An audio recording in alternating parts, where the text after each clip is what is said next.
After careful consideration, Park Jimin had already thought of strategy in his mind. Since the system enhanced my abilities, I always kept a low profile and never showcased my true strength. After all, Chairman Lim is already extremely famous. There's no need to turn into a superhero just to be scrutinized and analyzed by netizens, or even researched. That's why I've always maintained a humble attitude, avoiding unnecessary flaunting. But the truth is, my stats are now terrifyingly powerful. If I really unleashed my full strength, a single punch from me could deliver a devastating force of 5,000 kilograms, and a single kick could send a car flying several meters. Park Jimin thought, and that's without using my full power, not to mention the 110 points of enhancement that I haven't even touched. So there's no reason for me to show off.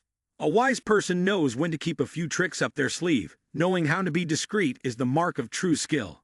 I'll never let anyone see all my aces. Let them think I only have 5 floors of power, when in reality, I have all 18 floors. Stay calm, stay steady, and play big when needed. This is the way of survival. If Sha Yun has Bai Chen Medicine King, then I have Eastern Medicine Sage. Carefully thinking, Park Jimin glanced around, and an idea that could not be bolder suddenly came to him. He immediately rushed into the dressing room and began his plan to transform himself into a secluded sage of unparalleled greatness. And if he was going to play the role of a secluded sage, he had to first look the part. His costume had to be an ancient robe, one that radiated mystery and danger the moment you laid eyes on it. His hairstyle also had to be free-spirited and unrestrained, flowing in the wind as if the whole world was insignificant before his presence. An hour later, the door to the dressing room swung open, and in front of the mirror stood no longer the familiar Chairman Lim, but an old master with silver hair and beard draped in a long robe. His face was somewhat aged, yet it carried an air of dignity, a sense of profound wisdom, as though he were a senior cultivator who had descended from the mountains after centuries of practice to save the world. Park Jimin chuckled softly, his tone slow and steady. True form, the true form is Park Jimin Master. My name is Eastern Medicine Sage. He then practiced his voice a few more times, lowering it to a level that sounded both aged and full of gravitas, ensuring that every word he spoke carried an invisible aura of authority. After all, with his acting skills as the best actor, it was only a matter of minutes before he fully immersed himself in the role. Once all the preparations were finished, he went down to the garage, casually chose a supercar, and revved the engine, heading straight for Manhwa Hospital. Inside the hospital, the atmosphere was tense, so fragile that even a slight touch could break it. A group of doctors stood before the sickbed, each with an expression of utter distress. One specialist cleared his throat and reported, "Old Wei, the situation is dire. Mrs. condition is worsening faster than we had predicted. Initially, we thought she could last another 2 weeks, but now, even tomorrow is uncertain." Old Wei nearly jumped up in panic, so anxious that he seemed ready to grab the scalpel himself. Then perform the surgery quickly. What are you waiting for? But the doctor responded with a helpless tone. It's not that we don't want to, but the situation at all major hospitals across the country has been reported, and there is simply no matching kidney available. We tried all other treatment options, but not only have they been ineffective, they have actually worsened Mrs. condition. At this point, there is truly no way to save her. After those words, the entire room fell into a deadly silence. Old Wei's legs seemed to give way, his eyes welled with tears, as if the heavens were mocking him. Bai Chen Medicine King refuses to act, and the doctors can't do anything. Is it really fate's will that I must be the one to send off the young while my hair turns white? Xiling is barely 18, with a whole future ahead of her. Feeling helpless, a surge of anger mixed with pain rose up in Old Wei's heart. Tears spilled from his eyes as he screamed in desperation. What have I done wrong for the heavens to punish me like this? Who can save Xiling? Who can save my granddaughter? I'm willing to trade all the wealth of the Wei family and this old life of mine for her survival. The room remained deathly still, no one daring to speak except for the heavy sighs. Finally, one of the best doctors spoke up, offering condolences. We have no other options. I'm sorry, Old Wei. Our medical skills are limited. Please prepare yourself. The words struck like a bolt of lightning on a clear day, and the room was drowned in an atmosphere of mourning. This was nothing less than a death announcement. But just when Old Wei was at his wit's end, the door to the sick room suddenly burst open. An elderly master with long white hair and a flowing beard draped in a robe, stepped in with a majestic air, his demeanor no different from that of an immortal descending to the mortal realm, who said she can't be saved. The entire room immediately erupted into chaos. Doctors, nurses, and Old Wei all turned to look at the newcomer. Who is this master? What does he want? Without paying any attention to their questions, Park Jimin casually uttered a sentence, his tone carrying an invisible pressure. If you don't want your granddaughter to meet her ancestors, then shut up. If it weren't for disciple Park Jimin begging in distress, I wouldn't have bothered to make a move. Old Wei was still in shock, his voice trembling as he asked, Master, who are you? Park Jimin smiled faintly, one hand clasped behind his back, the other lightly stroking his beard as he uttered a sentence that sent shockwaves through the room. True form, Eastern medicine sage. The doctors stood frozen, their faces blank, while they turned to stare directly at Park Jimin. Old Wei was also frozen for 5 seconds, his face full of question marks. This name, I've never heard of it. Who is the Eastern medicine sage? Old Wei said. The title sounds impressive, but no one has ever mentioned this person before. Could it be that I've lived most of my life and still had such shallow knowledge? Old Wei was deeply confused, but then thought to himself, if this person is truly the master of Park Jimin, then he clearly cannot be an ordinary character. After all, Park Jimin is no simple person. Since his rise to fame, there have been countless rumors that he has a terrifying power backing him. The elite circles have come up with numerous theories about who stands behind him. Some suspect a secret government, while others believe he has a mysterious organization protecting him. And now it seems that force has truly appeared. In front of the confused stares of the crowd, Park Jimin waved his sleeve, his voice full of authority. True form wants to treat this girl, and does not wish to have anyone disturb. Anyone who dares to interfere will bear the consequences. With that, he swung his hand to slam the hospital room door shut, leaving behind a group of people, still standing in shock, unable to process what had just happened. But soon, several doctors shouted in alarm, their voices filled with worry. Old Wei, this is against the protocol. A stranger suddenly barges into the patient's room. What if something happens to the patient? Who will take responsibility for that? This is a hospital, not a place where anyone can do whatever they want. Security, security. Old Wei raised his hand to signal them to stop. Wait a moment. If this person is a fraud, he wouldn't be able to scam anything here. Moreover, he dares to rush in like this. Isn't that like delivering himself to his death? But if he really is Park Jimin's master, then maybe there's still hope. What's more, Park Jimin only needed a glance to tell that I wasn't suffering from a wind stroke, but had been poisoned. That shows he has some medical knowledge. If even he has to beg for his master to intervene, then this person might truly not be simple. The hope is slim, but we still have to try. And so, a glimmer of hope began to rise in Old Wei's heart and in the hearts of all the specialists. Time passed by, second by second, minute by minute. Outside the patient's room, everyone was anxious, and Old Wei walked back and forth so much that the hospital floor was almost worn out, having probably walked several hundred laps by now. Never before had half an hour felt so long, and then suddenly, the door to the hospital room swung open. Old Wei and the team of specialists rushed in like a gust of wind, and the scene before them left them dumbfounded. Wide Zveling not only had regained consciousness, but also yawned and responded in a clear, crisp voice, Grandpa, I'm thirsty. I want some water. The simple sentence was like a bomb exploding in everyone's minds. Old Wei was at a loss for words, overwhelmed with emotion. Tears welled up in his eyes once again, but this time it was from happiness. Xiao Ling, you're really all right now.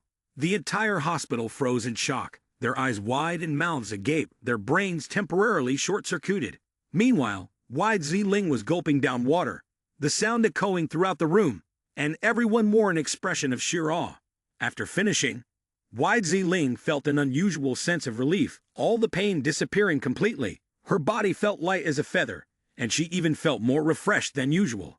But before anyone could offer their praise, the girl suddenly shouted in a panic, It's no good, Grandpa, I need to go to the bathroom.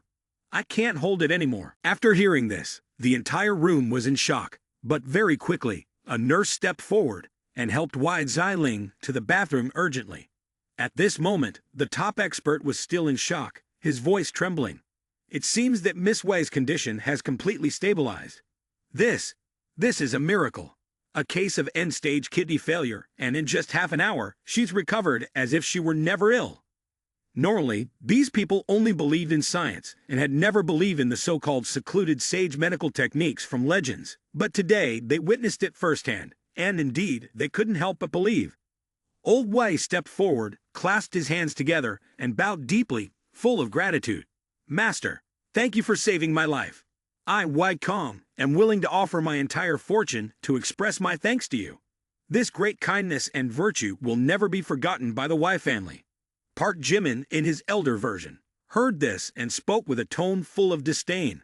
These worldly things like money and fame, I don't even care about them. If you want to thank someone, go thank my disciple, Park Jimin. If it weren't for his plea, I wouldn't have bothered with this nonsense. The elder's words created a deeply emotional atmosphere in the entire ward. Only those who have experienced despair can truly understand the value of a ray of hope. Old Wei said, but upon reflection, Bai Chen Medicine King is a legend, hailed as a miracle doctor, a person whom even the government must respect. And now, someone appears claiming that he is nothing more than an ant. Before anyone could fully digest the information, Park Jimin continued with a challenging remark. A small Bai Chen dares to use his age to bully the young, without even asking if I agree. Go and deliver a message to him. 3 days from now, by the Huangfu River, I want to face him. If he dares to come, I will still respect him as a gentleman. If he doesn't dare, he might as well return to the mountains and live there, and stop making a fool of himself. As the words ended, Old Wei almost fell over in shock. I've never seen anyone dare to challenge Bai Chen so openly. Normally, it's hard to even meet Bai Chen Medicine King. And yet now, someone not only isn't afraid, but is demanding a public fight. Just as everyone was frozen in place, the Eastern medicine sage swiftly waved his sleeve and suddenly turned to dash straight for the window. Old Wei quickly reacted, shouting, "Don't jump! This is the 8th floor." But it was too late. He frantically rushed to the window and stood frozen. The person who had just jumped down showed no signs of panic, and the figure in a white robe descended gracefully like a feather, not a single strand of hair harmed. Moreover, the elder lightly tapped his toes and made a leap into the air, covering a distance of 5 to 6 meters, continuing to fly like a scene from a martial arts film, making several more loops before quickly disappearing from sight. At this moment, the entire room fell into a terrifying silence. Everyone's spine chilled, as if their entire worldview had been ruthlessly shattered. I am a person of broad knowledge, and I have witnessed many odd and remarkable individuals in my life. But to see an old man with snowy white hair jump from the 8th floor and not lose a single hair? Is he a human or a deity? Could it be that the Eastern medicine sage is even more extraordinary than the Bai Chen Medicine King? Bai Chen is at least over 100 years old. Could this person be over 200 years old? In just one afternoon, the shocking news spread throughout Manhwa. The story of Wei Ziling, who was supposed to have not survived, walking around healthily less than an hour later, became the hottest topic in high society. The name Eastern Medicine Sage quickly came under the radar of all the great clans. It is rumored that he is the master of Chairman Lim, a physician who has reached the pinnacle of his craft. Not only can he save lives in just half an hour, but he can also fly through the air, walking on the sky as if he were a forerunner from ancient legends. However, what shocked Ma Yuan even more was the news that the Eastern Medicine Sage had officially declared war on Bai Chen Medicine King. In 3 days, on the banks of the Huangfu River, a battle between these two legends would take place. On one side, there was Bai Chen Medicine King, whose unparalleled medical skills had earned him worldwide fame, and on the other, the Eastern Medicine Sage, a mysterious figure whose sudden appearance had already turned the world upside down. Around 8 p.m. at the Jiang Chong Group, Bai Chen Medicine King sat listening to Lai Zhikai's report, his face scrunching up. "What did you say? The granddaughter of the Wei family has already been saved by someone else. The culprit? No, this benefactor even claims to be the master of Park Jimin, going by the name of Eastern Medicine Sage." Lai Zhikai responded with great concern. "Yes, master, this person already smells of danger, and it seems as though he's deliberately challenging your authority. Not to mention, there's now a growing movement in the hospital, hailing him as a divine being descended from the heavens." Lai Zhikai continued, I've heard that the Eastern medicine sage not only has extraordinary medical skills, but can also fly like a character out of a period drama, vanishing and reappearing at will, walking on water without getting his shoes wet. Truly a figure straight out of legend. As Li Zikai spoke, he fidgeted, carefully observing the expression of Bai Chen, the medicine king, weighing every word. If he wasn't careful and ended up dying like Du Tianwen, then it was over for him. The more Bai Chen listened, the more he frowned. Eastern medicine sage? I've never heard of that title. But if he can undo the golden make-your needle, something that ordinary people can't handle, it proves that he's no ordinary person. It's very likely that he has unlocked a gene sequence, reaching a realm level that ordinary people cannot even dream of. Lai Jikai's eyes widened in surprise, unable to contain his curiosity. Wait, what's a gene sequence? That sounds so cool. Bai Chen, the medicine king, waved his hand dismissively. But when he saw the burning curiosity in Lai Jikai's eyes, he sighed and decided to explain. Unlocking a gene sequence? That's the path to becoming a battle god. Anyone who knows how to use it will have a body that's an endless treasure, just waiting to be excavated. But most people, by the end of their lives, haven't even used up 10% of their body's potential. Bai Chen continued. The world is becoming more convenient, technology is advancing, so everyone is getting used to a more leisurely lifestyle. Nowadays, ordinary people only need to learn a few basic skills to live well, without exhausting themselves, and still have food and clothing. Because of this, the human body is becoming lazier, and instincts are degenerating accordingly. No one dares to challenge their limits anymore. And if you don't challenge yourself, don't expect to unlock the first level of your genes.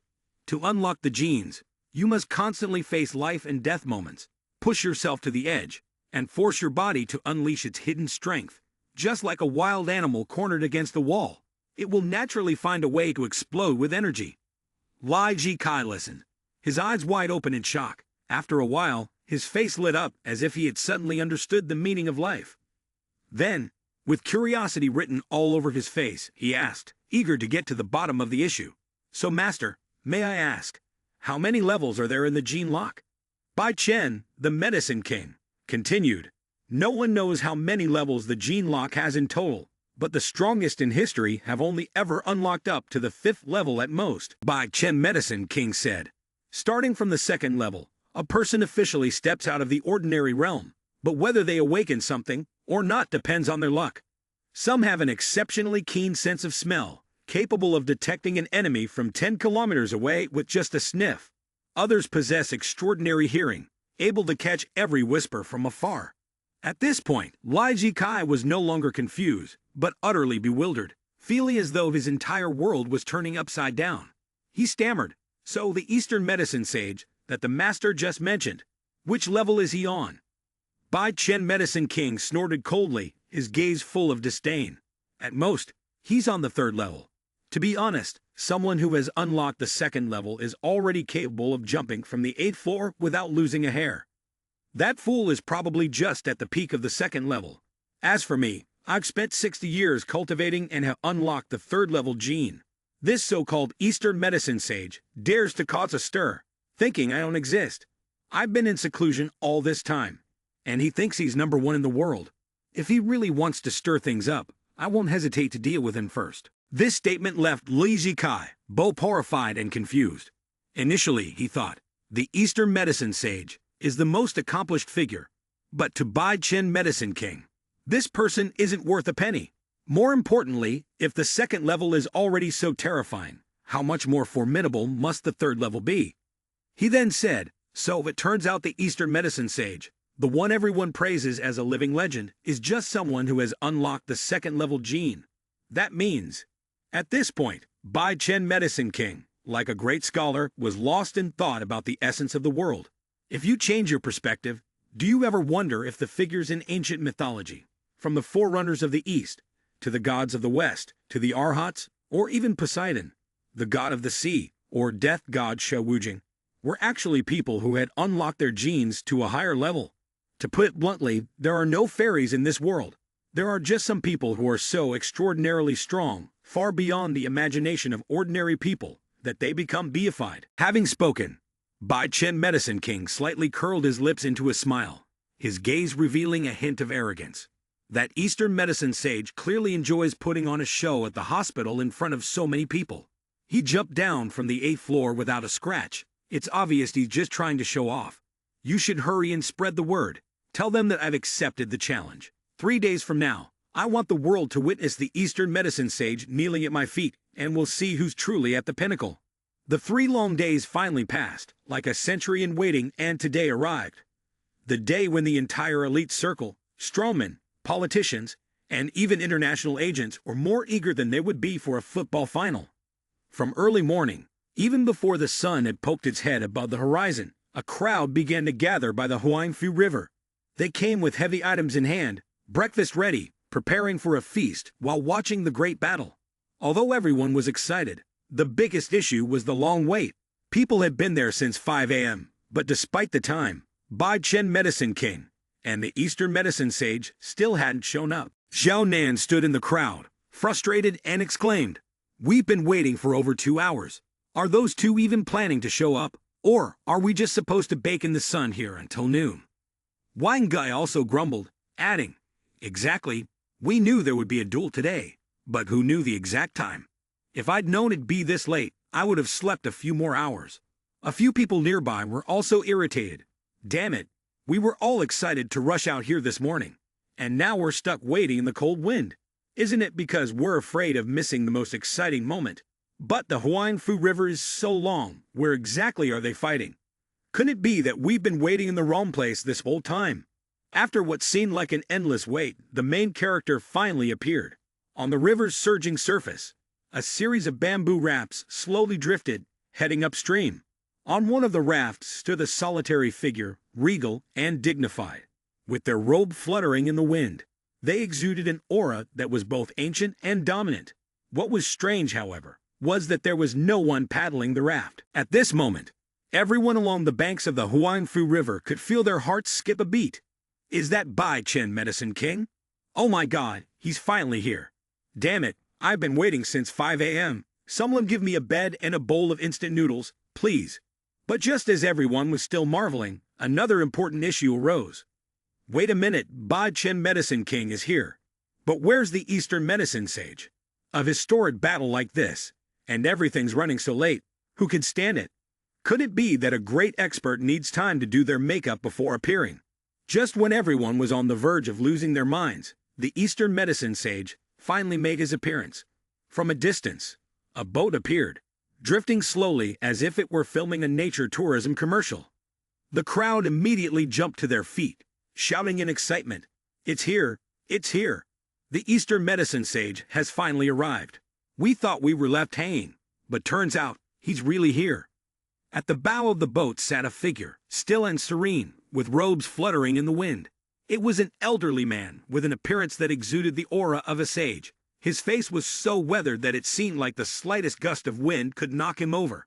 He sat with his eyes closed, his expression calm and indifferent, as if unconcerned with the world around him. But compared to Bai Chen Medicine King, who had just made a grand entrance full of royal aura, the Eastern Medicine Sage appeared much weaker, like someone who could collapse into dust with just a light cough. Some people in the crowd even whispered timidly, "Hey, what if he falls into the water before he even strikes? He looks so fragile and frail. Shh, keep quiet. That's a master. Don't let his appearance fool you." The atmosphere suddenly became tense.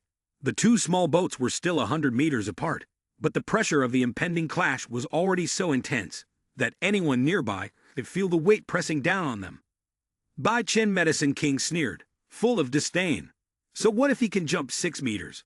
An average person can jump 1 meter, so he's 6 times better. At most, he won't exceed the explosive strength of 10 ordinary people.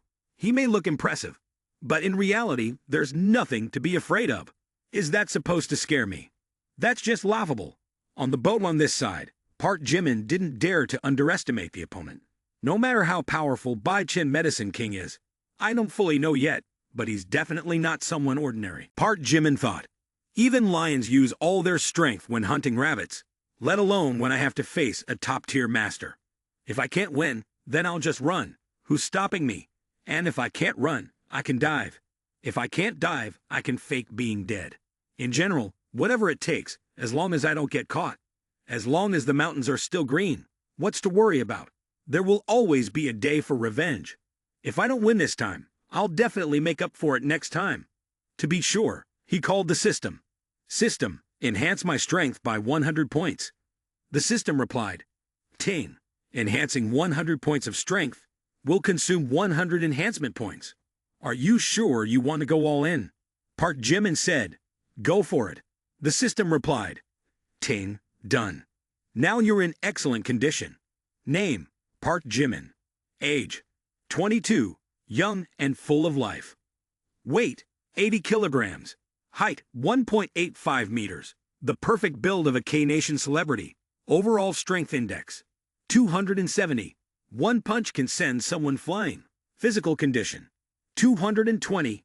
No pain, no fatigue. Mental state, 170. Agility, 170.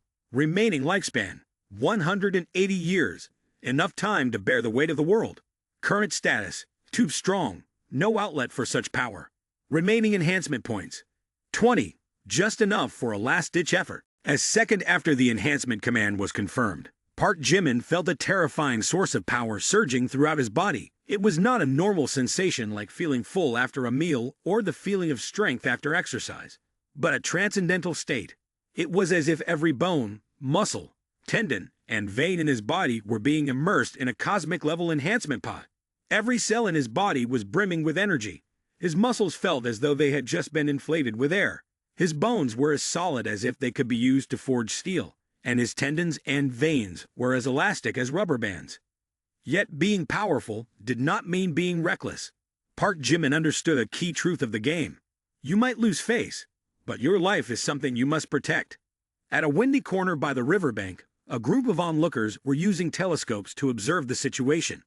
Is this the master of Park Jimin? One of them asked. But where is Park Jimin? Why isn't he here? As she spoke, Wang Meng glanced around, searching for the person who was supposed to appear beside them. Qin Wusong subtly sighed.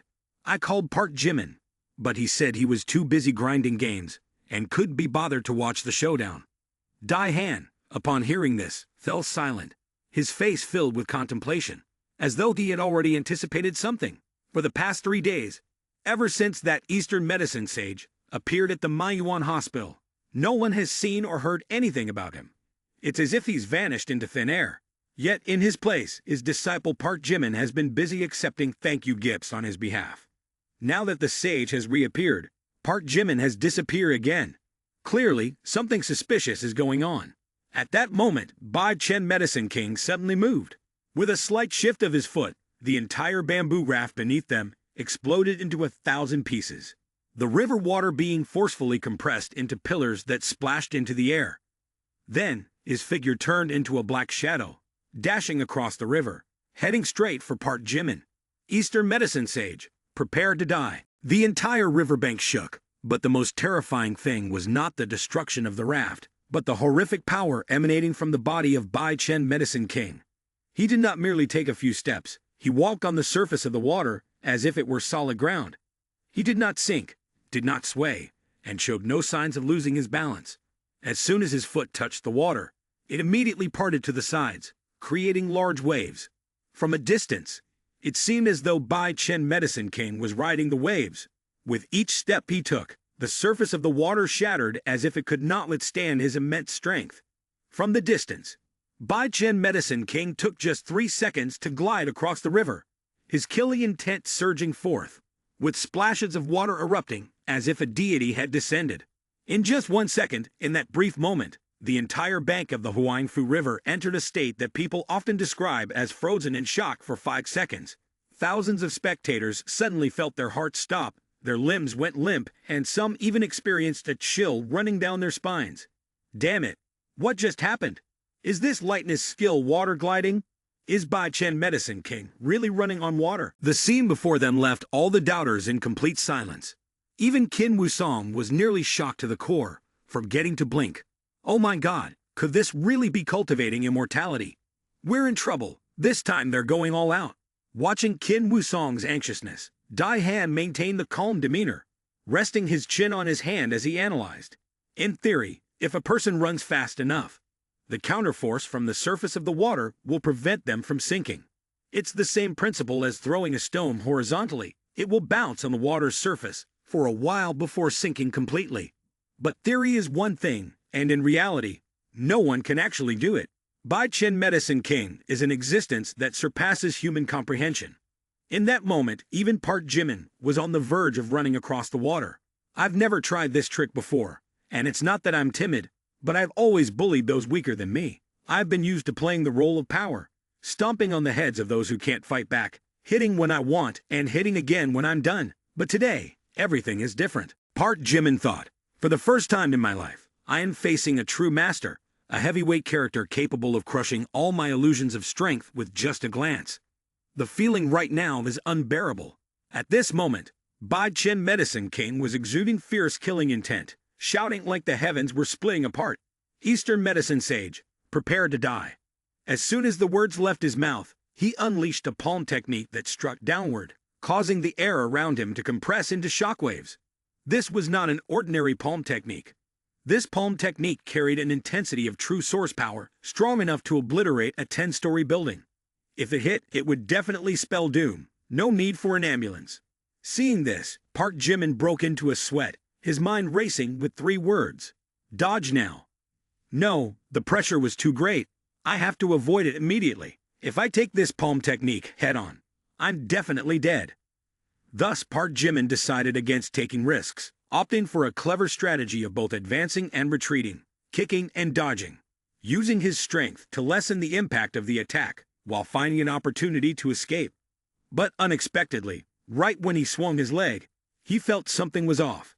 If this were a palm technique of such terrifying power, then upon impact I should feel a shockwave, or at the very least, a massive pressure, Park Jimin thought. But the foot that just kicked something soft. A second later, Bai Chen Medicine King flew off like a cannonball, spinning in midair like a kite with its string cut, and then landed with a strong impact onto a passing cruise ship. Park Jimin was frozen for a few seconds, then panicked as he realized he had just kicked away an elder as powerful as a god. Wait, did he really fly that far? I originally intended to evade the palm technique, but unexpectedly I accidentally unleashed a thunderous kick that directly sent my opponent flying 50 meters away. It made sense, considering the power was 27 times that of an adult with a collision force of 3 tons. This kick was no different from being hit by a truck. The entire riverside fell into complete silence. A crowd stood frozen like stone statues, their eyes wide open as if about to pop out, mouths agape, but no one uttered a word. Bai Chen Medicine King, who just moments ago was soaring like an immortal, showcasing a multitude of forceful techniques, making everyone believe no opponent could defeat Bai Chen Medicine King, was actually brought down in just one move. Everyone was confused. No one understood what had just happened. No one could believe it. No one dared to breathe loudly, and some even started to doubt life itself, wondering if they had misseen, were hallucinating, or had been drugged. But no, the truth was still right before their eyes. Bai Chen Medicine King knelt motionless, blood spouting from his mouth, and his internal organs were playing a game of puzzle that couldn't fit together at all. The ship was no longer intact, with a large hole gaping open. Qin Wusong looked at this scene in shock. What is this? It just started, and it's already over, ending in a second.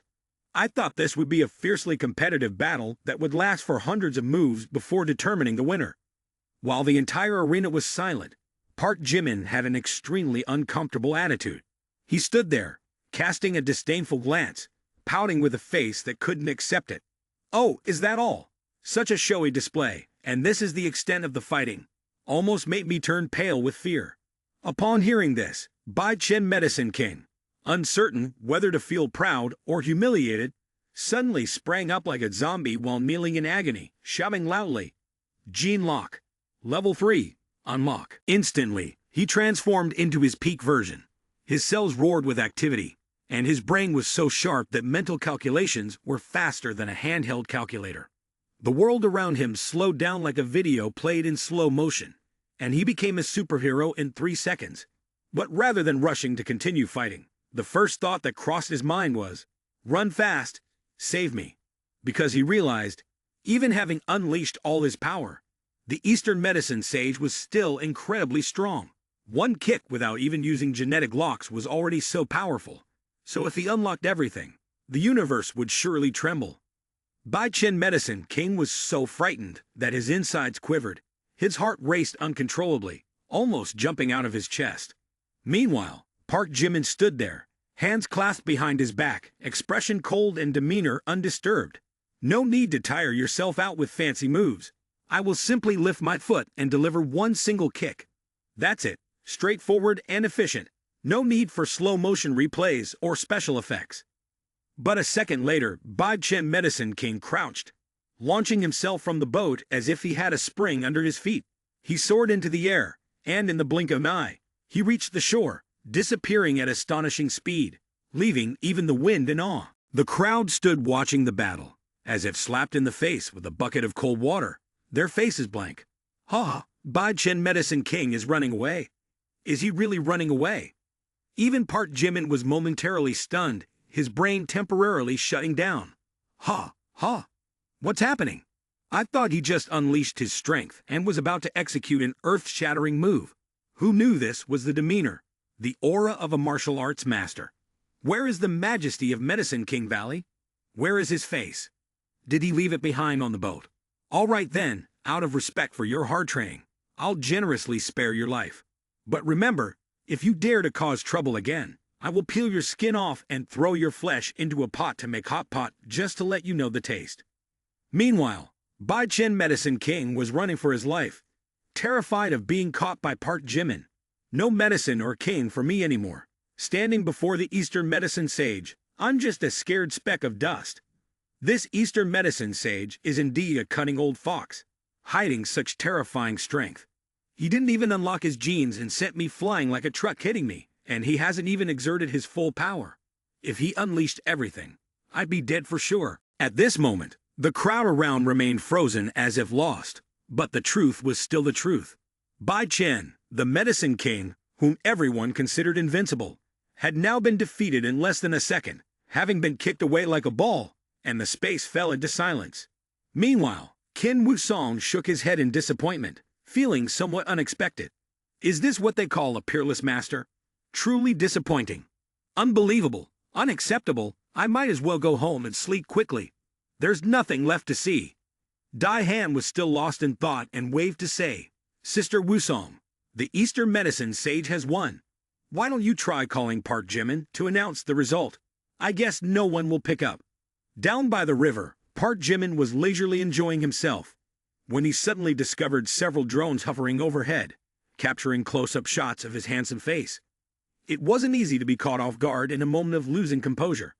Park Jimin immediately regained his poise, striking an extremely cool pose with one hand on his hip and the other raised toward the sky, his expression cold, as if he were protecting the peace of the universe. Bai Chen has been chased back to the mountains by me. There's nothing left to see.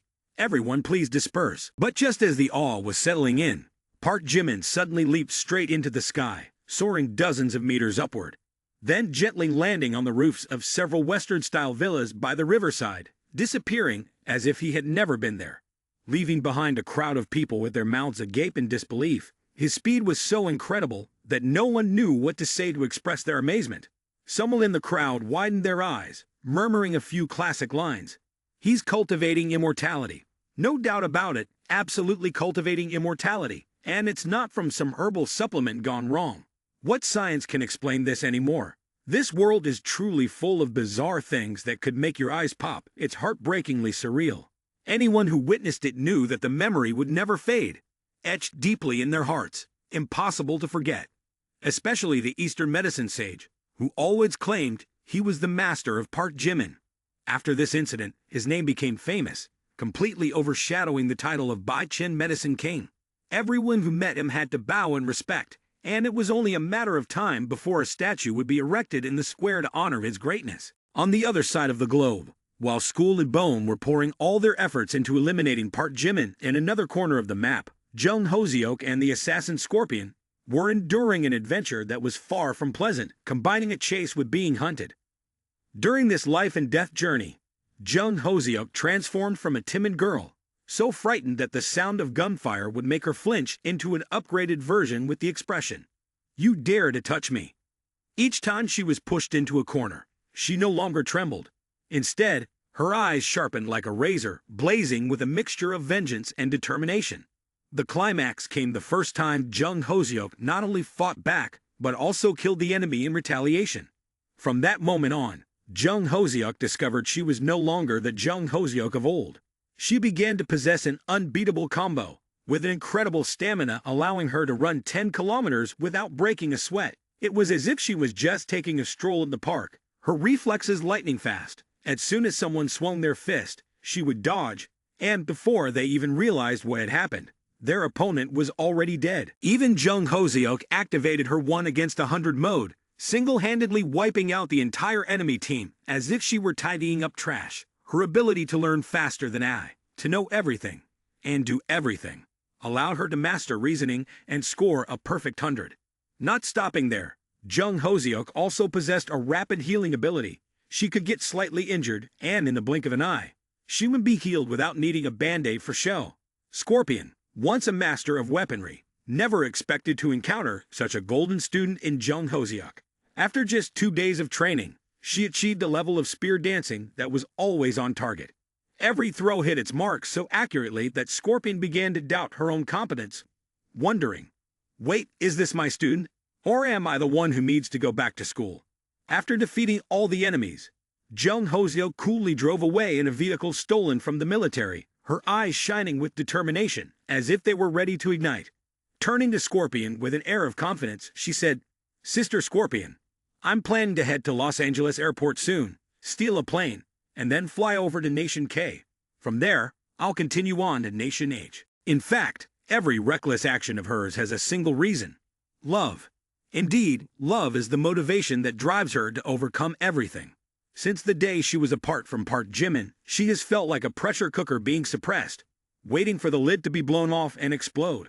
She longs to see Park Jimin again, to the point that she is ready to trample the entire world if necessary. But this time upon returning, she is no longer the weak Jung Hoseok who cried uncontrollably as before. Scorpion nodded in response. All right, if you decided, then go for it.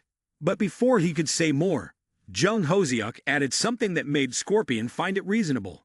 We cannot let Park Jimin down, who has invested a whopping 3,700,000,000 to rescue us. We must survive, return, and show Park Jimin that I deserve everything he has done. Upon arriving at the airport, Scorpion suddenly remembered something and couldn't help but widen his eyes in confusion.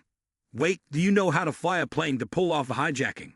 Hearing this, Jung Hoseok replied, I'm learning. It's easy. If I can't fly it, we'll just kidnap the captain for sure. Indeed, the mindset is to act. No long-winded explanations, no complex plans. Just charge ahead and seize what is needed, while thinking about the consequences later.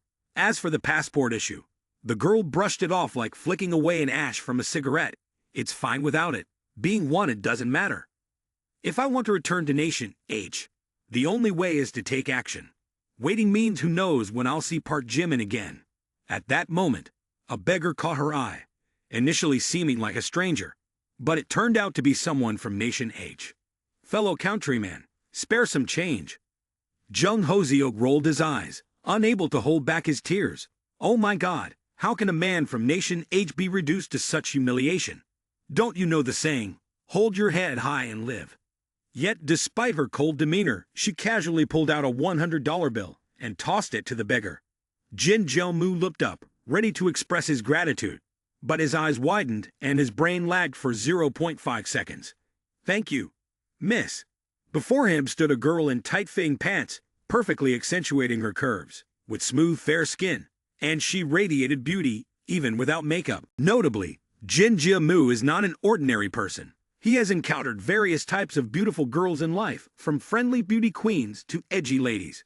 Yet, with just a fleeting glance, he was captivated, even with a few scratches on her face and an air of weariness that did nothing to diminish her enchanting allure. In fact, those scratches seemed like a special seasoning that made her even more mystifyingly alluring in a wild way. Unlike the delicate city girls, she radiated a strong, primal presence while still being soft.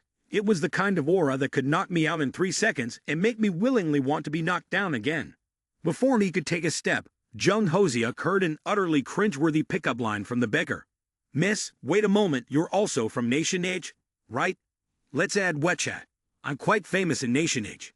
You know. Jin Jiamu had just finished speaking when both of them nearly choked from coughing. But before Jung Hoseok could react, the scorpion had already fired off a line, as sharp as a knife, dripping with contempt. This beggar sure is full of confidence. Doesn't even bother looking in the mirror to see what kind of trash he is. Already down to the point of sitting on the roadside begging for money, yet still dares to hit on girls? Who does this guy think he is? But Jin Jiamu wasn't the type to go down easily. He immediately switched to full-on bullshitting mode, his mouth firing away like a machine gun. What are you saying, sweetheart? This is a huge misunderstanding. I'm not a beggar at all, just experiencing life in a different way. Just think of me as a street performer. As for my true identity, a great young master's tycoon, once possessing a fortune in the hundreds of billions. With a mere flick of my finger, entire groups of people would kneel in submission. Money? Beautiful women? To me now, they're nothing but fleeting clouds, lighter than a feather. Back in the day, I was ruined by wealth and depraved pleasures. Now, he was determined to return to the righteous path and start over from scratch. Do not look down on today's beggar, for tomorrow, he may become a tycoon who holds the world in his hands. As he spoke, Jin Jiamu continued rambling on endlessly, his words flowing without pause. But gradually, his tone shifted, brimming with resentment. He swore that sooner or later, he would rise again, stand tall, and reclaim his place at the top. And that wretched lowly creature, Park Jimin, would undoubtedly pay a hefty price. In reality, the whole purpose of mentioning Park Jimin was just for show, to create the illusion that he had once been a significant figure, that he had crossed paths with the famous, making his story sound all more impressive. However, unexpectedly, the moment that name was uttered, Jung Hoseok reacted as if she had just consumed a high-dose energy supplement. A surge of emotions roared through her. She spoke in a voice as light as a passing breeze, yet laced with a hidden threat. You just mentioned Park Jimin. Are you talking about Chairman Lim of Nation H? You two had dealings with each other? The atmosphere suddenly tensed like a taut string. One careless answer, one wrong step, and teeth would be flying. Unfortunately, Jin Jiamu was utterly oblivious to the glaring warning signs before him. Instead, he puffed up with arrogance and continued his bravado. Of course, back then, he and I. But never mind, no point dredging up the past. Game over. You shouldn't have mentioned that, but since you already did, congratulations. You're about to be royally screwed. 1 second later, Jung Hoseok transformed into a thunder god, delivering a direct kick to the second heart of Jin Jiamu. The force of the kick was so immense that even 3 burly men combined would have screamed in agony. Jin Jiamu was sent flying 6 meters, landing on the ground with a painful thud, accompanied by a blood-curdling scream that echoed across the airport. Just hearing it was enough to make passers-by wince in sympathy. Jung Hoseok coldly stepped forward, looking down at the gasping figure beneath his feet, then delivered a resolute statement in a tone as authoritative as a supreme queen delivering judgment. Don't let me see your face again. If you dare to open your mouth and insult my Park Jimin Kao with that insolent attitude again, I will make you regret ever existing in this world. As soon as he finished speaking, Jung Hoseok turned and walked away. At that moment, the nearby security personnel, having heard the horrific scream, rushed over in droves, only to find Jin Jiamu writhing in agony on the ground. Just a few minutes later, 2 young women had hijacked an airport patrol car, speeding across the runway before bringing an aircraft to a halt just as it was about to take off. Jung Hoseok and Scorpio stepped onto the plane with an overwhelming aura, their gazes as cold as death itself. Asterisk click asterisk. Each of them drew a pistol, and, without hesitation, fired with absolute precision at the guards aboard the plane. More than 100 innocent passengers on the plane looked at the scene before them, scared out of their wits, all unwillingly becoming hostages. Jung Hoseok, however, strolled around as if he were out for a leisurely walk, casually pacing back and forth between the cabins. In no time, he had taken control of the captain, forcing the plane to head straight for Du Chuaquoc, as if nothing serious was happening. The moment the FBI and CIA received the news, they rushed to the scene, fully equipped with state-of-the-art gear. But unfortunately, they were a step too late. Lee was already gone. The leader of the operation stood at the scene, pulling at his hair in frustration. veins bulging across his forehead. He was so furious that he punched the steering wheel straight on, yet had no idea how to handle the situation. Shoot the plane down. Impossible. That would make him the world's greatest criminal. Not shoot. Also impossible. He can only watch helplessly as the aircraft vanished into the sky, unable to conceal his frustration. Just as he turned around, a researcher standing nearby narrowed his eyes in suspicion, his voice brimming with infinite deduction. Number 2. The reforged experiment subject. Its combat abilities far exceed all expectations. Another person nodded, his expression heavy. That's right. It's just a shame we didn't erase its memory in time. If we had by now, it would have become an unrivaled super soldier. Then he lowered his voice, a glint of doubt flashing in his eyes. But I've noticed, out of thousands of experiments, only 2 were successful. And strangely enough, both of them are from Nation H. Could it be that the genes of Nation H people are simply compatible with our Reformation code? A member of the research team suddenly voiced his curiosity, like how a lock can only be opened with the right key, and other people's genes are just the wrong key, unable to unlock it, leading to failure. Hearing this, the leader nodded in agreement. It made sense. Without hesitation, he made a decision. Next, find a few more Chinese test subjects. Who knows? We might achieve a breakthrough. At that very moment, whether by fate's cruel design or sheer misfortune, a nearby rescue team was desperately trying to administer first aid to a homeless man from Nation H. He was gravely injured in his lower body, covered in blood, too weak to resist. Unfortunately, the researcher's eyes happened to land on this very scene. And just like that, Jin Jiamu's bad luck spiraled into disaster. He was abducted on the spot, turned into a living experiment in the blink of an eye. Upon seeing their newly acquired subject, the leader waved his hand and gave a decisive order. No need to take this one to the hospital. Send him straight to the research center. Then, he tilted his chin and issued another command. As for test subject no. 2. Send people to capture him again. If you can't retrieve him, just get rid of Lee. Saves us the trouble. Meanwhile, Jin Jiamu remained unconscious, unaware that his life was about to enter a tragic new chapter. A chapter where he would become a living experiment, his fate uncertain. Whether he would emerge as a superhuman or a failed creation. At the same time, inside a luxurious mansion belonging to the Zhang Wen Corporation, Northern God of Medicine dragged himself back home, barely making it through the door. Before he could even sit down to regulate his breathing, he coughed up a mouthful of fresh blood. Wiping the blood from the corner of his lips, his face twisted in pain like a bitter melon. Mother of God, this hurts like hell. That bastard Dong Zhuan is truly ruthless. Just one kick, and it feels like my internal organs are about to pack up and leave. If it were an ordinary person, they'd already be meeting their ancestors by now. Lucky for me, I'm no ordinary man. While channeling his energy to heal, Northern God of Medicine was already plotting his revenge. Thank heavens I managed to break through the 3rd genetic lock before heading out for a fight. Otherwise, I wouldn't have this self-healing ability. My wounds are healing quickly. But if not, I'd already be lying on an altar somewhere. How careless of me. It'll take at least a whole month for me to fully recover from this. But then again, I'm not weak. A ruthless glint flashed in his eyes. Dong Zhuan, you old scoundrel, just you wait. If I can't take you down, then I'll go after that disciple of yours, Park Jimin. What, is he always going to have someone protecting him? This grudge is irreconcilable. Park Jimin, you just wait. Once I recover, I'll send you straight to the afterlife. As he spoke, the corner of his lips curled into a sinister smile. Once I kill him, I'll disappear without a trace. Let's see how capable Dong Zhuan really is. Can he even find me in this vast world? All I need to do is vanish in a flash, and that's the end of it. At a public restroom by the Huangpu River, just as Park Jimin was in the middle of removing his makeup, Qin Wusong repeatedly dialed his number 3 times, but received no response. It wasn't until half an hour later that the call was finally answered. Oh my God, where are you, Park Jimin? I've been calling you non-stop, and you just stayed silent. Do you have any idea? Your master, Senior Dong Zhuan, just completely crushed the Northern God of Medicine. Upon hearing this, Park Jimin responded calmly, his tone as if the matter was completely expected.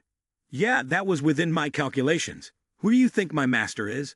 Since the time of Emperor Qianlong, he's been undefeated across the world. That so-called northern god, compared to my master, he's nothing more than a grain of sand blowing in the wind, hardly even worth mentioning. The moment Park Jimin mentioned Emperor Qianlong, Qin Wusong was instantly dumbfounded. Her mind raced through a crash course in history. Wait a minute, Emperor Qianlong was born in 1711 and passed away in 1799. That means it's been over 300 years since then. So does that mean Senior Dongzhuan is actually a 300-year-old monster? Realizing that he had accidentally called Park Jimin's master a freaking old monster, Qin Wusong panicked and hurriedly tried to fix his mistake. "Ah, I'm so sorry, Park Jimin. I didn't mean to offend Senior Dongzhuan at all. I was just too shocked. Really, I didn't mean anything by it. Please don't be mad." On the other end of the call, Park Jimin maintained his usual effortlessly cool tone. "It's fine. I get it. When I first found out about this, I was even more shocked than you. Cultivators can seize the fortune of heaven and earth, absorbing the spiritual energy of the universe to extend their lifespan. With every breakthrough in their cultivation realm, their life expectancy increases. But unfortunately, Earth has been overexploited, and the spiritual energy of heaven and earth is nearly depleted. The path of cultivation is becoming increasingly difficult." Hearing this, Qin Wusong noticed that the call was starting to lose stability. Afraid that Park Jimin might hang up midway, he quickly spoke up. "Park Jimin, my grandfather wants to host a banquet to invite Senior Dongzhuan. Also, Old Master Wei from the Wei family wants to express his gratitude to your master for saving Wei Xiling's life. Don't know if you can help arrange this." At first glance, it seemed simple, but Park Jimin put on a troubled expression and let out a weary sigh. "This one's beyond me. My master is like a legendary dragon. You might catch a glimpse of his head, but never his tail. Forget about inviting him to a banquet. I can't even call him. He doesn't use a phone, no WeChat, no social media. It's like he's permanently offline. Usually, he's the one who contacts me first, not the other way around. Even if I wanted to reach out, I wouldn't know how. And on top of that, he's extremely eccentric. Even if I begged until my tongue went numb, there's no guarantee he'd agree. I'm really sorry." In the passenger seat, Dai Han had been quietly observing, and now a strong sense of suspicion began to take root in his mind. Wait a second. Dongzhuan Medicine Master has only ever appeared twice, and both times, Park Jimin was nowhere to be seen. Could it be that Park Jimin and his master are only master and disciple in theory? Or worse, did Park Jimin just make this master up to boost his own reputation?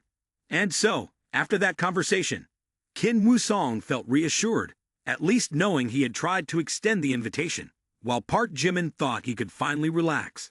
Little did he know, Wang Mengmeng was about to call. Park Jimin dragged out his words, sounding extremely familiar. "Hello, Mengmeng, is there something you need from your big brother?" On the other end of the line, Wang Mengmeng's panicked voice rang out. "Brother, where are you? I just came to the villa and found no one there. And this is serious. My mom came all the way over." Park Jimin nearly choked on his own saliva, startled as he shouted. "What? You mean Ms. Quan Hanny is here?" "That's right, bro. My mom came with Uncle Park too. We're standing outside the villa gate right now."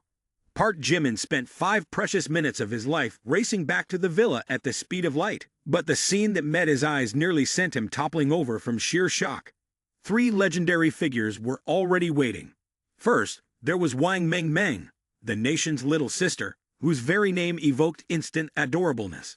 Beside her stood Ms. Quan Hanny, a woman who resembled Wang Mengmeng, so much that one might mistake them for twins, except for their expiration dates. Truly, a mother of one can still turn heads. Despite being in her late 30s, she was as ripe as a peach. No wonder Park Jian-hong was head over heels for her. Just remembered, Park Jian-hong was also standing there, looking every bit like a handsome country boy. Especially compared to old man Wang, the next-door neighbor, he was undeniably the better-looking one. Park Jimin furrowed his brows, scanning Quan Hanny from head to toe. A shocking thought immediately popped into his mind. Wait a second. What's going on here? Why does Quan Hanny's belly look like it's sticking out? Don't tell me she's expecting. Hold on. Who's the author of this masterpiece? At that very moment, Park Jian-hong and Park Jimin's eyes accidentally met, an exchange of glances loaded with 1,000 silent admissions. No words were needed. Everything was crystal clear. The old man squinted, staring intently, then froze for a full 5 seconds. Huh? This kid looks familiar, but who is he? It took a few more seconds for Park Jimin to process the information in his head before it finally clicked. Holy crap, that's my kid. The last time I saw him was after last year's Lunar New Year, back when we were still in our hometown. Back then, the boy looked as plain as a bowl of cold rice. But now, I almost didn't recognize him. Park Jimin now stood tall, his body toned, his aura radiant. Even the way he walked exuded an unmistakable presence. I'm the final boss here. When Park Jimin approached, Park Jimin could only force a smile. Jimin, it's been so long since we last met. I almost didn't recognize you. You've grown so tall and handsome. Park Jimin could barely stand the sight of her. This woman was the very spark that had torn his family apart back then, causing his parents to fight endlessly before eventually running away with his father. But the bigger problem was, she was also Wang Mengmeng's biological mother. If he lashed out at her, would it put Mengmeng in a difficult position? So Park Jimin swallowed his anger, only spitting out a single sentence. All right, come in and have a seat. They had barely settled down when Park Jimin fixed his gaze on the two people before him, his voice cold and cutting. Just get straight to the point. I don't like beating around the bush. I'm busy. Hearing this, Park Jimin forced out an awkward smile, mustered all his courage, and spoke. Son, Hanny and I came here because we have something important to say. We're planning to get married. And as if that wasn't shocking enough, the old man added another bombshell. Oh, and one more thing. Your Quan Hanny is pregnant. Park Jimin raised an eyebrow, not because he was surprised, but because he was slightly taken aback. So what? What does my mom plan to do? How are you going to handle this? Park Jimin immediately became flustered, took a deep breath, and then spoke with a tone full of regret. Well, I heard that the land in our hometown has been cleared, and the fruit orchard we had back then was also demolished to build villas. The compensation money is probably a few million or so. I agreed to transfer the property without any assets attached, leaving all the money for your mother and you to live on, as long as your mother agrees to the divorce. I don't ask for anything. After saying this, the old man turned to tightly hold Quan Hanny's hand, his eyes sparkling as if in a romantic drama during prime time. In Park Jimin's mind at that moment, there was only one word: bored. His emotions were a mix: anger, disappointment, sadness. But within that, there was also a sense of helplessness that could not be put into words. For love, you two are willing to give up all your assets, endure the gossip of others. And now, after being pregnant, you want a divorce from my mother. What the hell is going on? Am I hearing this wrong? The hardest thing to force is affection, and the most exhausting thing is being caught in a mess like this. After 5 minutes of suffocating silence, Park Jimin finally spoke up, his tone full of annoyance. Forget it. I won't get involved in this. Do whatever you want.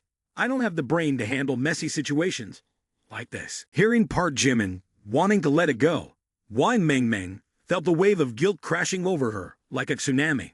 Uncle Park wants to marry that woman. If they get married, I will become his legal biological daughter. That means I will have a complete family, no longer feeling emotionally deprived. I might even have a younger sibling to dote on, to share everything with. But if I happily accept this, wouldn't that be too cruel to Park Jimin, my older brother?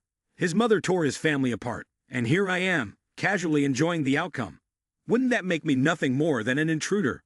But just at that moment, Park Jimin straightened his back, his hands clasped tightly with Quan Hanny's, his face more serious than ever before. My child, in truth, your mother and I, that love withered a long time ago. But because of societal expectations, even when there was no affection left, we both endured, neither of us wanting to divorce. In the blink of an eye, it's been over 20 years. Then, the old man took a deep breath, his voice lowering into a solemn tone. But I have a secret, one I have never told you before. The air suddenly became as heavy as a weight pressing down. Sitting beside him, Wang Mengmeng perked up her ears, her face tensed, sensing that a shocking revelation was about to be made. Park Jimin frowned, his sharp gaze as if piercing through that layer of secrecy. What secret? Just say it already, don't beat around the bush. Before Park Jimin could add another word, Park Jimin's emotions had already spilled over. His voice was steady, but the more he spoke, the more it sounded like a confession. Ever since the day his father and Kwon Hanny decided to run away together, in just the blink of an eye, more than half a year had flown by as if it had never existed. One fine day, Kwon Hanny suddenly started throwing up violently. A check was done. 1 line, 2 lines, clear as day. From a peaceful life in Baekhyun, where mornings were spent tending to vegetables and nights admiring the moon, his father suddenly found himself tangled in chaos, utterly overwhelmed. If they kept it, they'd be scorned by the world without mercy. If they didn't, it would be a shame, as producing another would be quite difficult. After much deliberation, they decided to keep it. At this point, Park Jin-hong let out a long, heavy sigh before continuing his story, filled with turmoil. Thinking back 22 years ago, his father and mother had just been married for a year. Because his grandmother kept urging them for a grandchild to hold, they decided to get a reproductive health checkup at the hospital in town. Who would have thought? The doctor said that your mother couldn't conceive. That news struck like lightning, and your mother burst into tears while your father was bewildered, not knowing what to do other than comfort her. That night, the rain poured heavily, and thunder roared across the sky. As we stood outside the hospital, we discovered an abandoned baby right at the gate, drenched in the rain. Your mother immediately embraced the child, shielding it as if it were fate. We searched everywhere, put up notices for a whole week, but no one came to claim the child. So your mother decided to adopt that baby. That baby was you, Park Jimin.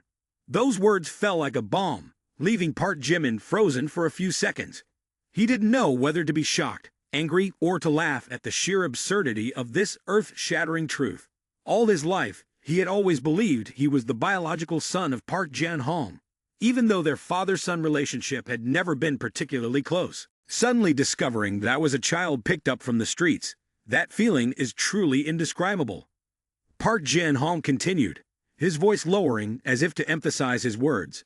Even though we don't share blood, your father has always considered you his own son, and he intended to keep this secret for life, thinking that in the end, we were still a family of 3. As long as Baekhyun was living well, there was no need to know the truth about his origins. But now, since your mother and I are planning to divorce, I feel that you have the right to know the truth. Park Jimin sat still, his empty eyes staring into the void. In his mind, countless questions kept circling. Oh my God, so who is my biological father? Where is my real mother? Who am I? And where is this place? Thinking back, I don't recall anything unusual about my childhood. 3 meals a day, well-fed, well-dressed, no less than my friends. Parents rarely scold, and even when they do, it never reaches the point of emotional damage. Back in the day, Mr. Wang considered Park Jian-hong his sworn brother. He even entrusted his wife to his best friend's care when he had to travel far for business. Oh dear, not only did Park Jian-hong take care of her, but he also won over her heart. Thinking about how Mr. Wang spent 18 years raising a child, sweating and toiling, only to discover that the neighbor was the real father, I can't help but feel a little sympathetic. Overcome with emotion, Park Jimin suddenly blurted out, "All right, you all stay here and talk. I'll take my leave." Trying to steady himself, afraid that Park Jimin might collapse at any moment, Wang Mengmeng anxiously spoke up, "Hey, are you okay?" But Wang Mengmeng's greatest fear wasn't the secret being exposed. What truly terrified her was whether, after knowing the truth, he would grow distant. That was the one thing she dreaded most in this world. Park Jimin stood there and asked a question so calm it was infuriating. "Mengmeng, you knew all along, didn't you?" That was a fatal question. Wang Mengmeng stammered, her mouth wanting to speak, but her mind was in complete chaos. "Brother, I never meant to deceive you. I was just scared." But before she could finish her sentence, Park Jimin cut in without giving her a chance to breathe. "Scared of what? Scared I wouldn't let you spend money? Or scared I wouldn't spoil you anymore?" But he didn't stop there. Park Jimin started rewinding the tape of memories in his mind, suddenly noticing all the little details he had deliberately ignored before. "Oh, right, the way Meng Meng looks at me isn't the way a little sister looks at her older brother. There's no admiration in it at all. If anything, it's filled with intense adoration." Back then, I kept turning a blind eye, avoiding those details, while my mind was screaming inside. Huh, what kind of system is this? It mixed up with my real sister? Are there no other people left to pair me with? But in the end, I realized one truth. No, the system wasn't wrong. It was me who was at fault.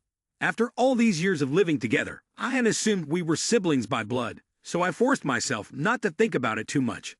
But in the end, the truth is there's no blood relation at all.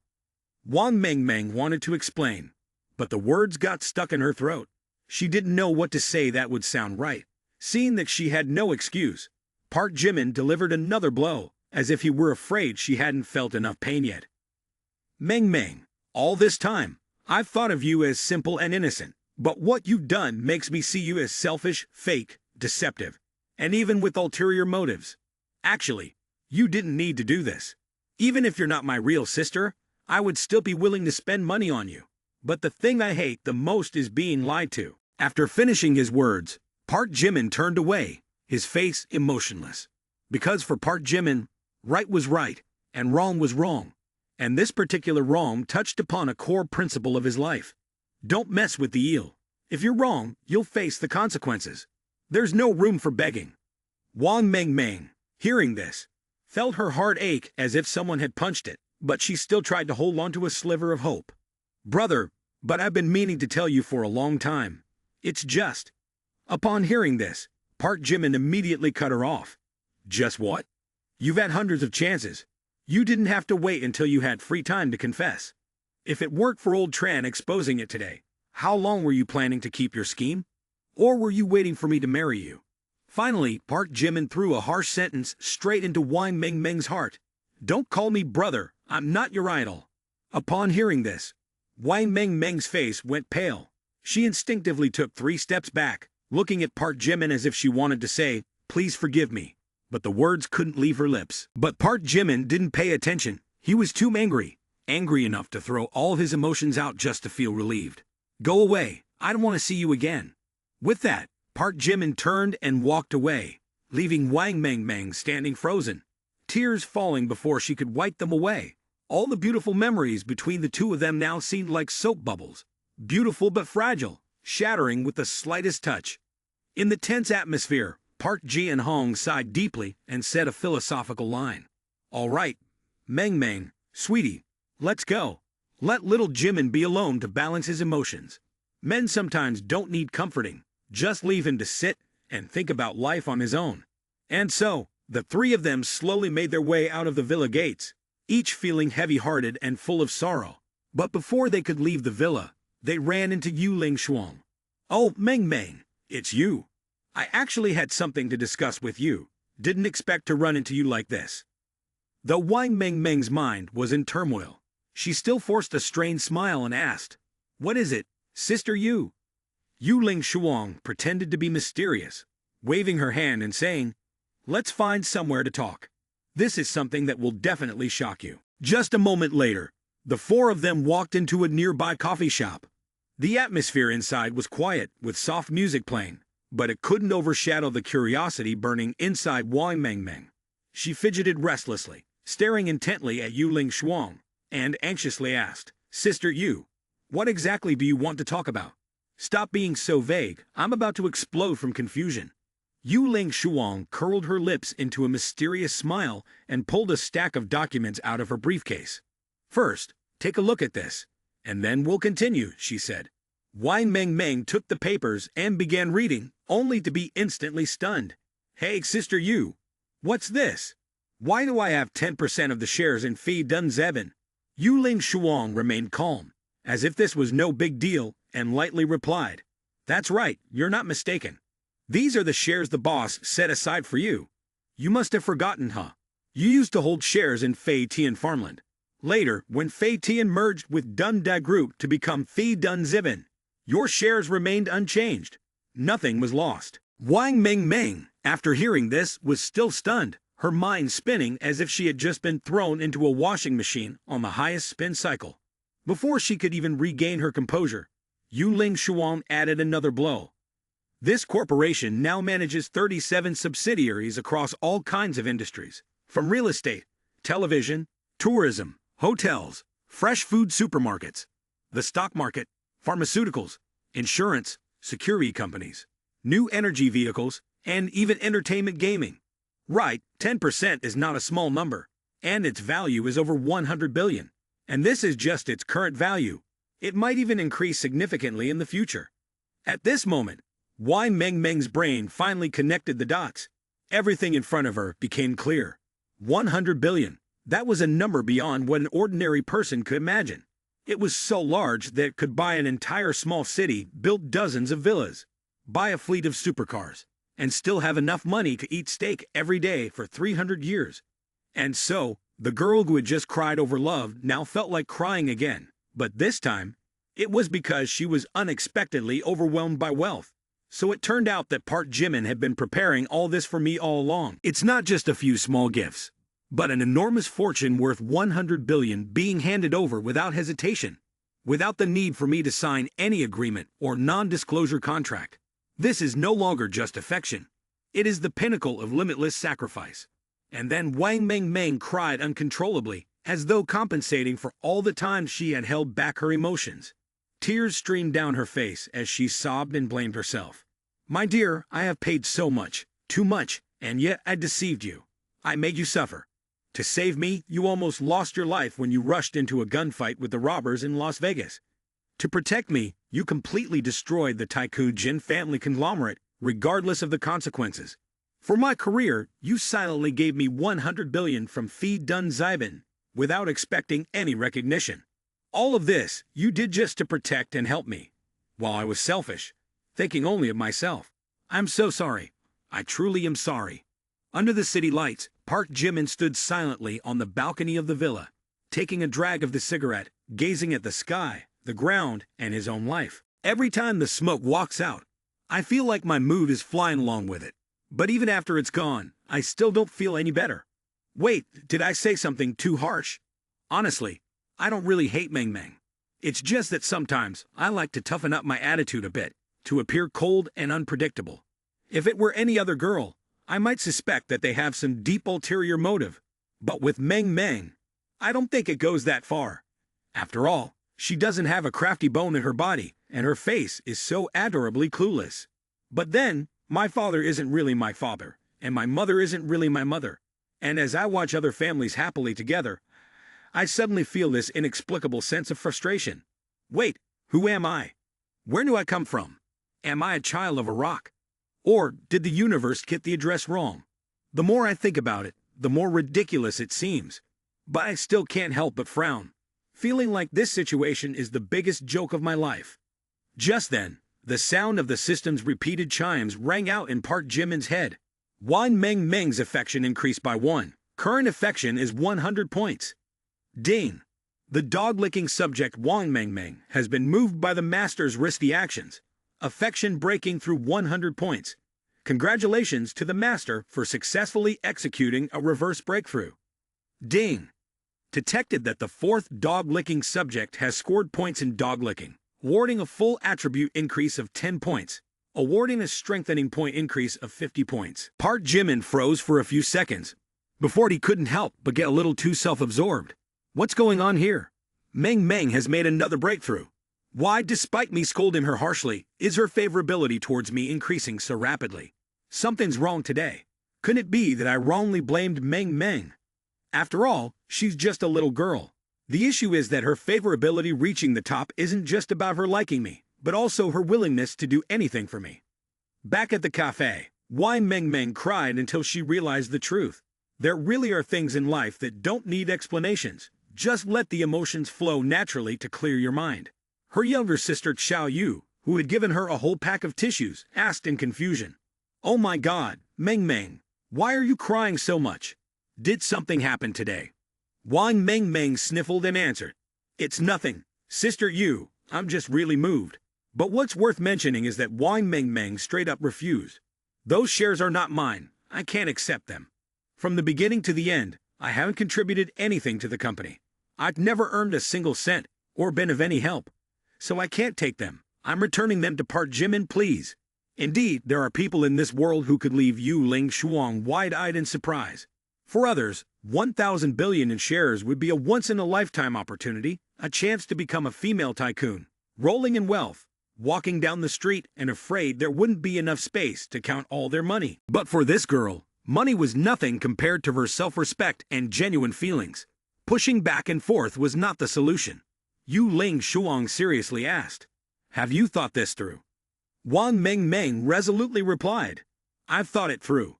If I accept this share, it's no different from deceiving Park Jimin brother. He treats me like a real sister and gave it to me, but I'm not his real sister, so isn't that the same as fraud? I can't accept things that don't belong to me. No, absolutely not." Meanwhile, Park Jian Hong and Quan Hanny were exchanging glances, their eyes meeting with a certain ambiguity. Then Quan Hanny furrowed her brows and sharply said, "Mr. Park, it seems that our Meng is already tangled up in this game." Park Jian Hong nodded in agreement, his face serious. "Exactly. If Meng really likes little Park, then everything becomes simpler. The adopted child becomes the son-in-law, making us even closer. Perfectly reasonable. It's settled then. This whole thing is on me, although little Park is not my biological son. Having raised him for over 20 years, it's no different than being my own child. Actually, now that I think about it, there's nothing alarming about this. They don't have any blood ties, so it's fine. From now on, we won't just call her an adopted daughter or a casual little sister, but simply call her our daughter-in-law for convenience." Not only did he think it over, but Park Jian Hong had even already come up with a name for his future grandchild. Time flew by like scrolling through TikTok, and in the blink of an eye, it was 9 a.m. the next day. Before I could even finish my coffee, the breaking news hit me like a punch to the face, shocking me to the core. Around 8 a.m., a passenger plane from Los Angeles lost control and crashed straight into the headquarters of Samsung Corporation, just like in a blockbuster movie. The result was 28 people dead and injured, including the financial chairman of Samsung, the Tycoon #1 of Sour Country, Tycoon Sour. According to the police, the plane was hijacked by 2 terrorists. In an instant, this news sent shockwaves across the globe, skyrocketing straight to the top of hot searches, as if it had been pushed by a heavy hand. Immediately, the assistant rushed into the office to report, "Chief, the chairman has passed away after the plane crashed into the headquarters. You need to hurry back to Sour Country, because you are his first legal heir." Park Jung-jae listened, as if a slap had landed on his ear. Is the old man really gone? Upon hearing this shocking global news, Park Jung-jae's face immediately changed, his eyes flashing with a fierce glint. "What? A plane crashed into the group headquarters? Assistant, are you sure?" The assistant immediately confirmed, his voice serious but unable to hide his excitement. "It's confirmed, sir.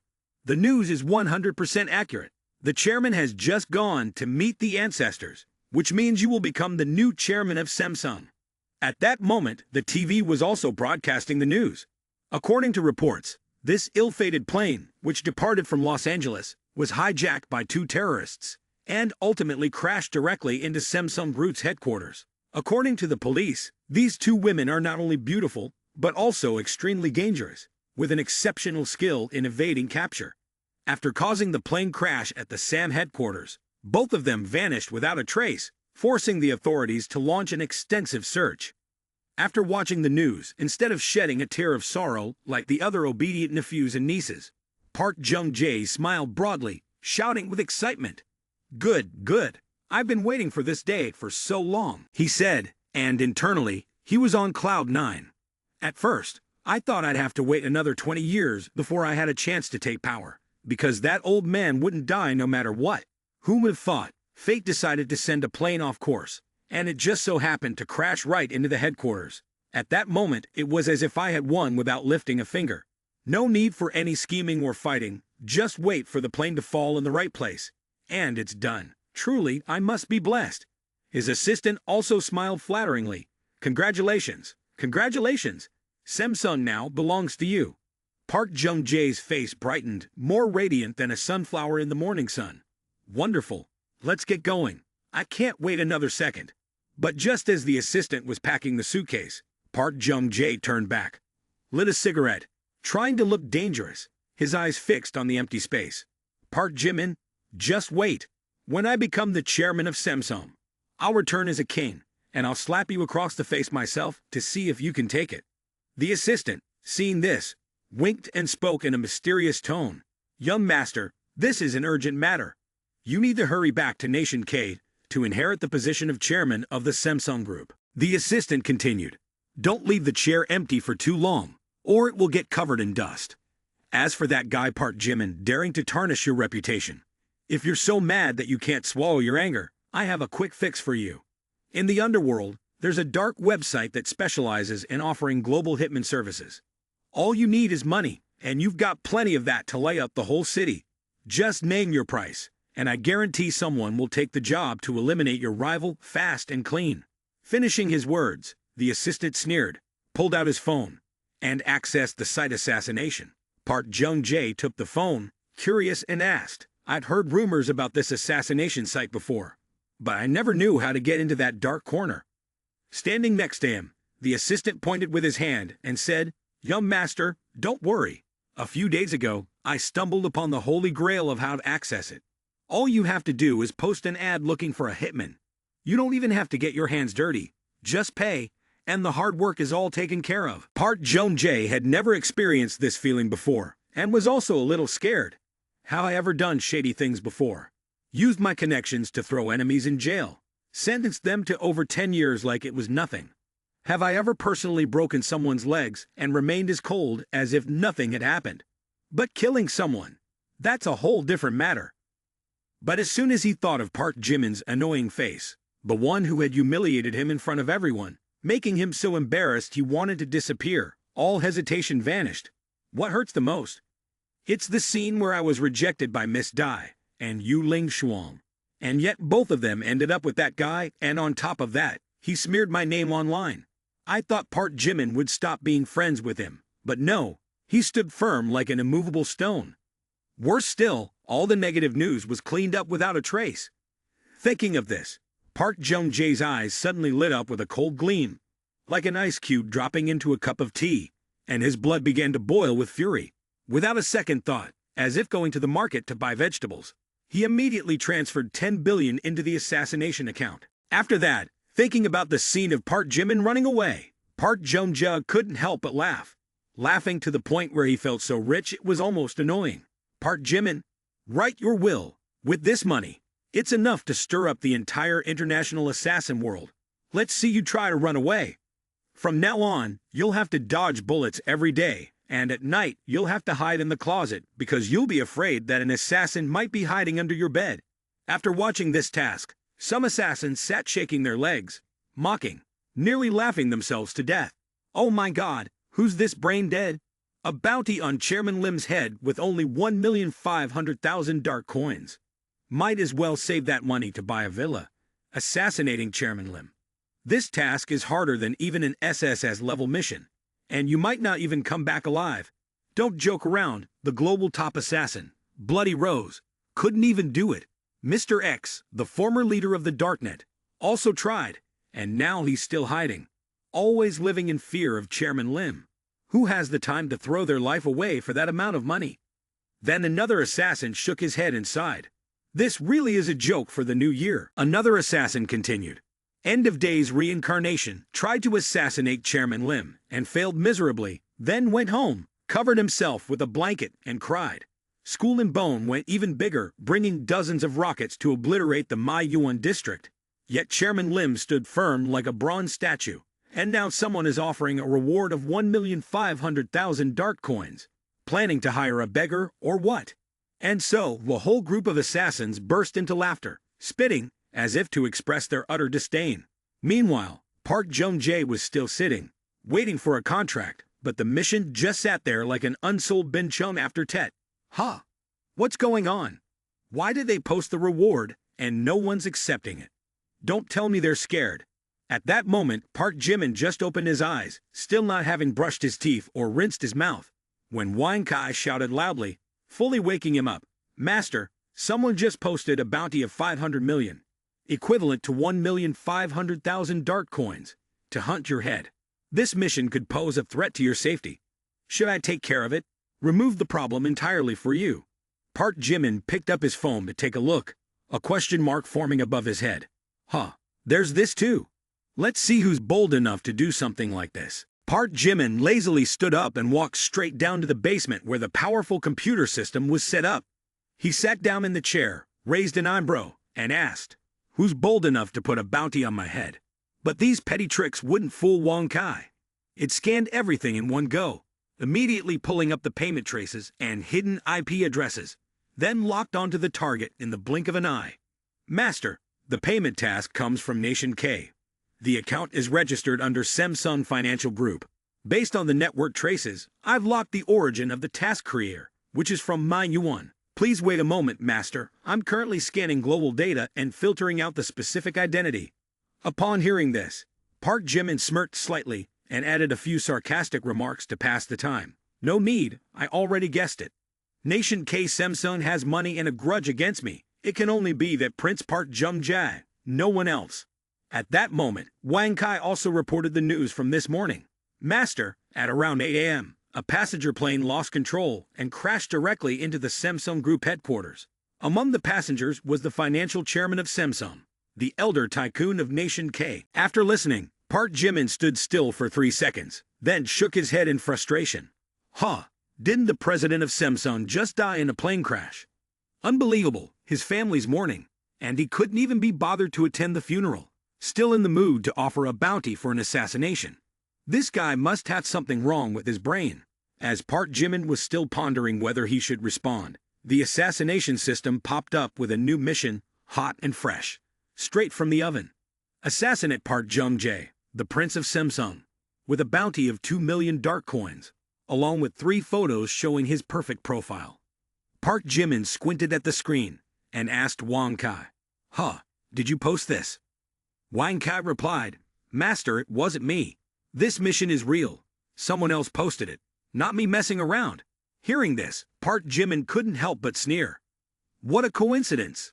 Looks like someone doesn't want that prince to peacefully inherit the Samsung fortune. The rich families are just like those long-running TV shows. Internal power struggles are never short of drama. After thinking for a while, Park Jimin recalled Bai Chen. By the way, since we're free, go ahead and put Bai Chen's name up on the board. I heard he's been hiding out, right? Let's set the bounty at 100 million dark coins for some added drama. Wang Kai quickly responded. Understood, Master. I'll post the mission right now. As soon as the assassination mission for Bai Chen was uploaded on the assassination board, with a massive bounty of 100 million dark coins, the entire assassin world immediately fell into shock. 100 million dark coins, that's $58 billion, a sum that could buy an entire army.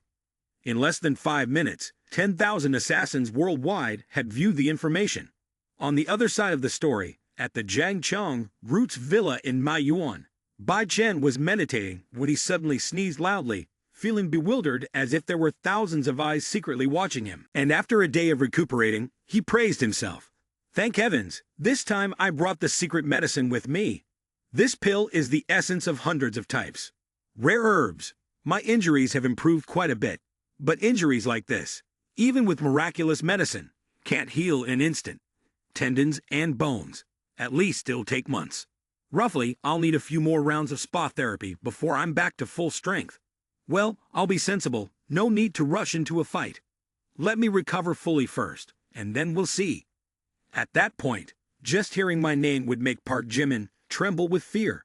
At that moment, there was a rapid knock on the door, and just the sound of it gave off an ominous vibe.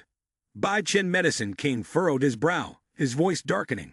Who's there? At this moment, a voice from outside echoed in, trying to sound friendly, but with a hint of nervousness. Master Bai Chen, it's me, Lai Jikai. Bai Chen furrowed his brows, not sure what this person was here for, but he responded indifferently. Come in. The door opened, and Lai Jikai walked in, his eyes showing a concerned but somewhat fake expression. Master, are you all right? I heard you were injured, and I've been really worried.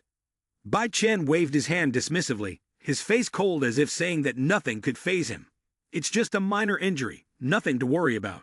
After resting for a day, I'm nearly healed.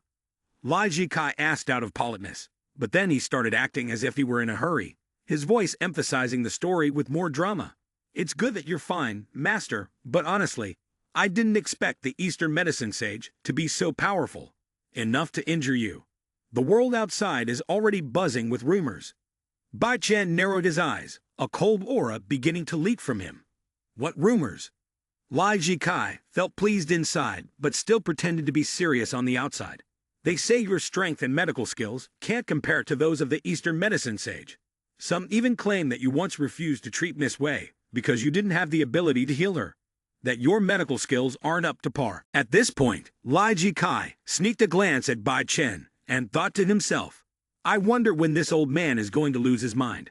As soon as Bai Chen, the medicine king, heard Lai Jikai's words, his face darkened like the bottom of a pot, and killing intent surged from him.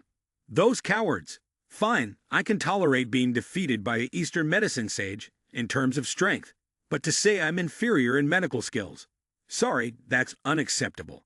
The Medicine King Valley's medical skills are the best in the world, top of the top, not for show. And now, these scoundrels outside are mocking and insulting me. With those words, his anger skyrocketed, and Bai Chen coughed violently, spitting out a streak of bright red blood. It was clear his internal injuries weren't fully healed, but he still insisted on putting on a tough front. Lai Jikai stood nearby, feeling secretly pleased, but of course, he wasn't foolish enough to let it show on his face. Walked right into the trap, huh? Oh, he coughed up blood? Is this old man about to meet his ancestors? That's just great. Actually, before entering the room, Lai Jikai had been whispered to by a figure in the underworld. Bai Chen, the medicine king, is no longer just injured. He has a bounty on his head, with a terrifying reward. 100 million dark coins, which is equivalent to 37,500,000,000. That's enough money to build an entire city. No joke. And assassinations aren't trivial matters. This is the biggest black market in the world, a gathering place for all kinds of killers, from snipers in the desert to stealthy masters, with knives in dark alleys. With that kind of money, there will definitely be plenty of assassins willing to risk their lives to take down Bai Chen. Lai Jikai stood frozen, thinking, at this sensitive time, if I get involved with this old man, I might get caught in the crossfire and end up dead.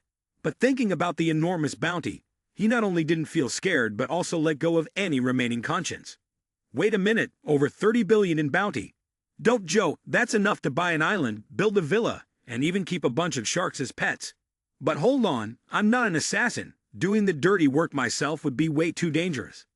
Business is about using your brain, not your fists. The best thing to do is hire someone to handle it for me. After a moment of consideration, Lai Jikai managed to form a smile, one so friendly it seemed as though he had never harbored any schemes, and spoke in a tone full of concern. Master, please rest assured and focus on recovering. Once you're better, those fickle and inconsistent people outside will have to pay the price for daring to laugh behind your back. If you need anything, just tell me.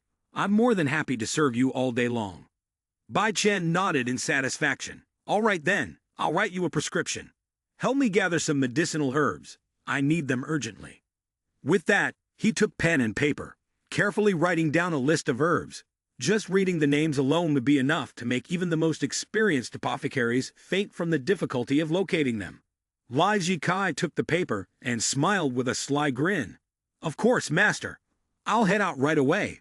But in his mind, he couldn't have been thinking any darker. Wait a minute, what if I add a little poison to the prescription for the old man? Who knows, maybe I'll get lucky and end up sending him off for good. With that much money, why not? As long as I play it smart, I won't even have to get my hands dirty and still walk away with a fortune. But then, Lai Jikai's rational side immediately shut down that thought. This isn't right. Bai Chen is a master of medicine. Who could possibly poison the old man? Putting poison into his prescription would be like waving a knife in front of Guan Yu. He'd definitely see through it in an instant, and once he knows, I won't even need an assassin. The old man will strangle me with his own hands before I even have a chance to drink it. Nope, not going to risk it. Wait, why bother getting my hands dirty? There are plenty of assassins out there, all eager to earn that 100 million dark coins. Lai Jikai continued, all I need to do is accidentally leak Bai Chen's address on the assassination list.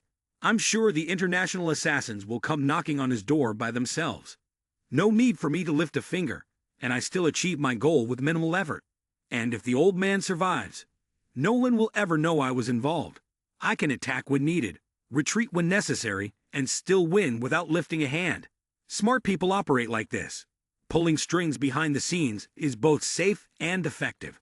In just 3 short days, Bai Chen, the medicine king, had recovered 50% of his spiritual power. After that, he still didn't forget to ask Li Jikai to secretly gather information about Park Jimin. However, Once his injuries had healed, Lai Jikai kept adding more details, causing Bai Chen to feel his pride severely wounded.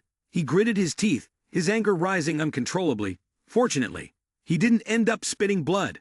With his accumulated hatred, Bai Chen started disguising himself, confidently walking out of the door and then loitering around Park Jimin's villa. The plan is clear. I need to thoroughly understand Park Jimin's daily habits. But the most important thing is to determine whether the Eastern medicine sage is secretly protecting him. If necessary, I'll disguise myself as Park Jimin's close friend, or even as the Eastern medicine sage himself. No one would ever suspect it. Standing there for a while, Bai Chen recalled the time he was beaten so badly he had to run away, suddenly grinding his teeth. Last time, I was a bit careless. I underestimated the strength of my opponent and was unprepared. I even forgot to bring my soul-destroying needle, a top-tier hidden weapon, forged from a meteorite that fell from space. It was like slipping on a banana peel in the middle of a busy market, resulting in a painful fall. Bai Chen thought, this needle may be small, but it's incredibly powerful. With just one strike, it can pierce through a 20 centimeters thick steel plate. What's more, I've coated it with a deadly, extremely potent venom. A direct hit means no need for a doctor. A mere scratch, and within a minute the victim will leave this world without having a chance to say a word. The poison is so strong that I'm afraid to keep it in my jacket pocket for too long, worried that a careless mistake might send me to meet my ancestors. If only I had remembered to bring the soul-destroying needle last time, the Eastern medicine sage would have already been lying on the ground by now, without any chance to humiliate me. But never mind, failure is the mother of success, and I won't repeat the same mistake this time. After wandering around for a few more hours, Bai Chen, the medicine king, saw the door to Park Jimin's villa open. Coming out from inside was none other than his sworn enemy, carrying a black plastic bag, clearly intending to throw out the trash. A golden opportunity presented itself. Bai Chen quickly started thinking, should I act now? With just one move, it'll be over. The Eastern medicine sage isn't in sight, there's no protection around. What am I waiting for? But then, his inner thoughts began to conflict fiercely. Wait, maybe I should wait until I've fully recovered before I strike. I've only regained half of my spiritual power, and if something goes wrong, it's over. However, before Bai Chen could continue contemplating, life didn't give him the chance to hesitate any longer. Suddenly, a dangerous sensation, like ants crawling all over him, made his hair stand on end. Danger? This level of danger is no joke. And then, a large sniper bullet from a heavy-duty sniper rifle shot straight toward his head at the speed of light. With lightning-fast reflexes, Bai Chen tilted his head to avoid it, narrowly escaping in the nick of time, cold sweat dripping down despite the lack of heat. But before he could even catch his breath, the real nightmare began. From all directions, the sound of gunfire rang out. Boom, boom, boom, boom, boom. After the snipers from all directions fired simultaneously, each shot aimed directly at Bai Chen, blocking every possible escape route. He immediately used all of his top-tier dodging skills, rolling, crawling, jumping to the left, lunging to the right, twisting and turning through the hail of bullets. But unfortunately, his strength had only recovered 50%, and he wasn't fast enough to dodge everything completely. Although he avoided 5 of the bullets, the last one struck him directly in the left shoulder, blood spraying out like a slow-motion scene in an action movie. Touching the blood dripping down his shoulder, Bai Chen couldn't understand why. The calculations were perfect. I even disguised myself so well that I almost didn't recognize myself.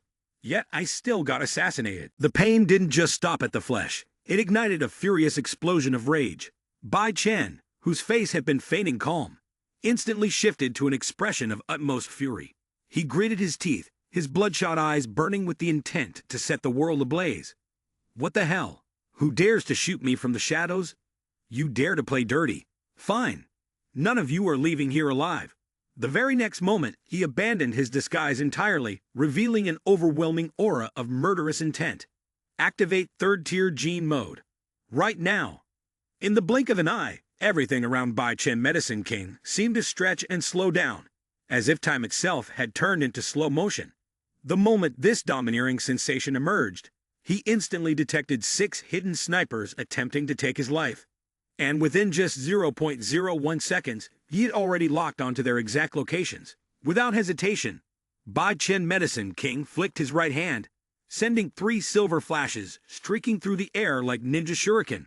The 3 snipers, still grinning as they prepared to pull the trigger, were struck dead center in their foreheads by the soul-destroying needle.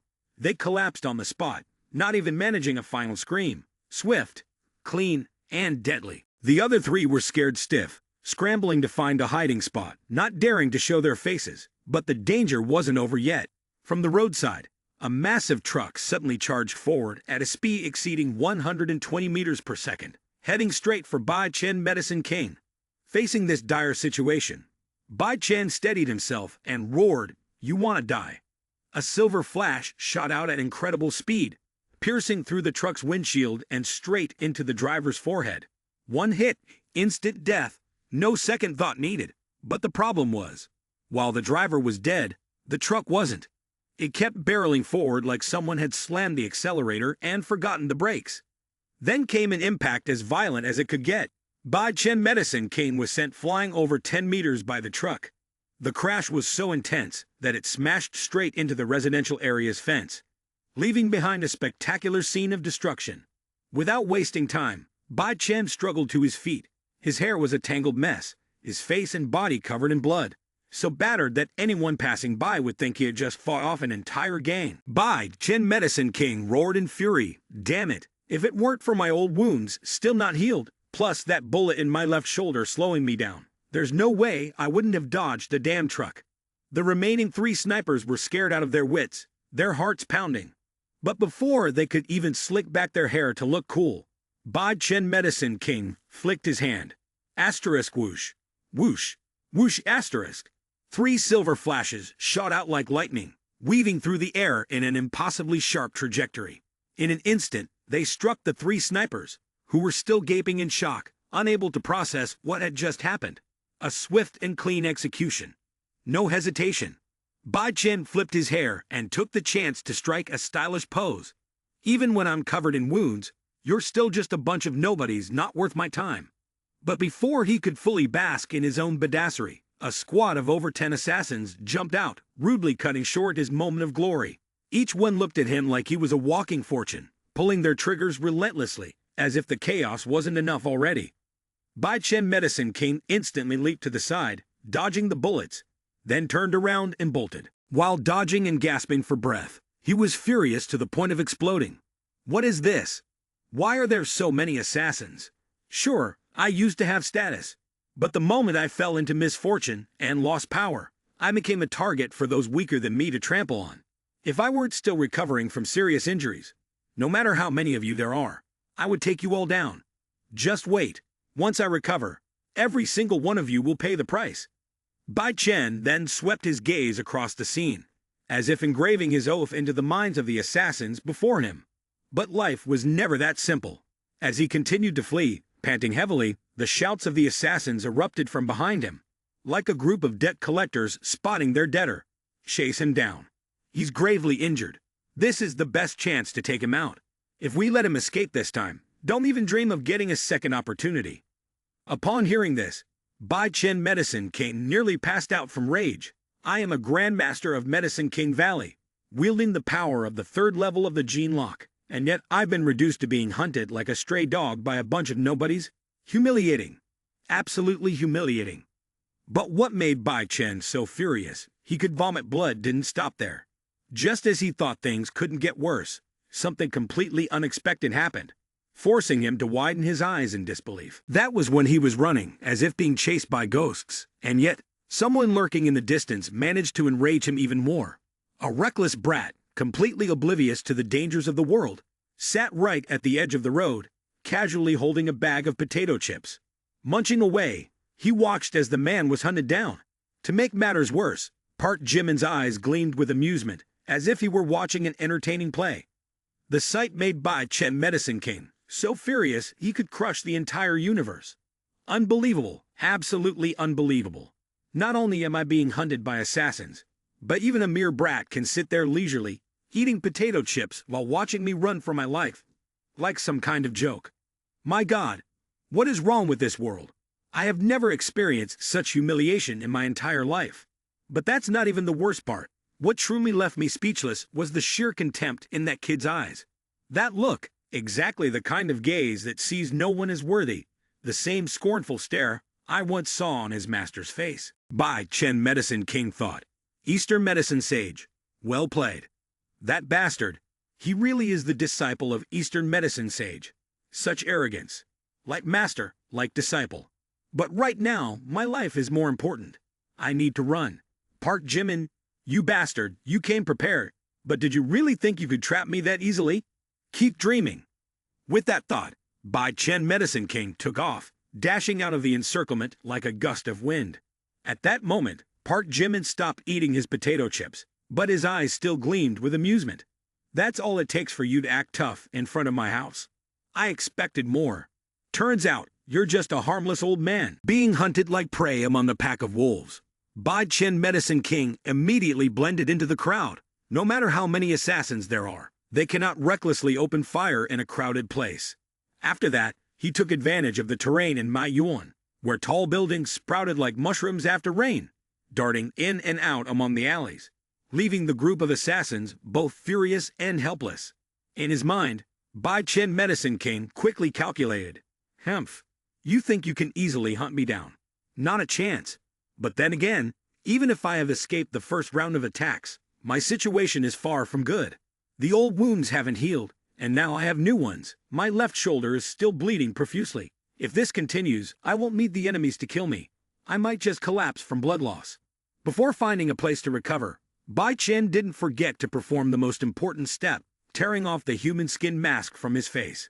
In an instant, from a handsome middle-aged uncle, he transformed into an old man in his 70s or 80s, with wrinkled skin and an ugly face, looking no different from someone who had endured decades of hardship. Now the truth is out. Bai Chen Medicine King, no matter how strong or knowledgeable in pharmacology he may be, is just a 100-year-old man. It turns out he used a disguising technique to retain his youth. No wonder for so long everyone thought Bai Chen Medicine King had a secret to immortality, but it was just a trick after all. Bai Chen Medicine King smirked, a sense of pride swelling within him. The world is ignorant. I have roamed the world for years, never using my real face. Thus the name Bai Chen Medicine King. When I want to hide, I hide. When I want to show, I show. And no one can touch me. Meanwhile, in a luxurious 5-star hotel, where just stepping in would lighten your wallet by half, a pale-skinned man was having lunch with Li Jikai. His name is William, who might seem like a refined Western nobleman at first glance, but in the underground world, he possesses a title that makes anyone break into a sweat. Hell Baron, the world's second-best assassin. Hell Baron is not only a renowned killer, but also the manager of a formidable assassin army. He has gathered all kinds of young, reckless, cold-blooded individuals from the dark net to establish a famous organization known as the Death Alliance, specializing in providing the service of turning off the lights for the world. William sat there, every gesture, every glance, every movement exuding an air of sophistication. According to my subordinates, Bai Chen is being pursued, injured. Yet this old man, Bai Chen, not only hasn't died, but has also counterattacked expertly, dispatching more than a dozen assassins from the Alliance. In short, he's tougher than we thought. With that, William continued to calmly cut his steak, his composure maddening. Li Jikai, upon hearing this, felt an intense worry for good reason.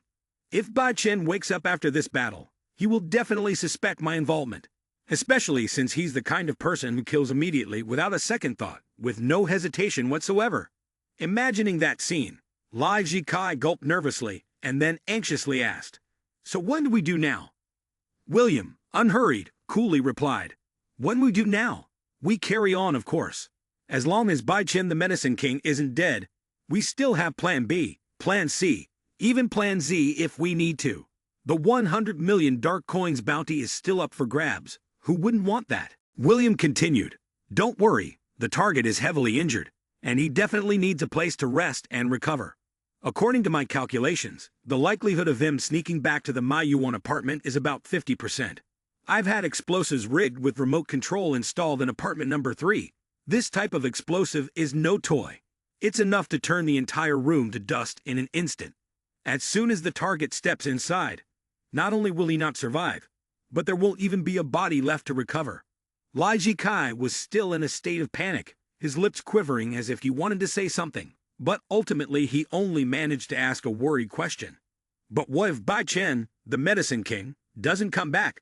William raised an eyebrow, a slight smirk crossing his lips as if savoring an interesting question. Whether he comes back or not is a matter of probability.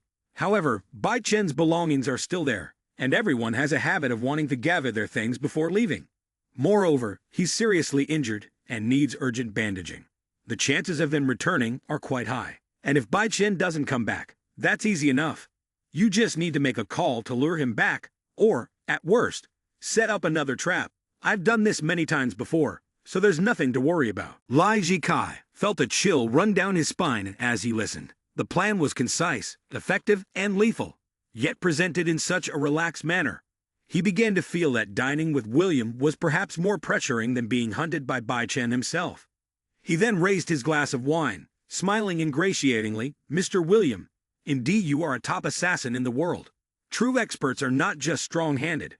They also know how to use their brains. Cheers, I, Lai Jikai, propose a toast to you." Meanwhile, in his heart, Lai Jikai silently burned 3 incense sticks for Bai Chen. With these cold-blooded assassins, Bai Chen now is nothing more than a prime cut of beef, and once he has caught the eye of the global assassin community, his chances of survival are nearly zero. Times have changed. Those who act quickly will reap the rewards. I have always been one to read the situation and choose the most advantageous side. If I were to step out now to protect Bai Chen, it would be no different than offering my head as a live target for the international assassins to attack, and I am not foolish. Rather than passively waiting to be embroiled in this mess, I would prefer to transform myself into someone who gets a share of the soup in this hunt. Lai Jikai thought. But Bai Chen Medicine King has been roaming the martial world for 100 years. He's no ordinary man. If the assassins can think of setting a trap, do you really think he wouldn't anticipate it? The older a person gets, the more experience they have. It's not by chance that he's still alive today, while countless others who crossed paths with that old man have long joined their ancestors. As Bai Chen Medicine King approached Manhwa's private residence, he immediately sensed something was off. The instincts of someone who has survived in the martial world for so long can never be fooled. The security booth at the entrance usually has that chubby guard on duty, but today, there's a brand new face. At first glance, he looks like an ordinary man, but his gaze is too sharp. Not the kind of look a regular security guard working for a monthly paycheck would have. No, it's the gaze of a predator watching its prey. After observing for another 20 minutes, Bai Chen became even more certain that something was amiss. But instead of exposing himself, he called over a food delivery man and beckoned him over. "Young man, hold on. Help me with something." The delivery man frowned. "Master, why are you blocking my way?" Bai Chen let out a faint smile, his voice dripping with mystery. "Young man, I have a great opportunity for you. Do you want to take it?" The delivery person replied, "Master, I don't have time to play. The order is about to be late. I must go deliver it on time." Bai Chen Medicine King, hearing this, replied nonchalantly, "Who's joking with you? Just help me with one thing, and I'll give you 10 million. The delivery person was taken aback and responded, "What? Are you serious?"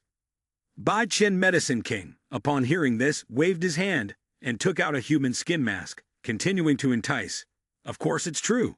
Just wear this mask and go into apartment number 3 above. I guarantee someone will give you millions. And not just millions. Even 1 million could be offered." The delivery person hesitated, looking at the mask in hand, feeling that this story was a bit strange. But then, the amount of money was too tempting. Forget it, a food delivery order could exchange for money I would never earn. 3 minutes later, he had put on the mask, deciding to give it a try. Upon reaching the entrance of the building, a scene made him freeze for 3 seconds. The security guard immediately bowed and greeted him with great respect. "Master Bai Chen, welcome. Please come in." So the delivery man began to have a bit of faith in the old man's words, puffing out his chest and striding towards the apartment like a great figure returning after a long absence. As Bai Chen had predicted, the security guard immediately reported, "Boss, Bai Chen Medicine King has entered the building." On the other end, a cold voice replied, "Very good. Wait for the opportunity to act. Remember, This name has been placed on the International Assassins list, with a bounty of 37,500,000,000. Collect video evidence to claim the reward. About 5 minutes later, while everything was still calm, a thunderous explosion suddenly erupted. The luxurious 500-square-meter apartment was erased from the map in an instant. Flames shot up high, creating a massive column of black smoke that sent the surrounding area into chaos, with citizens screaming in panic. Only Bai Chen Medicine King remained standing in place across the street, indifferent as he watched the black smoke rise, showing no sign of shock or surprise, nor any indication of someone who had just narrowly escaped death. He only quietly observed, his eyes cold, a murderous aura surging within. Good, very good. Lai Jikai, you dare to betray me. At this moment, in a luxurious 5-star hotel, where finishing one meal might result in a month of hunger, William was leisurely enjoying a glass of premium wine when a video was sent to him.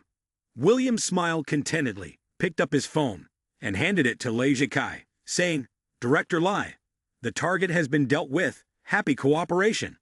Lai Jikai, sitting opposite, was excited but still a bit apprehensive. "Really? Let me take a look for a moment." William chuckled lightly and pushed the phone forward. "Please, go ahead."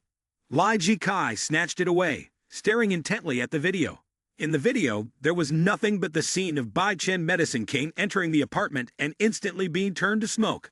The explosion was so powerful that within a 10-meter radius of its center, there was nothing left but dust, not even a cockroach. Even Bai Chen in a strong state would have no chance of escape, let alone being injured. After 37,500,000,000 came to hand, William wasted no time and immediately uploaded the video for assassination review. But life is not as easy as that. When the task escalated to assassination, Wang Kai immediately reported, "Master, the assassination task against Bai Chen Medicine King has been submitted by the second-rate world assassin, Hell Baron. But I've noticed some unusual points. I'm not sure if we should approve it." Park Jimin, upon hearing the report, was both curious and suspicious. "What? Bai Chen Medicine King died that quickly?" Immediately, Park Jimin hurried down to the basement where the high-end machines were operating and ordered, "Show me." Wang Kai didn't say anything and promptly opened the video on the large screen. In the video, the scene of the apartment exploded like a thunderous roar, flames soaring sky-high, confirming that Bai Chen really has been erased from this world. At this point, anyone would believe that Bai Chen Medicine King was dead, but Park Jimin did not believe it. Just a glance was enough for him to see that something was off. Wait, this is not right. Apart from the face that looks exactly like Bai Chen Medicine King, the overall aura seems a bit off. Park Jimin thought. He was once shot in the shoulder. If it were really him, his arm couldn't move like that. But in the video, this person moves too naturally. This cannot be the real Bai Chen. As soon as Park Jimin muttered that, he suddenly came to a realization.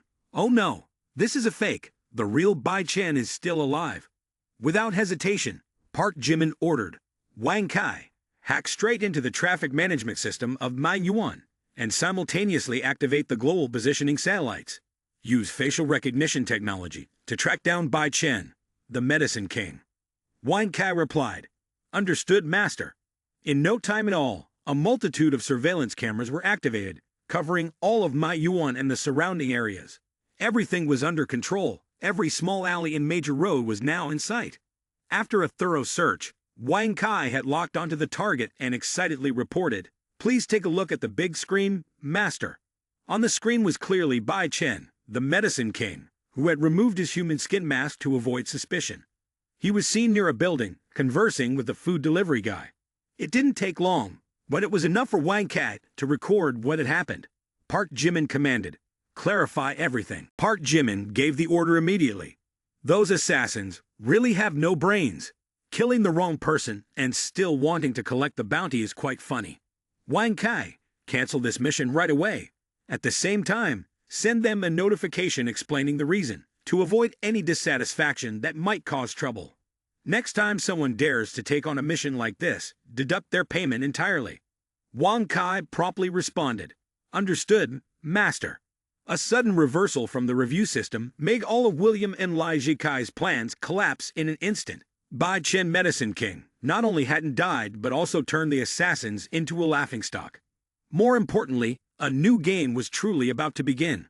On this side, Lai Ji Kai had just sighed in relief, feeling as if a 1,000-pound weight had been lifted off his chest. With Bai Chen Medicine King dead, it meant he no longer had to live in constant fear of retaliation. From now on, he could eat well and sleep soundly, no longer having to be afraid of that old man sneaking up to strangle him while he was snoring. Lai Ji Kai raised his glass of wine, his face full of delight. It seems that Bai Chen Medicine King is just a hollow name. The legends about him sound so mysterious. Yet who would have thought he could die so easily? Mr. William, I toast to you. William gently swirled his glass of red wine, his eyes sparkling with philosophical insight. Times change, technology advances. No matter how strong a person is, no matter how much they break the limits of physicality, in the end, they are still just flesh. Years of painstaking martial arts training cannot compete with a bullet. Those once hailed as martial arts masters, invincible gods, are ultimately eliminated by the era. With just a touch of modern technology, they are no different from ants crushed underfoot.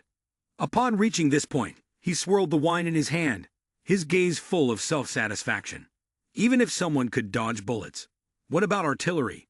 Can they withstand ballistic missiles? Certainly, they cannot escape nuclear bombs or atomic bombs. In this world, true strength does not lie in muscles or speed, but in intelligence. Humanity did not become the master of all things because we are stronger than other species, but because we are smarter. Intelligence is the ultimate weapon. And just when both of them were eagerly waiting to count the money, the phone rang. William opened it to check, his eyes immediately narrowing, and his previously joyful expression turned distinctly unpleasant. What? The mission is not approved. The assassination has been denied for review. Several hypotheses flashed through William's mind. Could it be that the bounty is too high for the platform to want to pay? Or is there someone behind the scenes intervening? Thinking of this, his expression darkened, and a hint of coldness flickered in his gaze. Lai Ji Kai immediately changed his complexion as well, his eyes wide open. What? You're kidding me, right? Clearly, the person blown apart is Bai Chen. How could it be wrong? Is it possible that old man is still alive? Without hesitation, William logged into Assassination, opened the mission notification section to check. As he read the first line of the message, he was completely stunned. Esteemed Hell Baron, your assassination mission has not been completed.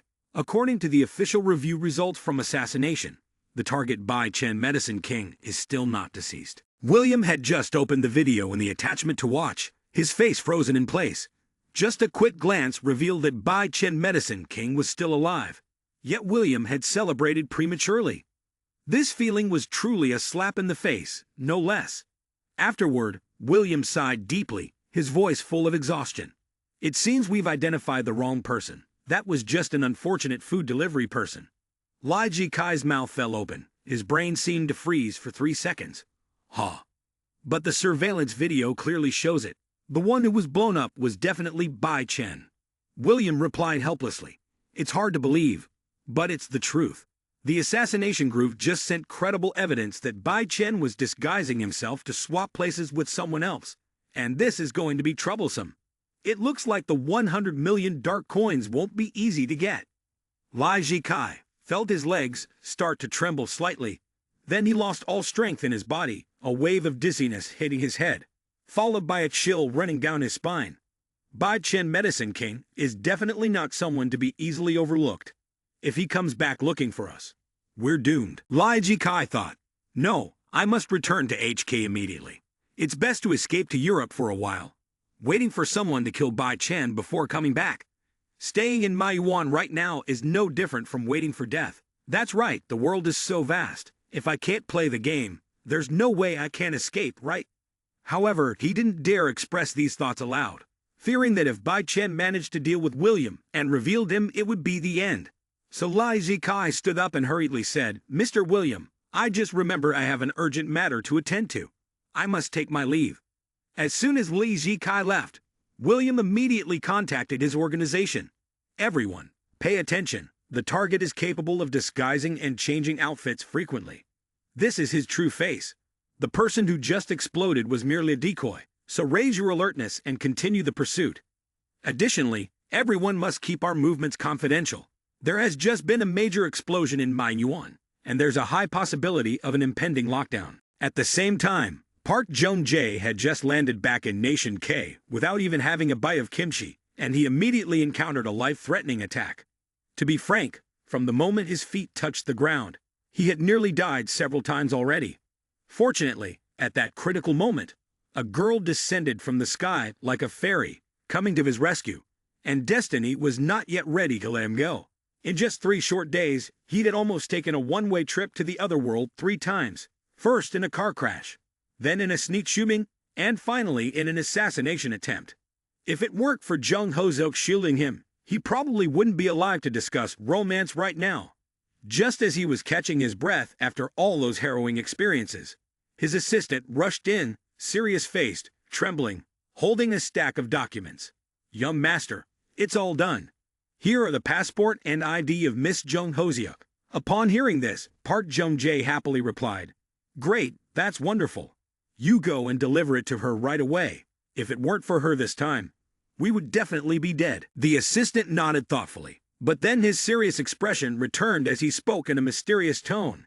"Young master, I feel that this matter is not simple at all. The chairman has just had an incident, and you have also faced continuous misfortunes. I am quite suspicious. Someone wants to obstruct your path to the chairman's seat of the group." Park Jung-jae began to feel slightly uneasy, and in his heart, he had a suspicion. It must be Park Sampang. This guy has always disliked me. For years he has been secretly causing trouble within the group. But I am the only legitimate heir of Samsung. Once I become the chairman, Samsung will be firmly in my hands. But before they could finish their discussion, a series of urgent knocks echoed on the door. The knocks were not polite in any way. They sounded as if someone was in a hurry or had something important to report urgently. Hearing this, Park Jung-jae could not help but feel cautious. But when the door opened, a graceful figure entered, moving as elegantly as drifting clouds and flowing water. Park Jung-jae looked on, his eyes captivated, his heart fluttering like a herd of deer dancing joyfully. At this moment, Park Jung-jae had lost his composure. He immediately got up from the CEO's chair and, like a little puppy, ran up to her. "Miss Hoseok, you've arrived. This is her new identity and passport." In fact, after arriving in Nation K, Jung Hoseok's next goal was to kill Park Jung-jae for the 2 million dark coins reward on the assassination. But seeing him as a potential pawn, she decided to step in and help. Now that her new passport and identity were ready, and he had outlived his usefulness, Jung Hoseok didn't want to waste any more time on him. Afterward, she took the passport, her face still as cold as ice. But inside, a surge of excitement rose within her. "Finally, I can return to Nation H. Another stroke of luck is that after undergoing the genetic modification process, my appearance has gradually changed, becoming more and more different from before. I'm no longer just an ordinary girl, but a completely new version of myself. If I were to stand in front of my old classmates, there's no way any of them would recognize me. So if I change, I'll change completely. I have no reason to hold on to my old identity. If fate has already turned me around, then I will decisively walk down this new path with a new identity, no longer bound by the past." Just as the thought crossed her mind, Jung Hoseok's heart was filled with a chaotic storm of thoughts. However, when she reflected on the events of the past, she couldn't help but feel a deep sense of guilt and regret. The things I did with Park Jimin in the past, perhaps he will never forgive me for them in this lifetime. Some things, once lost, can never be regained, and there's no opportunity to start over. But what if I started again with a new identity, a completely different persona? What if I pretended this was the first time I met Park Jimin, with no tangled past, no old mistakes? Perhaps he and I could still have a chance to walk together. From today onwards, the name Jung Hoseok will be erased. Now, I am Yin Xiuna. But just as she was fired up with determination, her thoughts were suddenly interrupted by the somewhat wistful voice of Park Jung-jae. He looked at Jung Hoseok with the eyes of a puppy abandoned. "Miss Hoseok, do you have to go back to Nation H?" Without hesitation, Jung Hoseok responded firmly with a single word, not long-winded, not explaining, not giving her any leniency. But she didn't stop there. She immediately added a sentence, like a knife cutting into Park Jung-jae's heart. "Oh, there's one more thing. From now on, call me Yin Xiuna. I don't want to hear anyone mention the name Jung Hoseok anymore." Saying that, Jung Hoseok looked at Park Jung-jae with an icy gaze, without the slightest politeness, with not a hint of friendliness. If this were the time before I'd experienced the hardships of life, before I'd encountered all those bloodthirsty situations, maybe I would have seized the chance to cling to this grand figure. Maybe I would have even wished I could pull out the household register and attach his name to it.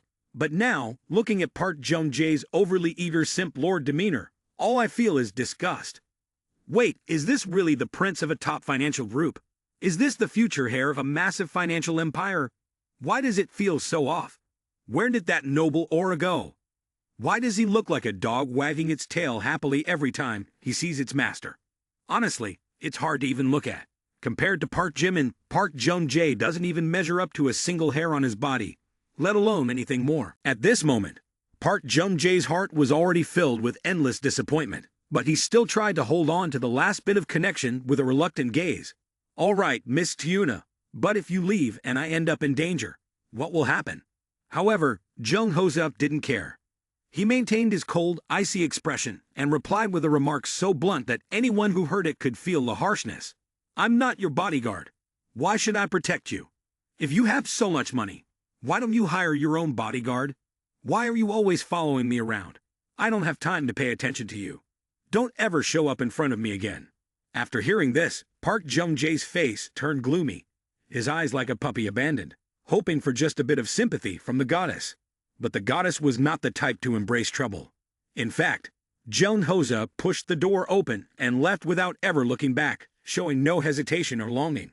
The assistant, who had been listening to the whole exchange, couldn't hold back any longer and spoke up. President, this girl is really bold, isn't she? She dares to speak to you like that, as if no one matters. Not to mention, you already have your fiancé, Kim Sarang. Right now, the support of the Kim family is incredibly important. The assistant continued. If you cause trouble with Miss Yuman now, it's like a lose-lose situation. But the problem was, Park Jung-jae absolutely loved this kind of thing, and interrupted without any hesitation. Shut up, Hoseok. The goddess is exactly like that. She's cold and proud, nothing like other girls.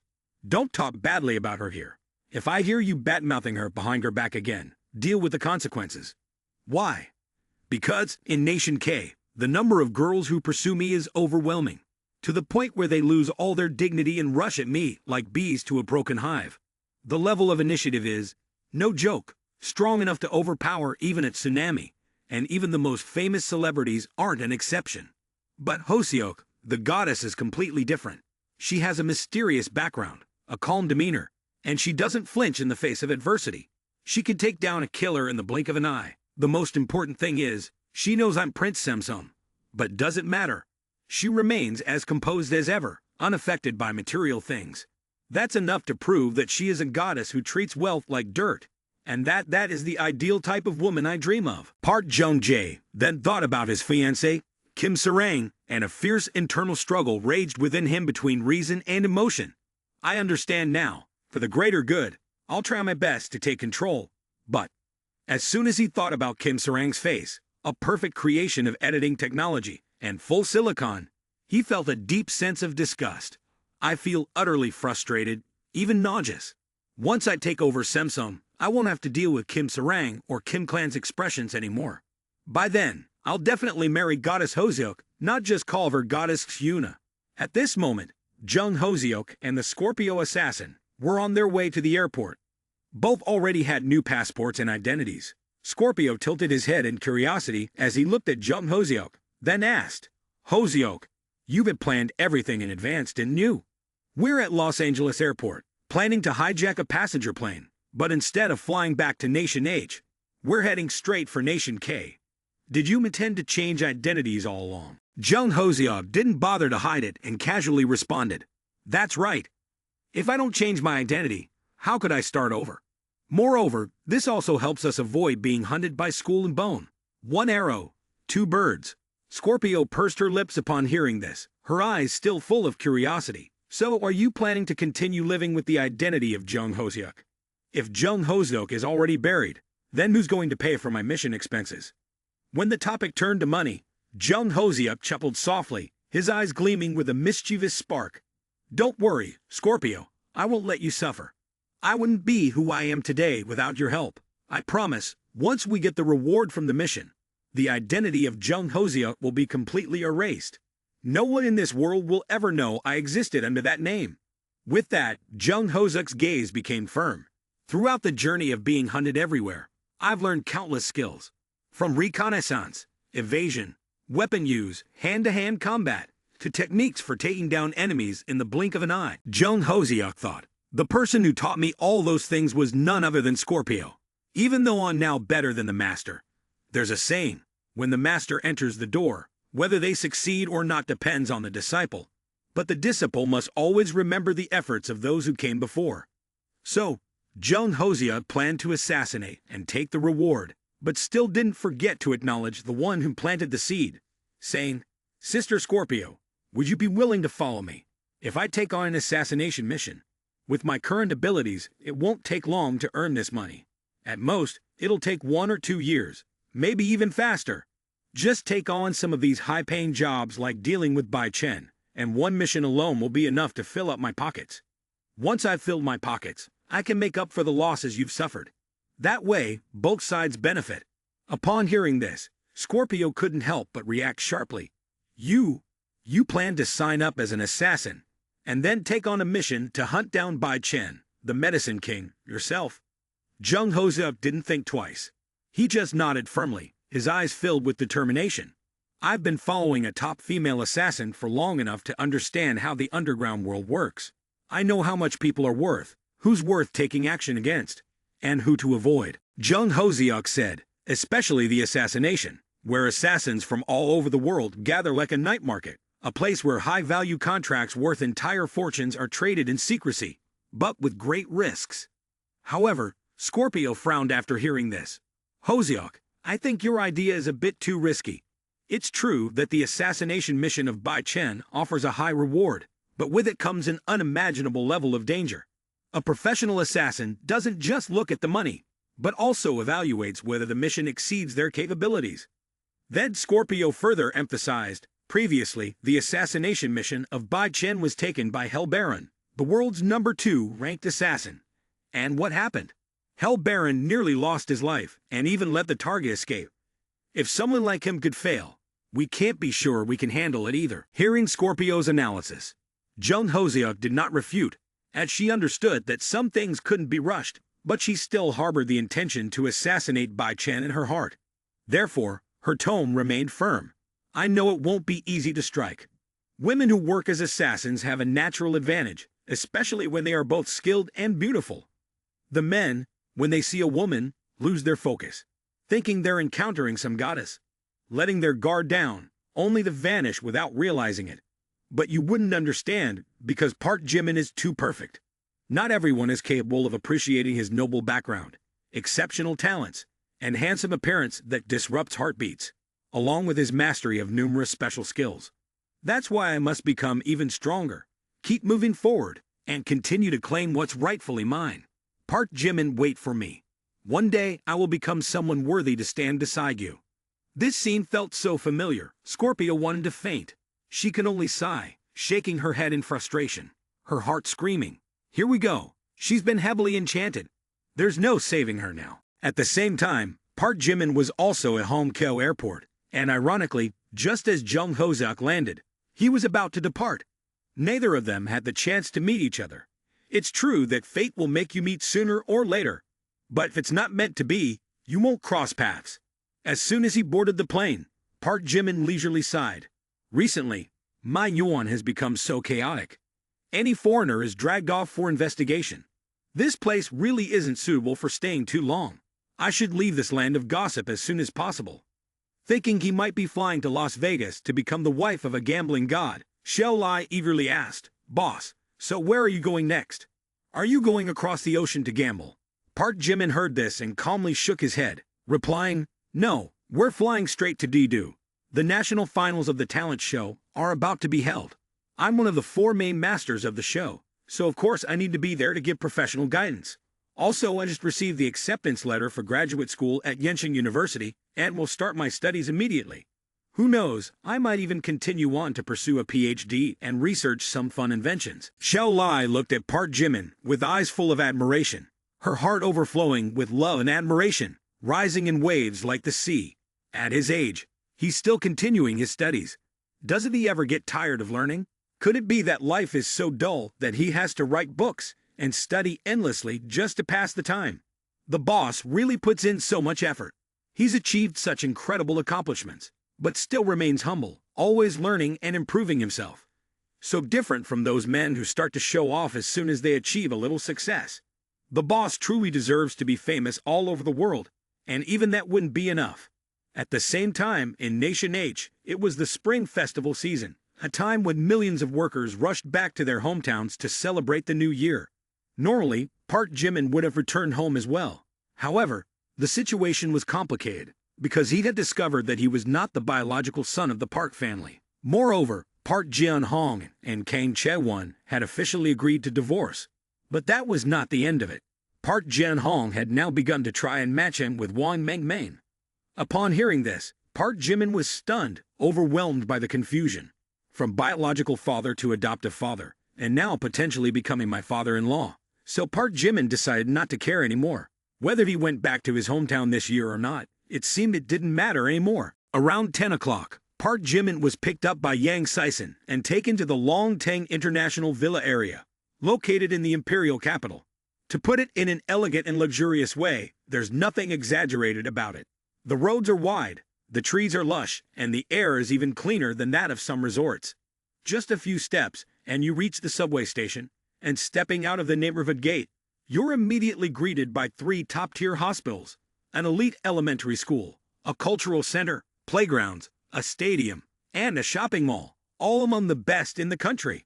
Upon arrival, Yang Saisen was thrilled, his eyes sparkling as if he had just discovered a treasure, eagerly reporting, "Godfather, your foresight is truly extraordinary. Now, finding talent has become the hottest nationwide program. Every day, countless partners approach us, and the advertising contracts are piling up. We just need to sign one, and at the very least, we'll make tens of millions. The transfer fees for the program alone have already reached several billion. Not to mention, the popular contestants are directly live-streaming sales, and the revenue is skyrocketing. Roughly speaking, by the time the program ends, we'll have made at least 3 billion. Hearing this, Park Jimin felt a bit confused. At first, I just wanted to spend money, but who knew I would accidentally open up such a monstrous money-making machine like this? Could this really be the destiny of the rich? Finally, Park Jimin waved his hand, speaking lazily, his face showing a tired expression, as though he had lost faith in money. Fine, just keep going. But remember, if there are any more contracts that are too troublesome, just decline them directly. I don't need this show to turn into a flea market." Yang Saisen, seeing Park Jimin's expression, laughed.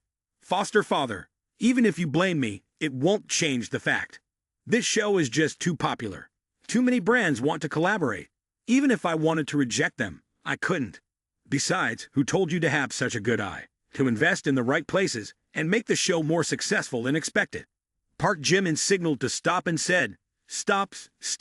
I told you we're not discussing work today. I have absolutely no interest in making money." Yang Saisen was silent for a few seconds after hearing that, then nodded and suddenly understood the reasoning. What? Ordinary people would be overjoyed to make 1 million.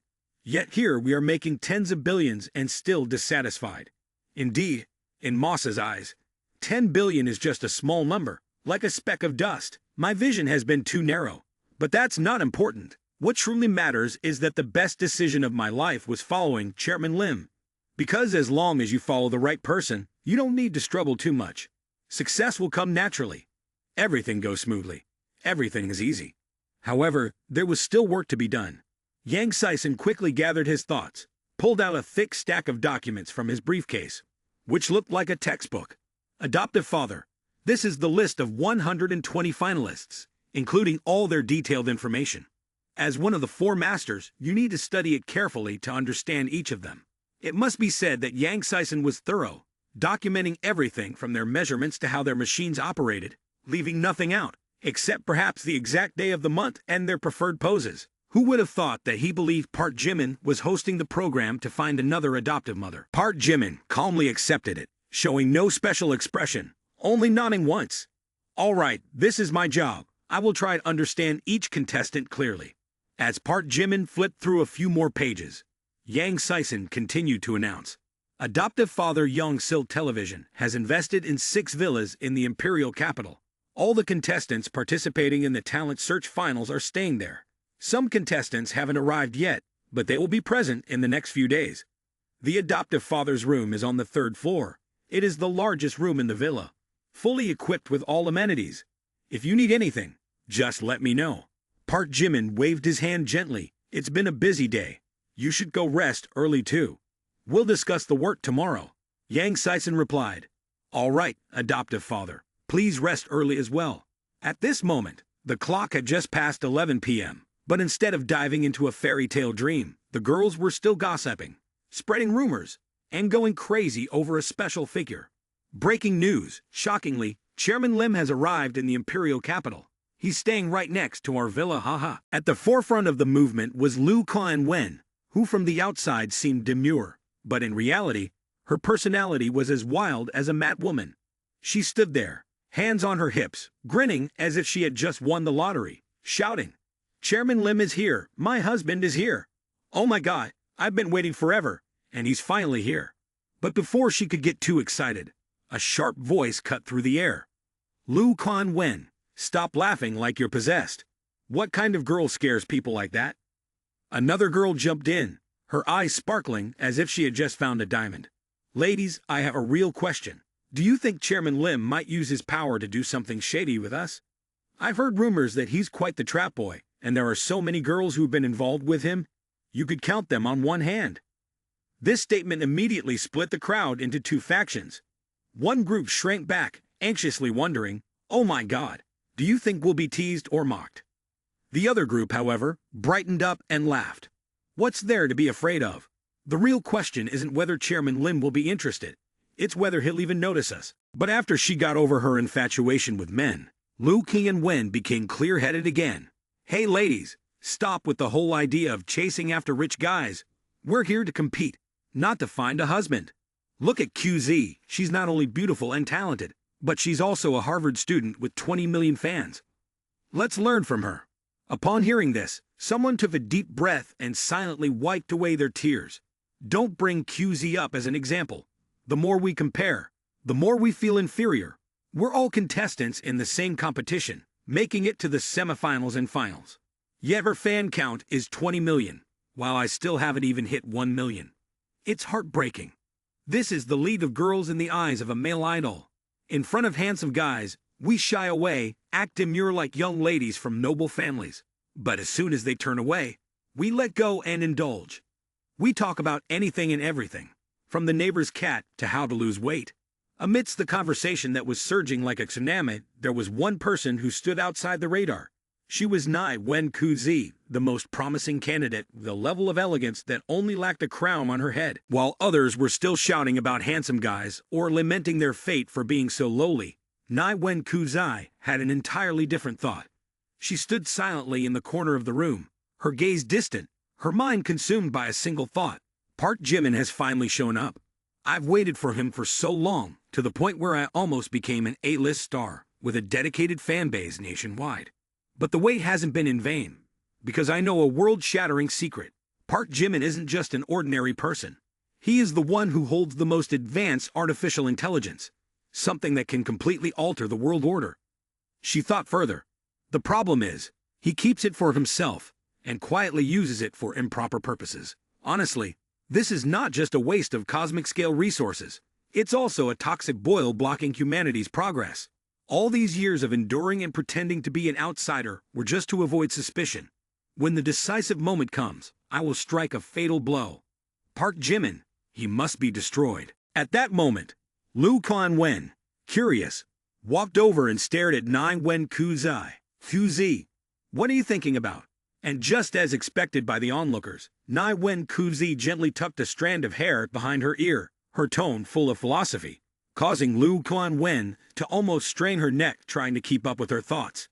I was wondering if, within the void of this world, there could be countless parallel spaces hidden. These spaces might have planets like Earth, a sun shining down, a galaxy, and even their own separate universes. If that's the case, Wouldn't this world simply be a part of something called a parallel universe? Liu Qianwen gasped, unable to swallow this chunk of information before Nai Wen Kuzi pushed the matter to an entirely new level of cosmic depression. Maybe we aren't the main characters, just background figures. A name that passes by the pages, existing or disappearing without anyone caring. And if that's truly the case, then hasn't our fate been sealed from the start? There's no way to change it, no way to escape. Upon hearing this, Liu Qianwen touched Nai Wen Kuzi's forehead, her expression as bewildered as it could be. What do you mean by parallel universes? What do you mean by supporting characters in novels? What do you mean our fate is already set? I've been trying to listen carefully, trying to think hard. But the more I listen, the more it feels like I'm drifting into some strange, philosophical realm. QZ, why do you always say things I can't understand? Even though I don't get it, I feel like it makes a lot of sense. In the end, she gave up on trying to understand Nai Wen Kuzi's mind-bending way of speaking and said, "Forget it, just go to sleep quickly. Tomorrow, we still have to practice our acting." Looking at Liu Qianwen's back, Nai Wen Kuzi didn't say much, only nodding simply. Mem, sleep. Outside, the sky was still dark, so much so that not a single star could be seen, as if it were a sign of a stormy tomorrow. At 6 a.m., before the sunlight had a chance to shine into the villa, a series of loud knocks echoed, accompanied by the voice of the program staff calling out, "Wake up! Wake up! Wake up! Get up, wash your face, and put on makeup right now. Today is an important day." Inside the room, several female students, curled up in warm blankets, were startled by the loud shouting before they could figure out what was going on. Liu Qianwen, wrapped up in the blanket like a sleeping caterpillar, let out a groan, her voice lazy like a lazy cat. "Let me sleep a bit longer, just a little. I'll get up in 10 minutes, I swear." Someone said, "Get up, woman. Chairman Lim is here, doing a direct inspection." Liu Qianwen sprang up, her eyes wide open, hair messy, but her mind clearer than anyone else's. What? Today was a rare day, a rare event on par with a total solar eclipse. That Park Jimin woke up early to go to the program's production team. Park Jimin had just entered, and it was already blinding. Inside, over 80 girls were gathered. These girls, aged between 18 and 25, each had a face that could have stepped out of a magazine cover. They were all beautiful, with an aura that dazzled. Standing still, they were even more radiant than the main cast in a romantic drama. Netizens screamed upon seeing this. "Oh my God, this feels even more shocking than walking into a hot pot restaurant." Before Park Jimin could even take a deep breath, Yang Sison suddenly appeared with a professional smile. "Godfather, we've arranged for 2 staff members to hold cameras to capture your image. I hope you don't mind. In other words, every gesture, action, and expression of yours right now is being closely watched by millions of eyes." Park Jimin glanced around and immediately noticed that the 3 masters hadn't arrived yet, feeling like he had arrived a little too early. Wait, this isn't right. If I go in now, I'll be instantly recognized." Then Park Jimin looked at himself, standing alone in front of the crowd of beautiful girls, and felt something was a bit dangerous. This scene, to put it plainly, is just one man standing amidst a sea of beautiful girls. And the key thing is I came in first. There's no one else to share the attention, no one to carry the load for me. It felt no different from a giant sweet cake placed amidst the colony of hungry ants. So he immediately activated his invisibility mode, glanced at Cayman who was standing nearby, and whispered, Hey, lend me your hat and camera. And while you're at it, hand me your staff ID card. Let's not draw attention just yet. We'll keep a low profile for now." Before the camera could even react, the boss quickly grabbed the items, put on the hat, and transformed into a professional cameraman. "All right, now let's sneak in like this. No one will notice us." At that moment, inside the training room, with the number of employees being quite large, everyone was busy and no one paid any attention to the new staff member. And no one knew that at that very moment, a seasoned wolf disguised as an employee was stealthily weaving through the flock of sheep. "Foster father, you really know how to play the game." But because Chairman Lim was personally filming, Yang Sison spent the entire morning asking, "Foster father, should we notify the contestants in there?" Park Jimin immediately interrupted. "Don't mess up the plan. Let's just take a walk and see." The contestants were still busy with their tasks. Some were rehearsing their dance moves. Others were muttering their lines. and some were taking advantage of the moment to livestream and interact with their fans. Each person was absorbed in their own work, completely unaware that among them was a secret master blending in. Park Jimin, who had been quietly observing as a staff camera, suddenly noticed Dai-Han dancing skillfully in the middle of the rehearsal room. He casually asked Yang Sison, who was standing next to him, "The girl dancing over there, what's her livestream room number?" Yang Sison quickly checked the list and responded, "That's Dai-Han. Her livestream room is number 668. She's one of the top contestants." Park Jimin nodded slightly, his gaze toward Dai-Han somewhat admiring. I had only seen Dai-Han play the violin before, but she's quite good at dancing as well.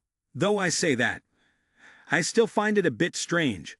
Among all the dozens of people practicing, some are struggling with their lines, others fumbling with their dance moves, but Dai-Han carries a certain presence that's more remarkable than the rest. Park Jimin thought, it's not because she's the most beautiful, but because every movement is confident, decisive, without a trace of hesitation or anxiety. Clearly, she's someone accustomed to the spotlight, not just a contestant at a competition. More importantly, Dai-Han's likability score has reached 94 points, and I haven't spent a single penny on her yet. A once-in-a-lifetime opportunity, the moment to act has come. Park Jimin casually pulled out his phone and opened the Big Cat TV app. It's been a while since I logged in. I suddenly feel a bit nostalgic. Acting on a whim, he clicked the login button, and in the blink of an eye, a legendary name lit up on the screen. A solitary cigarette officially went online. At that moment, a familiar ID appeared in Dai-Han's live stream room. As soon as this ID appeared, the already crowded live stream room immediately erupted like gasoline poured onto a fire. "Oh my God, President Lim has arrived. Welcome, President Lim. I'm not seeing things right. The legendary man, he's finally back. President Lim is here. President Lim really is here. Wait, President Lim suddenly went online. Is he planning to do something? Don't tell me he's going to spend money, right?" Just 1 second later, the entire Big Cat TV shook as if there had been a magnitude 10 earthquake. A massive notification exploded on the screen, so large it covered half the interface, with blinding light as if someone had just thrown the sun onto the screen, claiming all the attention of the netizens. A solitary cigarette had gifted the planet a 10,000 impact, 1 second of silence, 3 seconds of shock, and 5 seconds later, the entire social network exploded. And this was the most expensive gift of Big Cat TV, available only to those who held the title of Emperor of the Gods. The screen blazed like a fireworks festival, not just one, not 5, but dozens of bursts per second. Every time Park Jimin clicked his fingers, 1 million flew away, and just like that, 200 million vanished in less than half a minute. Yang Sison stood watching, eyes wide, mouth agape. Hey, am I seeing things? Chairman Lim is always on top, never fails to impress me. Everything Park Jimin did, everything he clicked, was followed by millions of people, not missing a single second.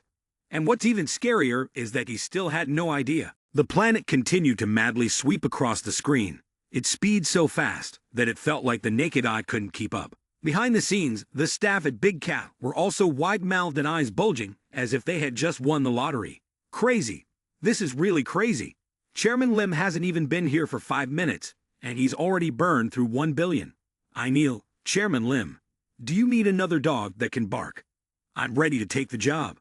If this keeps up, Big Cat TV's valuation will soar by another 5 billion, while Chairman Lim has only spent 1 billion. A 5-to-1 return is truly money flowing in without a care. The boss is still a boss. What a brilliant move. Truly a person with the blood of the divine turtle. Everywhere they touch turns to gold. The number of people online also kept rising. 1 million, 5 million, 10 million, peaking at 13 million viewers. At this point, the country had a population of 1.4 billion. That means, for every 100 people, one person was watching Dai-Han's livestream. At the very moment when everyone was still gasping for air due to the shock that struck them to the core, Dai-Han remained as carefree as a fairy, completely unaware of the immense buzz she was causing across the entire internet. And all of this was because of a man who was spending money as if it were falling on leaves, a few billion already gone.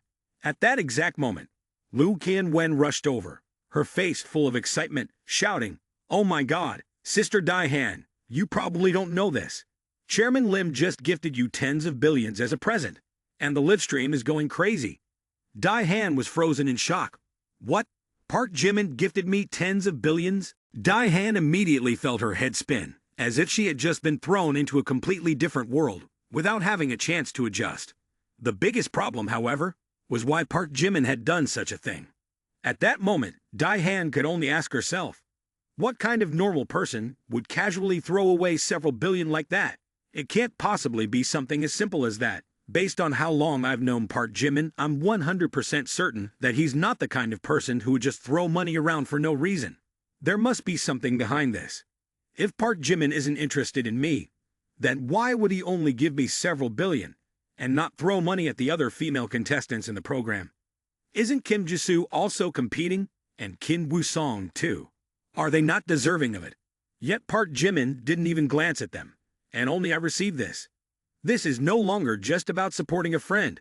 It's something more special, something personal. In that moment, Dai Han suddenly realized the truth.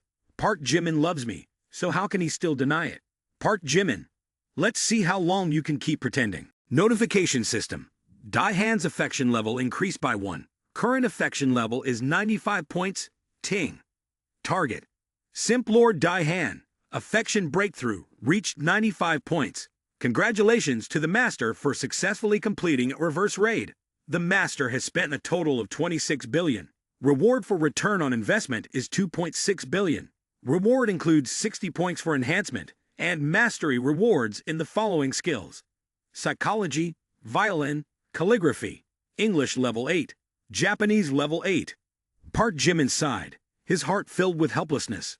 What a shame, I haven't even spent all the money yet. I just threw out over 20 billion, and Dai Han already left the live stream. The 1 million limit is way too small. I couldn't spend it fast enough. It's really frustrating. It's like I'm completely tied up. If only I had asked the technician to set up a gift worth 100 million earlier. Wouldn't spending money have been easier now? Thinking about it, he felt a pang of regret, wishing he could turn back time and rush to the technical department to slam the table, demanding a gift worth 100 million right then and there. At this very moment, of all people to meet, Liu Qianwen encounters her diehard fan. With just one glance, she immediately recognizes Park Jimin. Wait, why does this person look so familiar? What? President Lim is pretending to be a cameraman? Instantly, Liu Qianwen's eyes sparkled, and her face turned bright red with excitement. Aha! God richest President Lim, is it really you? My idol is here. Ah!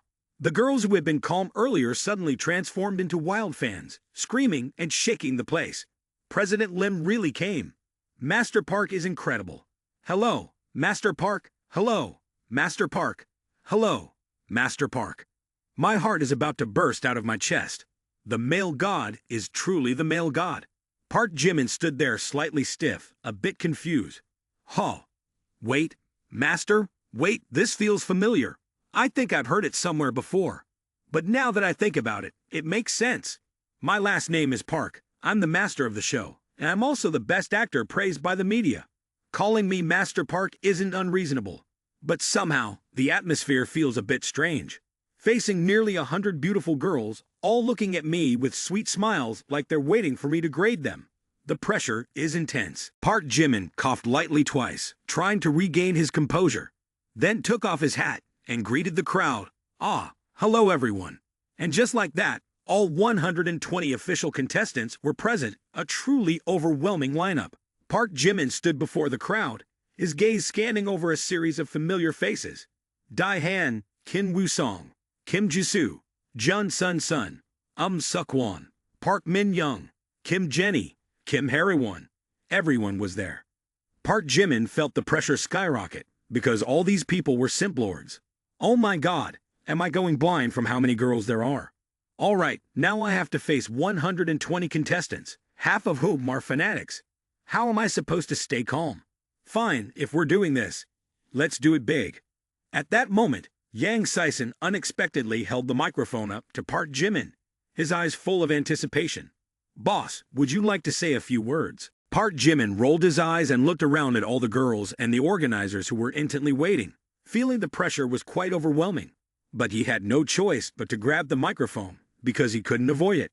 Just now, I heard someone call me master, and according to the rules, once you call me master, I'm supposed to teach.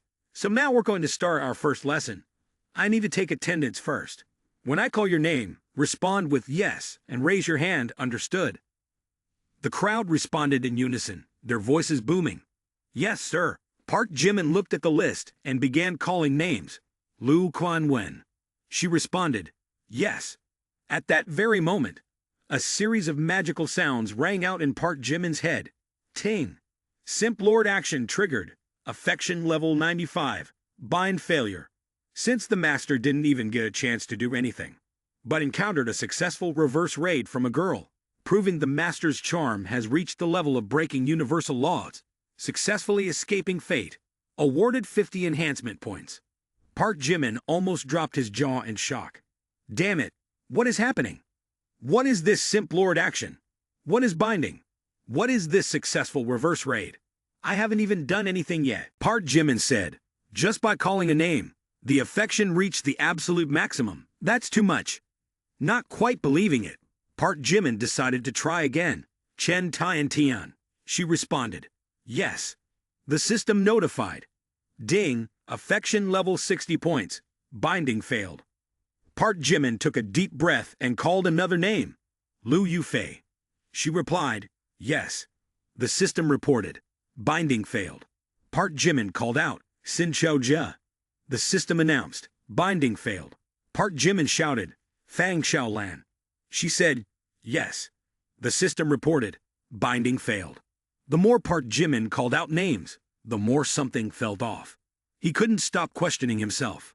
I've called over 50 names, and every single one has failed to bind. Each person has an extremely high level of affection, at least 30 points, with the highest reaching 90, yet no one has been successfully bound. Of course, Lu Qianwen is a special case. Knowing in advance, I wouldn't have spent tens of billions on gifts. Now it's done for. All the female students have high affection from the start, so how can the binding work? But the roll call had to continue. Park Jimin glanced at the next name on the list and called Nai Wen Kuze. She replied yes. As soon as the words were spoken, in the crowd, a young woman with an ethereal, almost icy aura gently raised her hand. Her skin was as smooth and white as morning mist, her deep eyes seemed endless, and every feature on her face was so exquisitely chiseled that it appeared as if it had been carved by hand. She resembled a stunning beauty stepping out of a watercolor painting, both pure and transcendent, yet irresistibly alluring. Before this feeling could be fully expressed, Park Jimin froze. The system notification appeared. Name: Nai Wen Kuzi. Age: 20. Height: 172 centimeters. Weight: 50 kilograms. Beauty rating: 9.8. Female student's favorability toward the owner: minus 95 points. Successfully bound. Established the relationship of simp lord. The female's favorability toward the owner exceeds 95 points. Reverse raid successful. The other party has become the simp lord of the owner. The notification system continues. Reverse raid completed. Rewarded with 10% of simp lord spending. Rewarded with 200 enhancement points. Rewarded with skills: peak level assassination, gun waving headshot, hacker proficiency, bomb proficiency, fluency in 16 national languages, proficiency in hidden buttons, counterintelligence proficiency, action proficiency, identification proficiency, dance proficiency, combat proficiency, yoga proficiency, singing proficiency, physics proficiency, chemistry proficiency. Park Jimin stood frozen in place, his mind nearly blank. What is this? Why does it have the skill for gun-waving headshots? Why does it know 16 international languages? Are these skills for an actor? At this moment, Park Jimin had a definite suspicion in his mind. A girl who is not only as beautiful as a fairy descended from heaven, but also exudes an air of mystery, with a skill set that is downright terrifying. It's hard to believe, how could a 20-year-old girl possess such an array of skills? Unless she's a genius, or perhaps has a system like mine. Otherwise, it would be impossible to master so many things in such a short time. And most importantly, why are all of her skills at the highest level? Who could possibly be perfect like that? And the real goal behind her participation in this competition is definitely not to become an actress. She doesn't want to be a celebrity. So what does she want? Could she be an assassin? adding in her -95 favorability. My god, she clearly wants to kill me, but there's no need to rush and expose her identity just yet. She wants to play spy with me. Is she sure she won't run into someone who's using hacks? With this thought, Park Jimin slightly curled his lips, then immediately regained his composure, pretending nothing had happened, and continued with the roll call in a professional manner. Hua Du Ling. Hua Du Ling replied, "Here." Park Jimin said, "Shang Quan Yu." Shang Quan Yu responded, "Here." Park Jimin said, "Ao Yang Ling." Ao Yang Ling replied, "Yes." He continued calling out each name one by one, maintaining a calm expression, as if nothing unusual was happening. But in reality, he had activated his extraordinary memory. As long as he met someone once, he could never forget them. With every name he called, he immediately recalled all related information, from their measurements, weight, personal habits, contact details, preferences, to even the secrets known by only a few. After finishing the roll call, Park Jimin waved his hand gracefully and said, "All right, roll call is over. It's a pleasure to meet everyone here. I am Park Jimin, commonly known as Chairman Lim. You may also call me Master Park. From today, I will be accompanying the 4 other masters and all of you in this talent search program, especially during the final stages. I hope everyone will cherish the time ahead, because in just half a month the program will officially begin the live elimination rounds. The first round will eliminate 60 contestants. In other words, only half of the contestants will remain. The details of the competition rules will be explained shortly by Master Yang." The moment the words were spoken, the entire hall shook. What? In half a month, 60 people will be eliminated. And it wasn't over yet. Yang Sison, standing beside him, was frozen in shock. He turned to look at Park Jimin, his mind screaming loudly, "I'm the director and even I didn't know about this. When did the program have this rule? Boss, what are you talking about?" Until now, the plan has always been to extend the show as long as possible to maximize sponsorship, advertising, and platform revenue. But now, suddenly, someone wants to cut half the contestants after just 2 weeks. How is that even possible? Boss, are you speaking nonsense? Just as he was processing all of this, Yang Sison was stunned, his mind desperately trying to process the information. All right, everyone, the rules have been set, and we all have to adapt. From now on, anyone who wants to survive must be ready for a real battle. And indeed, Park Jimin didn't know anything about the competition rules, nor did he care about the program's prior arrangements. He was the boss, and he could say whatever he liked. His rules were the program's rules. While Park Jimin was busy participating in the program and showing off with his self-made rules, in another corner of the HK Nation, an unexpected event was unfolding. Bai Chen, the Medicine King, had captured Lai Ji-kai right after he had just purchased his plane ticket. He let out a cold laugh, his eyes filled with killing intent. A bunch of bastards. One hides in the HK Nation, the other sneaks into the capital. Do you think you can escape from my grasp? How naive and ridiculous. As for you, Lai Ji-kai, this traitor, let's not even talk about anything else, but the fact that you invited more people here, and those bodyguards of yours? In my eyes, you're just ignorant fools who love to show off. I'll kill you like I would a dog." Lai Ji-kai, trembling with fear, begged, "Mr. Bai Chen, please spare my life. I am willing to be your dog for the rest of my life." Bai Chen, the Medicine King, sneered, "Hemph, do you even deserve it? You dared to betray me and still think you can escape to Europe to enjoy life. Truly delusional." Finishing his words, Bai Chen waved his hand, and the needle pierced directly through Lai Ji-kai's forehead, killing him instantly. But it wasn't just about dying like that. He was sliced into 2 halves, and even his lover and illegitimate child were killed right on the spot by Bai Chen. The brutal methods were so chilling that anyone who heard about them would shudder, the scalp going numb. After that, Bai Chen Medicine King tightened his grip, and the murderous intent in his eyes grew more intense with each passing moment. "Next, it's your turn, Park Jimin. You dared to summon international assassins to take my head, so I no longer need to maintain my noble identity. You played dirty, and I'll play even dirtier. In this game, I don't just want to win, I want to win in the most ruthless way possible." At this moment, the program was still ongoing, and the temperature showed no signs of cooling down. In fact, it was only growing more explosive. Park Jimin was giving a speech with an impressive aura, his presence dazzling.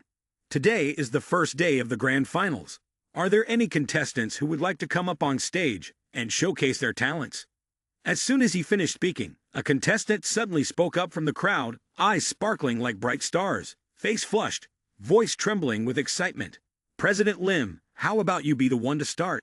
I've seen a video of you playing the piano before, and I wonder if we might get the chance to hear you perform live today. Immediately, all eyes turned to Park Jimin. Before he could react, a wave of enthusiastic sounds erupted like a tidal wave. Chairman Lim, come up to the stage. Just play one song. No need for explanations. What are you still hesitating for? The whole country is waiting for you. After the cheers, the beautiful women looked at him expectantly, their eyes sparkling like fans eagerly waiting for their idol to step onto the stage. At that moment, in Nai Wen Kuzi's gaze, a flash of killing intent appeared and then quickly vanished. I have secretly investigated Park Jimin, holding all the information about this person.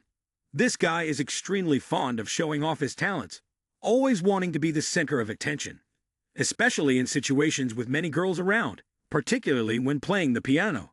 His skill level has reached the top in the world, even comparable to master artists. Nai Wen Kuzi thought, with such a personality, in a setting like this, he will definitely step onto the stage. Well then, this will be his last performance. Because right at the piano, I have planted a powerful bomb. As soon as he touches the keys, all I need to do is gently press the button on the remote-controlled earring, and everything will be over. On the other hand, Park Jimin had never imagined that he would be forced to stand in front of a crowd of beautiful people playing the piano just to please the ladies. But the problem was, this time he couldn't refuse. If he rejected now, Chairman Lim's reputation would drop by 80%, and he'd even be criticized for being cowardly, unwilling to perform. And so, Park Jimin took a deep breath, gave a slight nod, and stepped forward. All right, let me perform a little. As soon as the distance to the piano was less than 1.5 meters, the atmosphere suddenly became eerily silent. Hundreds of eyes in the auditorium were all fixed on him, waiting for a spectacular performance. But at that moment, his phone suddenly rang. Park Jimin hesitated for a second when he saw the screen. Unknown number, address in manhwa. He thought for a moment, then reached out to answer the call. Who is this? A familiar, sweet yet emotional female voice came through the line. It's me, Park Jimin. I've returned to Nation H. Hearing the voice, Park Jimin froze in shock. Jung Hoseok. Jung Hoseok, filled with excitement, was about to say more. But Park Jimin cut the call without mercy, not a second of hesitation. Too fast, too reckless, which only made him more frustrated. Damn, this is really bad luck. Still clinging on, just can't let go. Then Park Jimin muttered a few words, his face twisted with irritation, as he turned and walked off the stage. You all can play on your own. I'm not in the mood to play anymore. A straight-up sentence was thrown out, and the entire auditorium immediately erupted. What's going on? Why did Chairman Lim quit halfway through? Having money really makes one impulsive. Just yesterday, he was happily swiping tens of billions, and today, he's abandoning the stage without a second thought. But for some reason, I've had this nagging feeling that something's not right. Wait, didn't I hear Chairman Lim mention the name Jung Hoseok earlier? Who is Jung Hoseok? Is he influential enough to make Chairman Lim cancel his performance? Is that a name that once made Chairman Lim act like a simp lord? Chairman Lim used to be a simp lord too. Is that for real or just a rumor? Meanwhile, Nai Wen Kuzi furrowed his brows, unable to hide his displeasure. Can he really avoid it? Is he already on guard? I don't believe this is just a coincidence. According to my calculations, with Park Jimin's mindset, the chances of him going up on stage to play the piano are almost 99%. That's why I prepared to plant a bomb inside the piano. On the surface, it might seem like a random move, but in reality, it's a carefully calculated move based on behavior analysis and the target's habits. Everything had been meticulously planned, but unfortunately, I failed. As soon as Park Jimin stepped out of the door, the irritated expression on his face immediately disappeared, replaced by a chilling sense of relief. He squinted slightly, mentally replaying what had just happened. Earlier, when I agreed to play the piano, Nai Wen Kuzi's eyes seemed to widen a bit. If this were before, I probably wouldn't have paid attention to such a small detail. But now that I know her true identity through the system, this behavior seems very suspicious. I can't help but think the piano must have been tampered with. Time passed quickly like a flash of lightning, and before I knew it, half a month had already gone by. During this time, a series of earth-shattering events occurred internationally. The first event, Samsung had just held the funeral for its previous chairman, marking the end of a glorious era and officially welcoming a new chairman. The second event, a game called War God Hall, which no one knew where it came from, suddenly became a global phenomenon. At first, no one knew when it appeared, who created it, or why it became so famous. But once it went live, it exploded at rocket speed. From Asia to Europe and even North America, everyone was talking about it. The total number of players surpassed 100 million, and its growth rate was so fast that no one could believe it. Inside the CEO office of Star Group, Kim K-yan, the person responsible for the game's operations, stared at the hard data reports with a face as stiff as a stone statue. It wasn't due to any issues with his eyes, but because he was in shock. While still trying to process the reality, his assistant rushed in to report some shocking news. CEO Kim, according to our data, after the War God Hall was updated with the optimization patch, the number of players surged to 100 million in just half a month. Compared to before, this growth rate is 10 times faster than the top games on the market. It's truly terrifying. Especially the global translation feature, which eliminates language barriers in an instant. In the future, kids won't even need to learn foreign languages anymore. With just War God Hall, they can go anywhere they want. The assistant continued reporting. But it doesn't stop there. This is no longer just a game. It turns out that it has quietly infiltrated into all kinds of different sectors, from food delivery to social interaction, e-commerce, ride-hailing services, travel, and even job recruitment. Each product is connected to one another in a way that is nothing short of sophisticated. Now all you need to do is open the game app, and an entire world fits right in the palm of your hand. There's nothing in this world, above or below, that's not included. Kim K-yan was stunned, her mind in chaos. The more she thought about it, the more horrified she became. The more she thought about it, the more she felt a chill. No, this is no longer just a game. The appearance of War God Hall could make the entire world change its way of life. Even change the way people think, a direct blow to reality. At that point, the game will no longer just be for entertainment, but also a tool to manipulate the entire tech market. It's no wonder Jin Jiamu lost. It's the same chessboard, but Chairman Lim has already made 100 moves ahead. His thinking is truly on a completely different level. Kim K-yan said, "This boss really has a vision as far-reaching as a telescope, intelligence that encompasses the sky, making it hard not to admire, yet also terrifyingly difficult to resist. This person was truly born to be the ruler of the world." Upon thinking of this, Kim K-yan's heart raced, his eyes sparkling as if watching a thrilling movie, and a wave of intense admiration surged within him. The system notification sounded. Kim K-yan's favorability increased by 25. Current favorability is 95 points. Ting. The Simp Lord Kim K-yan is overwhelmed by the Master's supreme aura. Favorability surpassing 95 points. Congratulations to the Master for successfully executing a reverse Simp attack. The other party will now become the Simp Lord of the Master. Ting. Due to the effort devoted to the Simp Lord cause, the Master has spent a total of 100 billion. Reward return of 10 billion. Reward of 50 enhancement points. Skill rewards. Fluency in English. Expertise in psychology. Business management mastery. Enterprise resource optimization. Algebra mastery. Accounting calculation expertise. Law proficiency. And strategy plotting expertise. In another turn of events, a heavyweight villain has just set foot in the imperial capital and is a master of disguise. There are a slew of assassination orders targeting him. However, Bai Chen Medicine King is unperturbed, for he has not only fully recovered but thanks to a twist of fate, broken through his limits and reached the middle stage. But just as he took a few steps, Bai Chen Medicine King's gaze inadvertently swept across a massive billboard. And then, his face twitched slightly. What a coincidence! Just as he arrived in the imperial capital, the very person he was targeting immediately appeared before him, in the most mocking way possible. On the billboard, Park Jimin was holding a gun, snapping photos in a stylish manner, with a dazzling line of text beside him. The war god Bai Chen Medicine King stood still, feeling as though he were being openly provoked by his enemy. He curled his lips, coldly muttering, "Well done, Park Jimin.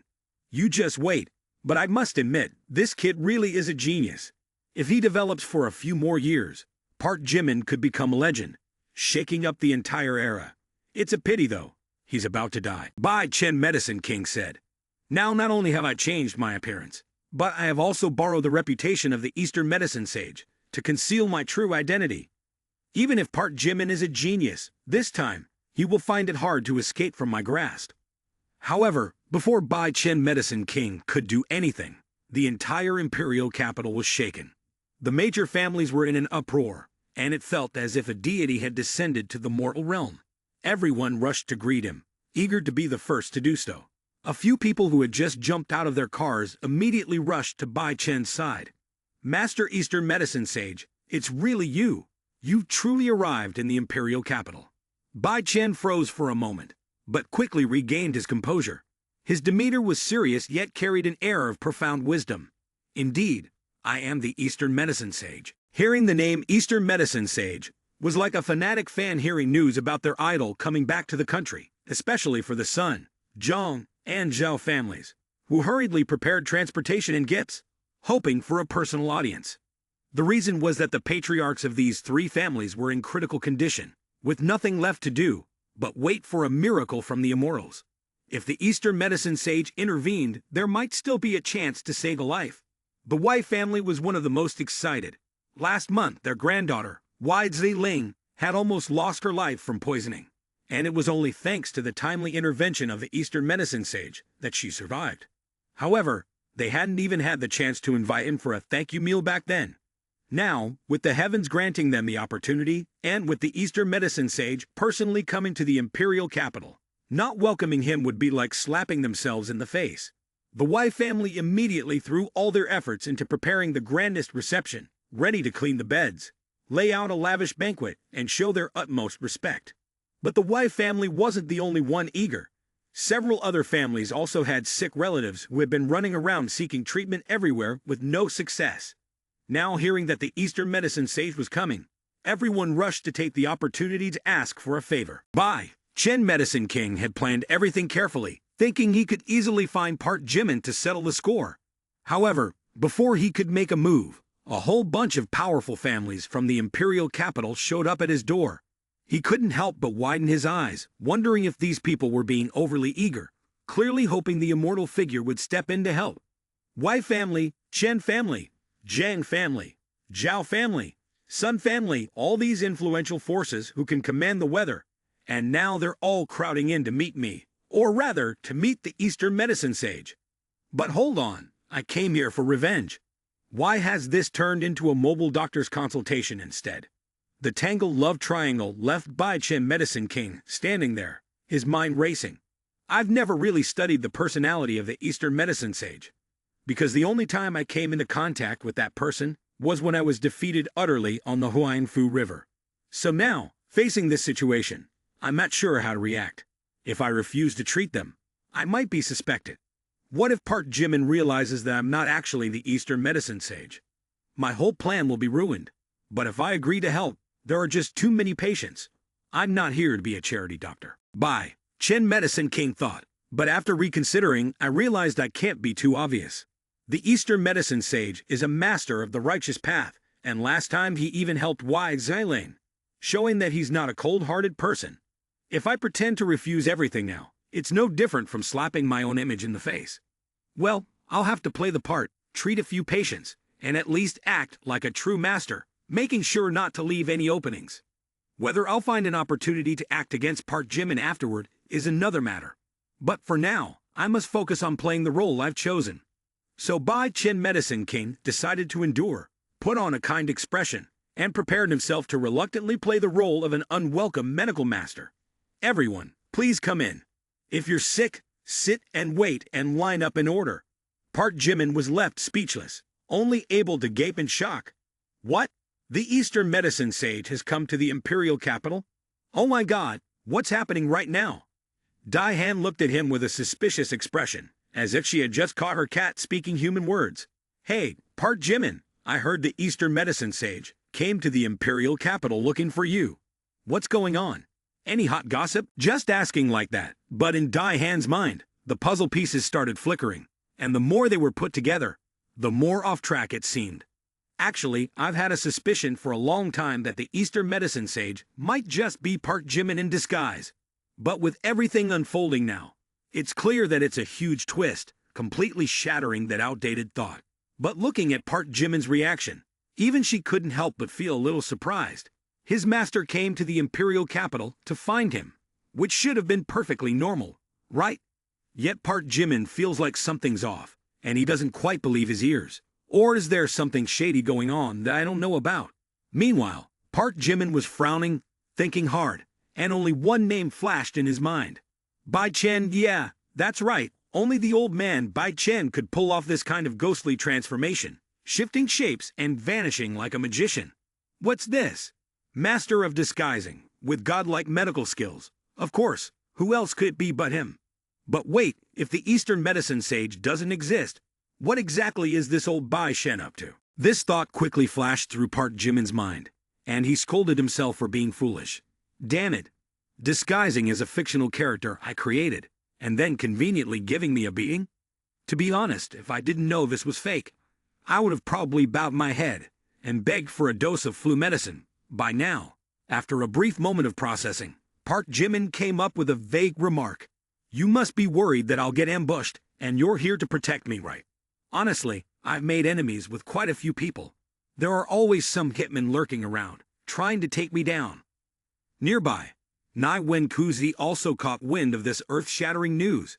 He stood frozen for 5 seconds before starting to panic. The Eastern medicine sage is here. This isn't something to joke about. At first, I thought Park Jimin was the type who just couldn't resist women, that a few curves would make him fall right away. But the more I got to know him, the more I realized he wasn't that easy. He hasn't once made a move on me. The chances of him striking back are practically zero. And now, with the Eastern medicine sage by his side, it's like it cranked up the difficulty to a level where you only have one life in the game. Nai Wen Kuzai thought. The risk of exposing my identity has definitely skyrocketed. Not to mention winning some competition or whatever.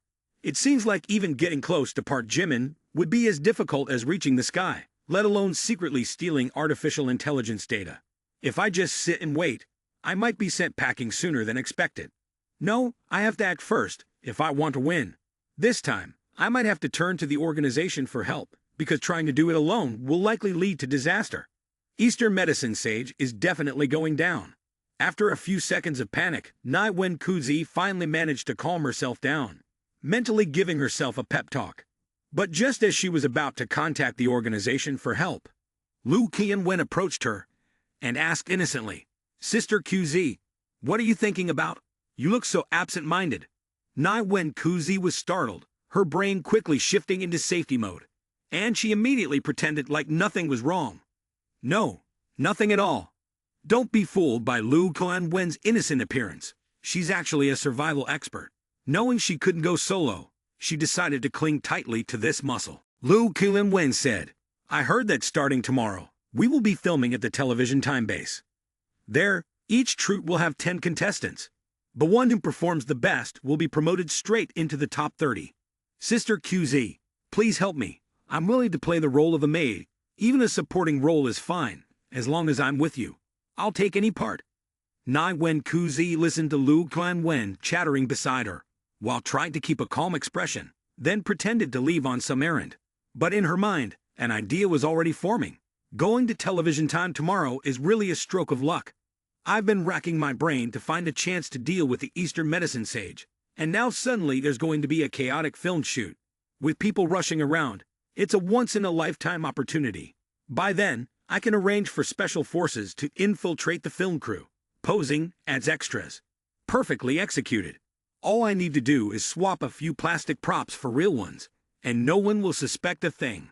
Thinking this, Nai Wen Kuzai immediately used her covered channels to report the situation. The Eastern medicine sage has come to protect Park Jimin. The only way to deal with this is to send the Eastern medicine sage on their way.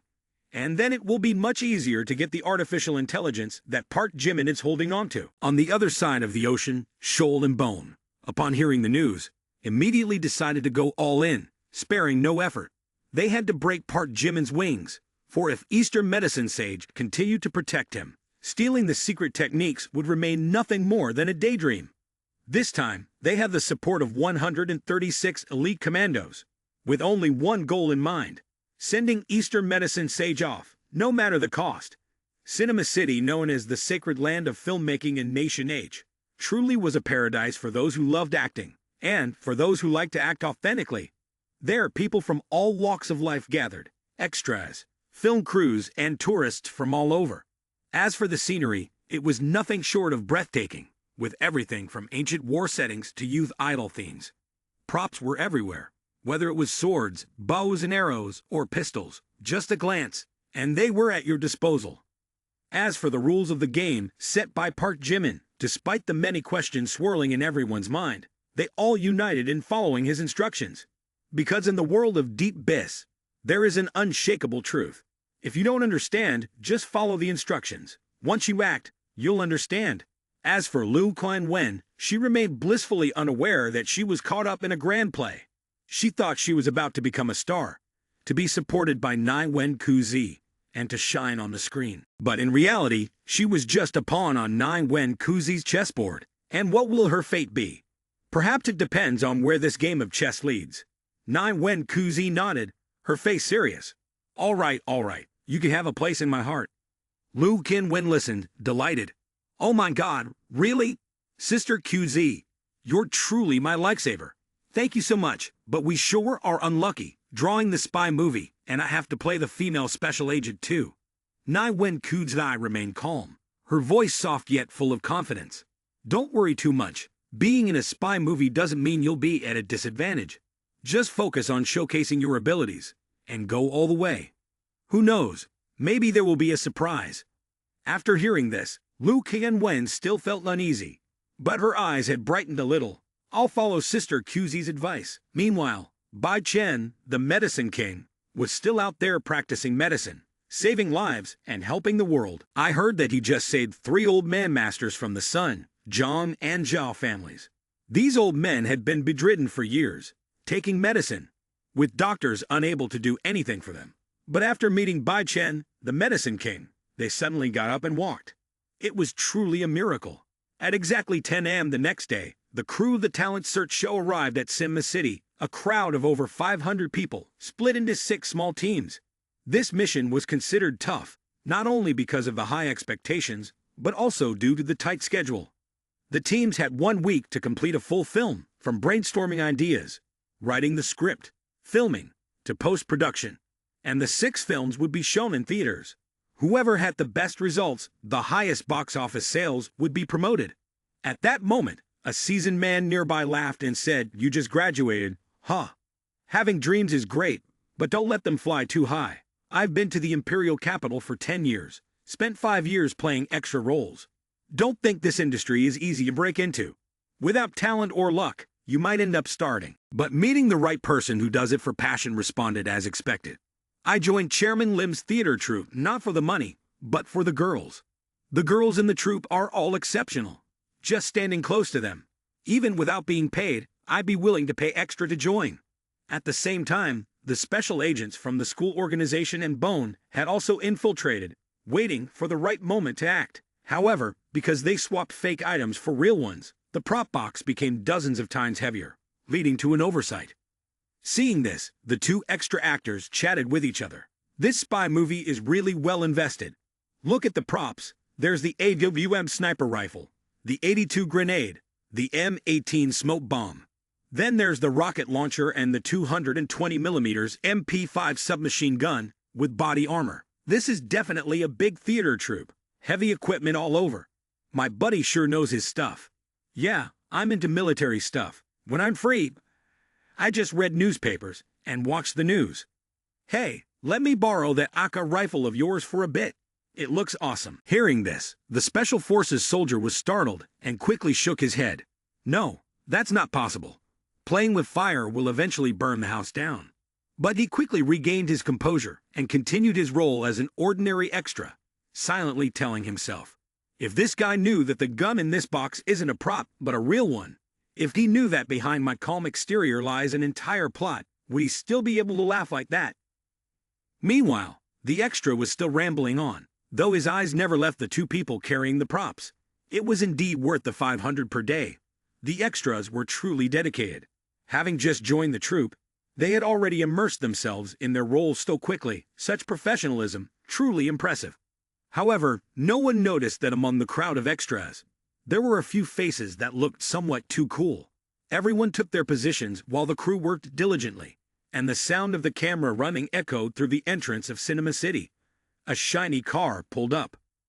The driver quickly stepped out, opened the car door, and bowed respectfully. Eastern Medicine Sage, this is Cinema City.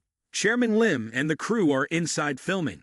They're a big production, and with just a few inquiries, you can easily find out their exact location. By Chen Medicine, King flicked his sleeve with a wave, his voice full of authority.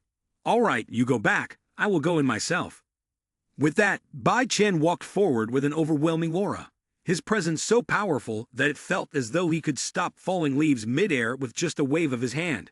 In any other place, this appearance would surely turn heads, but in Cinema City, where actors dressed in ancient costumes casually rolled about like they were going to the market, this look was rather ordinary. However, what no one knew was that from the moment Bai Chen Medicine King appeared, he had already come into the sights of unfriendly eyes.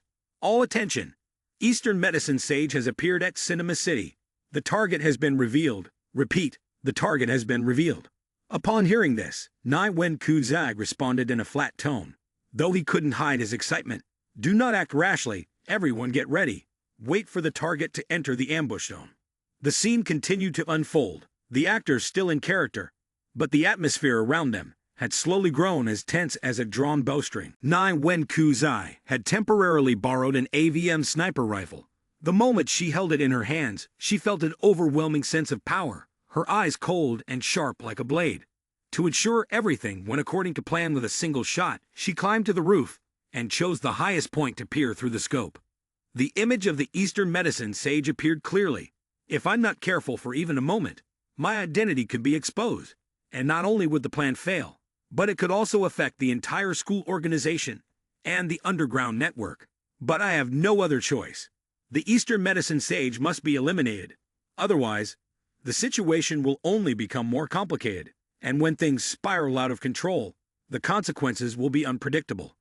Below, Yang Sison had just returned from surveying the film set, his face beaming with the excitement of someone who had just found a gift for the new year. He ran over to Park Jimin, breathing heavily as he narrated, "Dad, I just went on a survey around the area, and I saw 6 crews working. They're all busy, but from what I can tell, the spy film crew seems the most efficient. The other crews are still fumbling, not sure what to shoot. Meanwhile, the spy crew jumped straight into action. Everyone's working professionally." After hearing this, Park Jimin nodded. Yeah, they're really professional. But a flicker of doubt and caution flashed in his eyes. What is Nai Wen Kuzai planning? Could it be that she can't hold back anymore, and is actually going to make a move?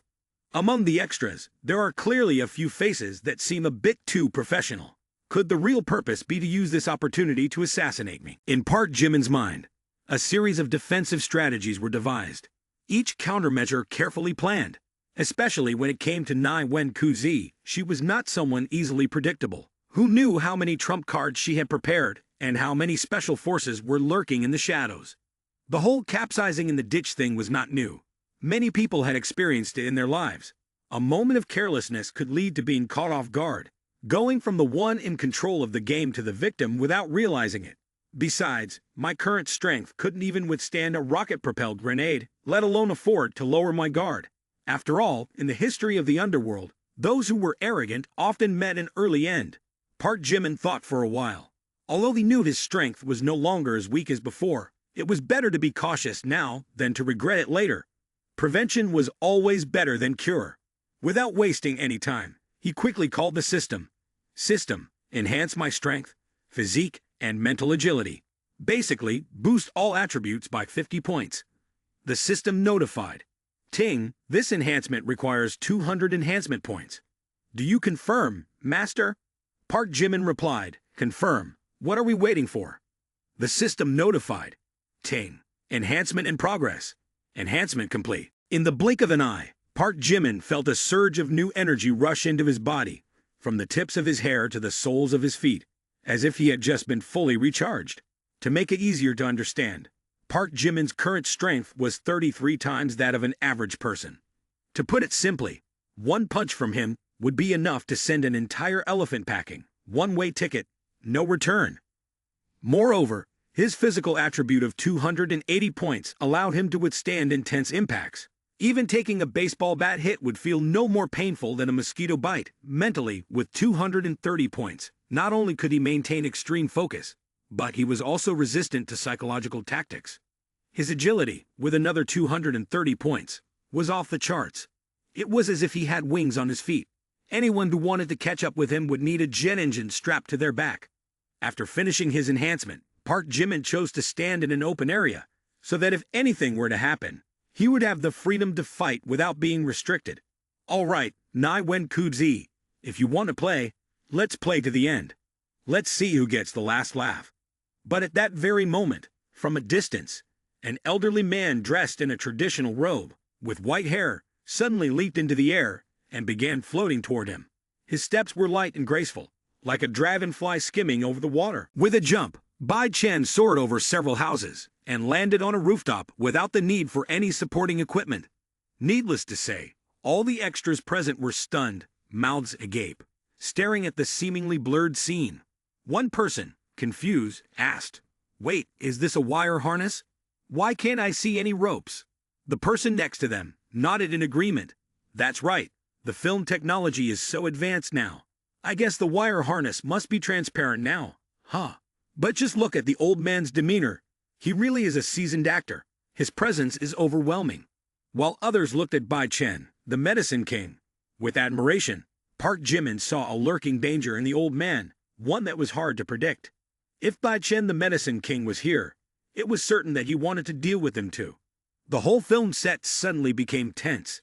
Although the sound of the camera still rolled and the director's voice still echoed, everyone could feel that something was off. In Bai Chen Medicine King's mind, a series of thoughts quickly flashed through, each one carrying a sense of calculation. Haha, I didn't expect this.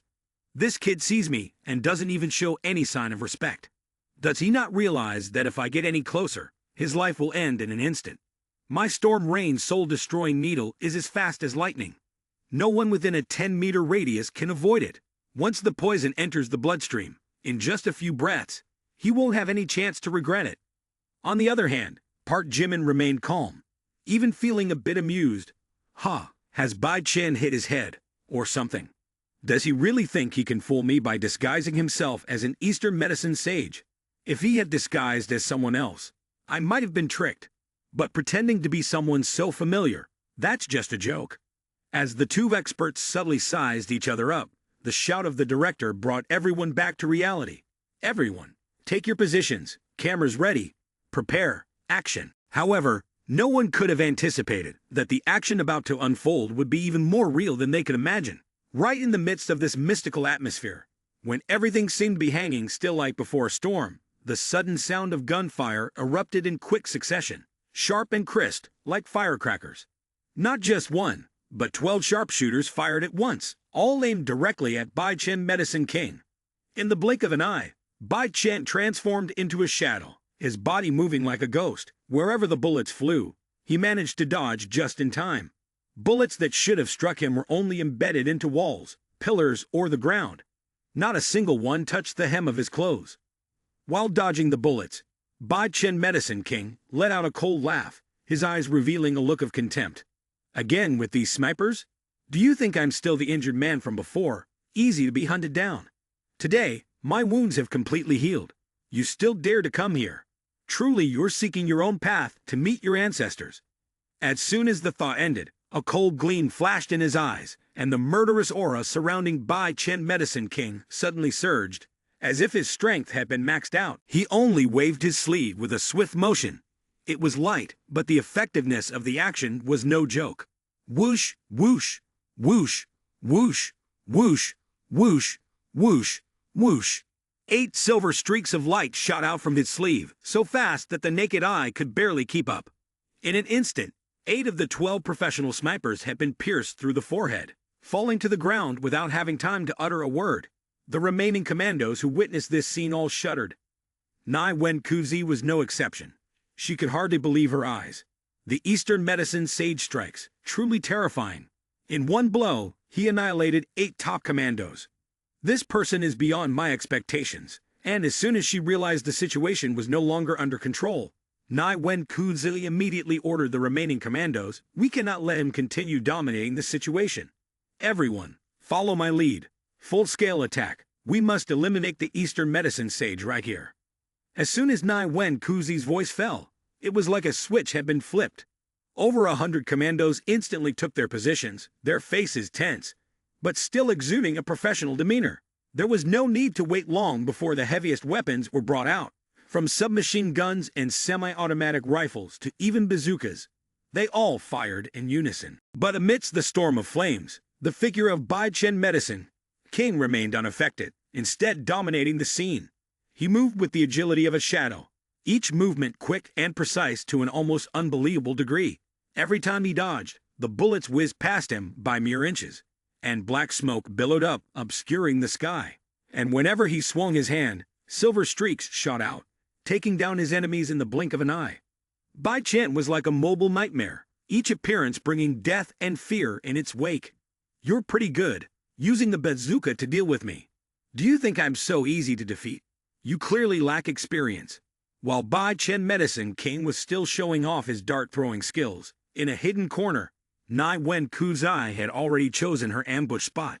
Watching her teammates fall one after another, a fire burned in her heart, and her rage flared uncontrollably. "Oh my God, old man, if you force me to act, don't blame me for being ruthless." Immediately, Nai Wen Kuzi raised the AWM sniper rifle, and in an instant, his finger squeezed the trigger. The bullet shot out of the barrel, tearing through the air, heading straight for the target. Bai Chen Medicine King instantly recognized something unusual, for the bullet was not flying in a straight line, but instead twisted and coiled like a snake slithering, curving in an unpredictable manner. At this moment, Bai Chen Medicine King was genuinely terrified. He barely managed to dodge 3 deadly serpentine bullets fired from the AWM in Nai Wen Kuzi's hands. His eyes widened in disbelief, his mouth muttering, "Is this the legendary gun-waving headshot? Is this really the so-called legendary gun-waving headshot?" Bai Chen Medicine King began to feel the immense pressure mounting. And with the AWM sniper rifle, which already had a terrifying rate of fire and damage, now coupled with the rapid-fire assault, it turned into a true killing machine. All it would take was for him to miss a beat, and it was very likely that his head would evaporate right on the spot. Every time Bai Chen thought he had escaped, another bullet would fly towards him, not giving him a single second to breathe. The bullets shot through the air, the walls crumbled, bricks shattered and flew everywhere, and the dust was so thick that it looked no different from an apocalyptic movie.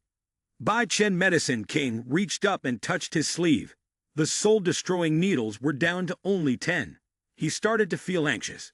This female sniper is truly terrifying. If it were a one-on-one, I might not be afraid of her. But with the current situation, I am completely powerless. Moreover, the enemy's firepower is too overwhelming. Every time I'm careless, I get hit by a bullet, while they can attack without any hesitation. This place is definitely not safe to stay in for long. If I push it too far, it's very likely I'll end up giving my life to them. Why am I being attacked so relentlessly? Could it be that my identity has been exposed already, and Park Jimin has secretly arranged everything? Bai Chen thought, "Damn it, calculating this carefully. Can't underestimate them.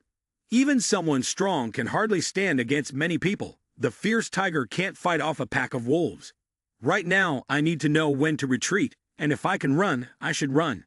Keep my life, then figure out the rest." Thinking this, Bai Chen suddenly had the urge to retreat. Park Jimin stood there, his face dazed, his mind full of question marks. What the hell is going on? We just met, and now we're already fighting like this. But the heavens didn't let the confused man down, and Park Jimin finally understood. Damn it! Turns out Bai Chen disguised himself as the Eastern medicine sage, making Nai Wen Kuzi think he was my master. Did I, at that moment, deliberately hint that the Eastern medicine sage was protecting me? She believed it and then went on to attack this fictional character.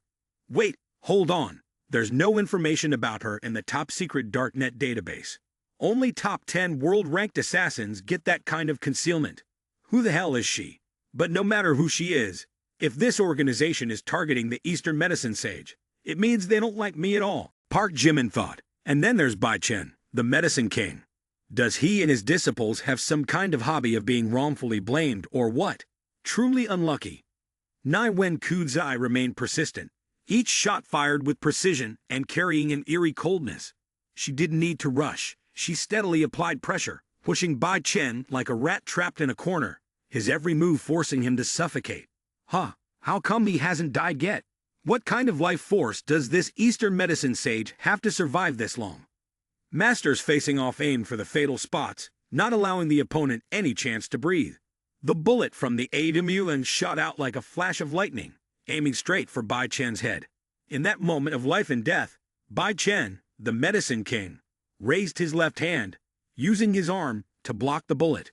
Sounds heroic, but in reality, the ambulance bullet is no joke. Bai Chen's left arm was torn off, falling to the ground like a chunk of wood split by an axe. He was so ashamed that he became enraged, shouting as he hurled 10 soul-destroying needles, which fell to the ground like trash. Get lost. The 7 black-clad special agents collapsed like fallen bananas, while the remaining 3 poison needles shot towards Nai Wen Kuze, blocking all escape routes and cornering her. It was truly bad luck for her. The final needle grazed her shoulder, leaving a small scratch, but enough to make her wince. At that moment, as Nai Wen Kuze was distracted, Bai Chen's mind was focused on only one thought: escape at all costs. As long as I have life, I have everything. With that resolve, Bai Chen charged forward recklessly, each step a fight for survival, using every last bit of strength to break free from the ambush set by the special agents. As Bai Chen charged forward like a truck with its brakes gone, everyone was astonished. No one could have expected that an old man, severely injured and missing an arm, who had just been blasted, could still burst forth with such terrifying speed. At the same time, Nai Wen Kuze's condition was no better. The moment the poison needles started to take effect, she began to feel dizzy and disoriented, and soon her entire body spun out of control, her head heavy as though weighed down by a stone. Nai Wen Kuze was both surprised and angry, muttering under her breath in a harsh tone. What is this? Is the hairpin poison? That vile, despicable person, playing dirty like this. Even though Nai Wen Kuze had been enhanced with a superhuman body, her endurance many times greater than that of an average person, this time she was as weak as an overripe banana. Her lips turned black, her face turned pale, and her body, once firm and strong, became limp, completely powerless. She felt her consciousness slipping away. Nai Wen Kuze staggered, unable to speak a word, only managing to cast a glance toward Lu Kuan-wen before collapsing and losing consciousness entirely. As soon as Lu Kuan-wen saw Nai Wen Kuze fall, she screamed as if someone had stepped on her foot, her voice echoing throughout the area. Sister Kuze! Sister Kuze! What happened? Someone, help! Call an ambulance, hurry! Lu Kuan-wen's cries for help sent the crowd into a frenzy, everyone feeling a sensation they couldn't quite describe. Wow, the actress from the spy film is amazing at her role. The scene feels even more real than an actual battlefield. Everyone kept saying, the special effects team is amazing. Watching these explosive scenes, I almost felt like I was watching a blockbuster movie. The explosion effects are so realistic. The smoke and dust are everywhere. It makes you want to give a thumbs up right away. Just when Nai Wen Kuze could no longer hold on, Park Jimin emerged from the crowd like a male lead stepping out of the light. Move aside, everyone. Her condition is extremely critical right now. Leave her to me.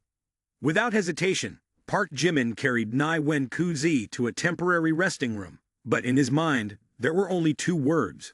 Reward. This isn't just about saving someone. This is 200 enhancement points. It's the skill headshot god of doom. How could I possibly pass that up? If it weren't for the delicious rewards, I wouldn't even bother saving her, no matter how much of a simp lord she is. Saving a female assassin who just tried to take my life? This feeling is no different from playing with fire at a gas station. But there was no time for hesitation. So Park Jimin began treating Nai Wen Kuze.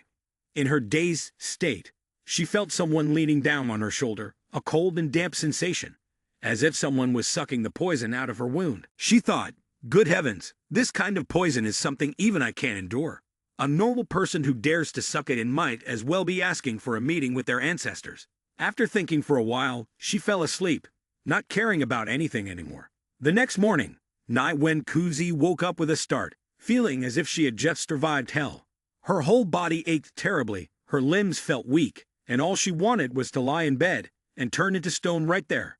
Then, Nai Wen Kuzi couldn't help but feel heartbroken as she thought back. It's strange, a king cobra or any other poisonous snake probably couldn't have poisoned me. Yet just a slight touch from one of the Eastern medicine sage's poison needles has me like this. If I had fought that old man one-on-one, I'd definitely be the one lying down. This time, I really went too far. The 136 elite commandos from the organization all worked together, and yet all they managed to do was cripple one of the old man's arms. As for his life, he still managed to escape with it. This old man really is a final boss, not so easy to bring down. With all the commotion this caused, the elite commandos hidden within Nation H are probably all wiped out now. On top of that, Park Jimin might suspect me, but who was it that saved me back then? At that moment, Nai Wen Kuzi was in a disheveled state, like a tangled mess of hair that hadn't been untangled, unsure of how to turn the situation around, when she suddenly heard Lu Qianwen's voice whispering in her ear. Sister Kuzi, oh my god, you're awake. That's great. You've been asleep for more than 10 hours. Upon hearing this, Nai Wen Kuzi casually asked, where is this? Lu Qianwen took a long breath, and then began to chatter non-stop. This is the Emperor Hotel. Oh my god, you've had such bad luck. We were filming, and out of nowhere, we ran into Special Forces agents.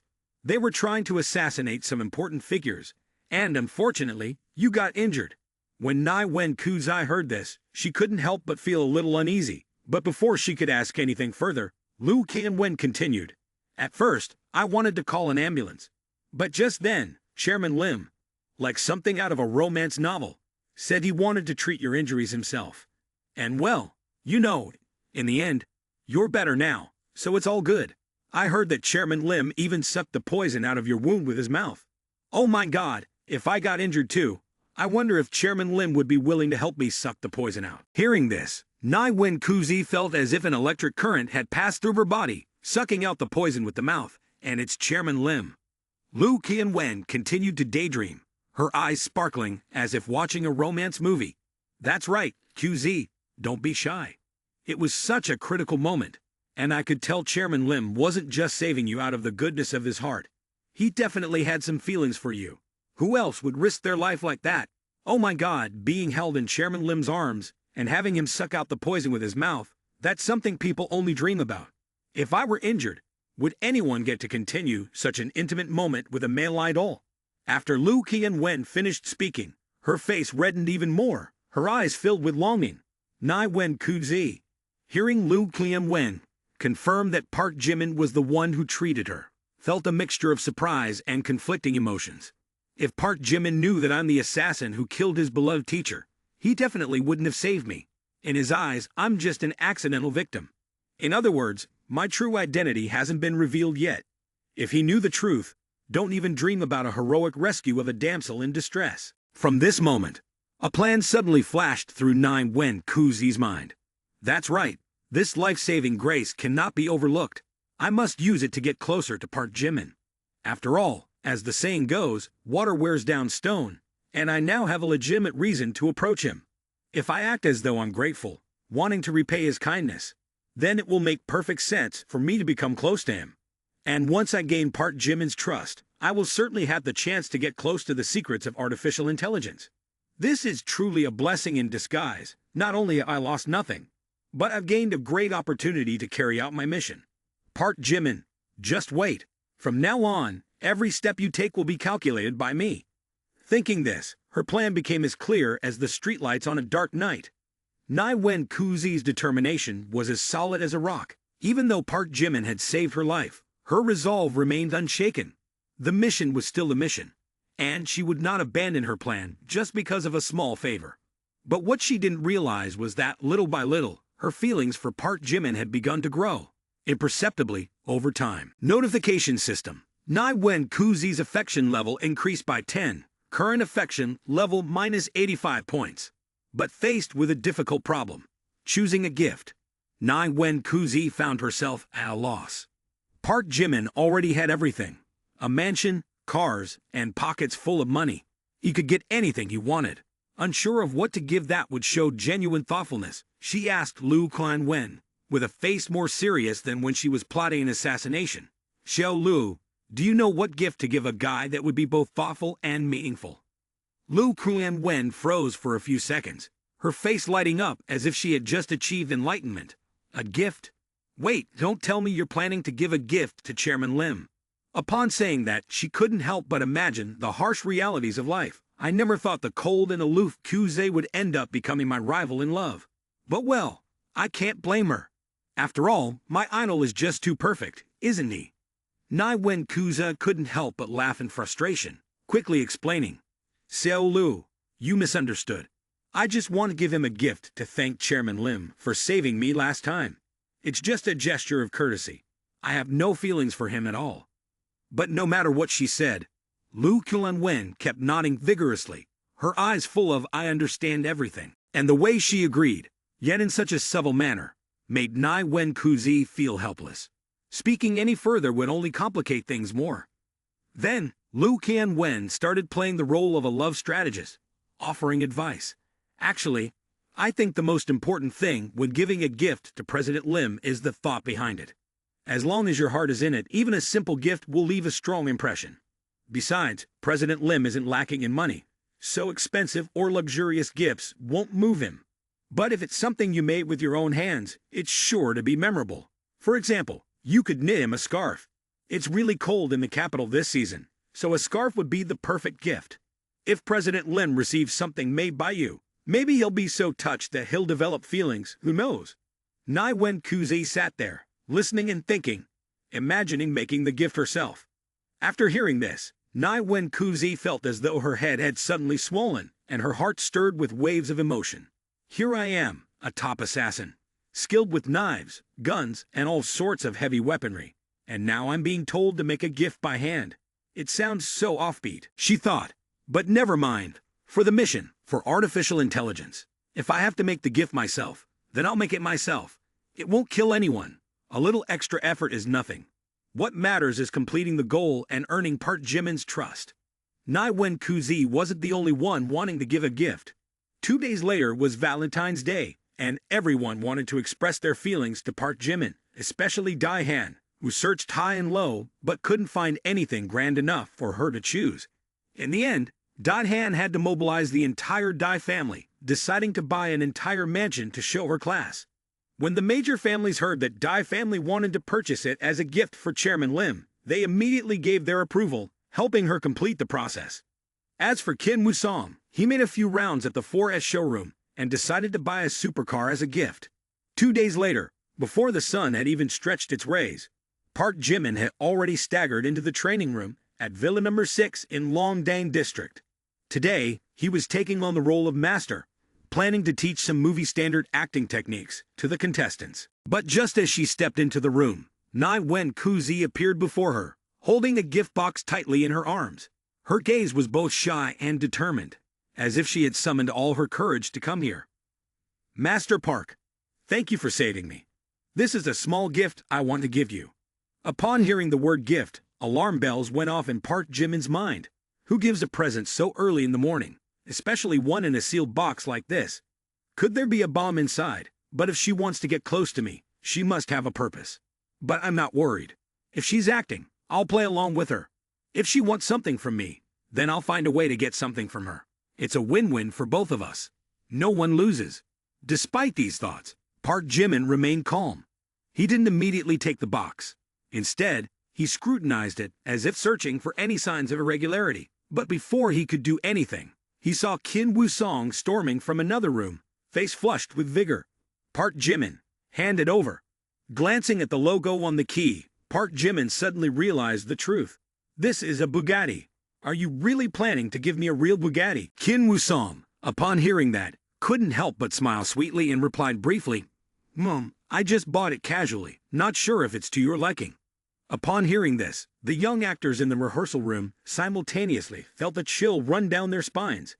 Casually buying a Bugatti? This isn't casually buying. It's casually tossing a few dozen billion on the street. My goodness, Sherman Lim is so impressive. Even by just clinging to a skirt, he gets a Bugatti as a gift. Dear heavens, please teach me how to cling to a woman's skirt with the same class as Chairman Lim.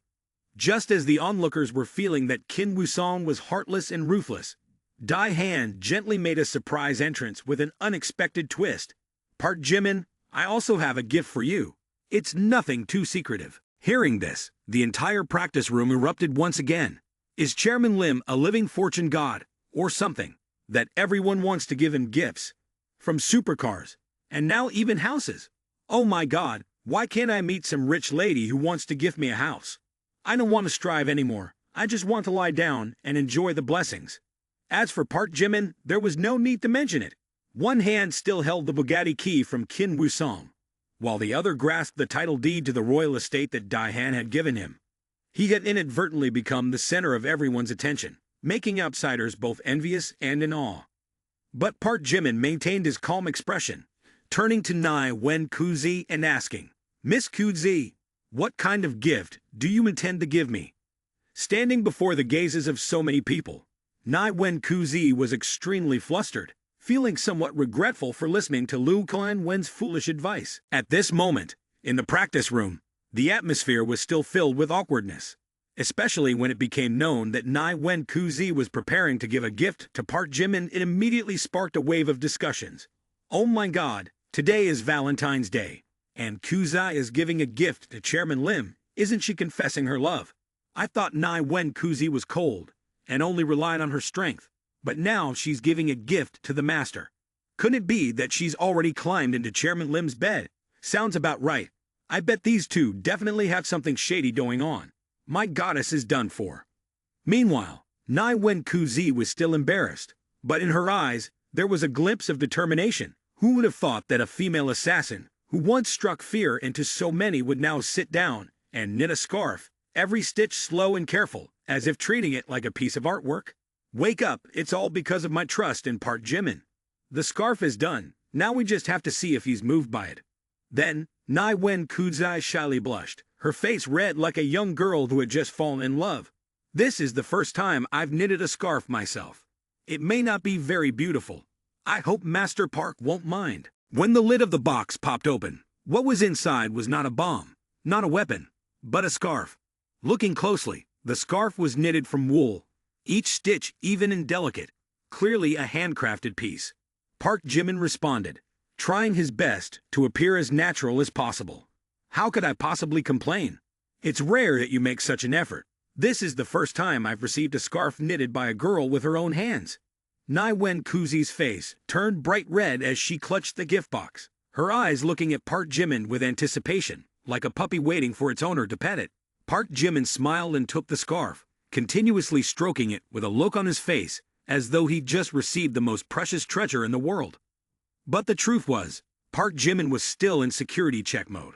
Every fiber of wool, every knitted row was being thoroughly examined, as if he were inspecting imported goods through customs. While inspecting, his mind was a whirlwind of thoughts, wondering, who is this? Where did the cold-blooded female assassin from yesterday go? She's really acting so deep it's at a master level. I can barely recognize her. Maybe others don't know, but I sure know her true identity. Park Jimin thought, a skilled female assassin who can disarm bombs with ease and strike with deadly force at the sight of a gun. Someone who once caused Bai Chen, the medicine king, to lose half an arm. And now, here she is, knitting a scarf to gift me. It's truly a strange and real occurrence. After making sure the scarf was harmless, free from any tracking devices or hidden charms, Park Jimin finally felt at ease and draped it around his neck, smiling gently. Thank you, Miss Kuzi. I really like this gift. It's perfect, especially with how cold it's been lately. Once Park Jimin had left, a sharp glint flashed in Nai Wen Kuzi's eyes, quickly vanishing as though nothing had happened. It seems that Dai Han and Kim Woo-song will be significant obstacles if I want to get close to Park Jimin. I hope those two know their place and don't stand in my way. Otherwise, one day they won't be able to see the sunrise again.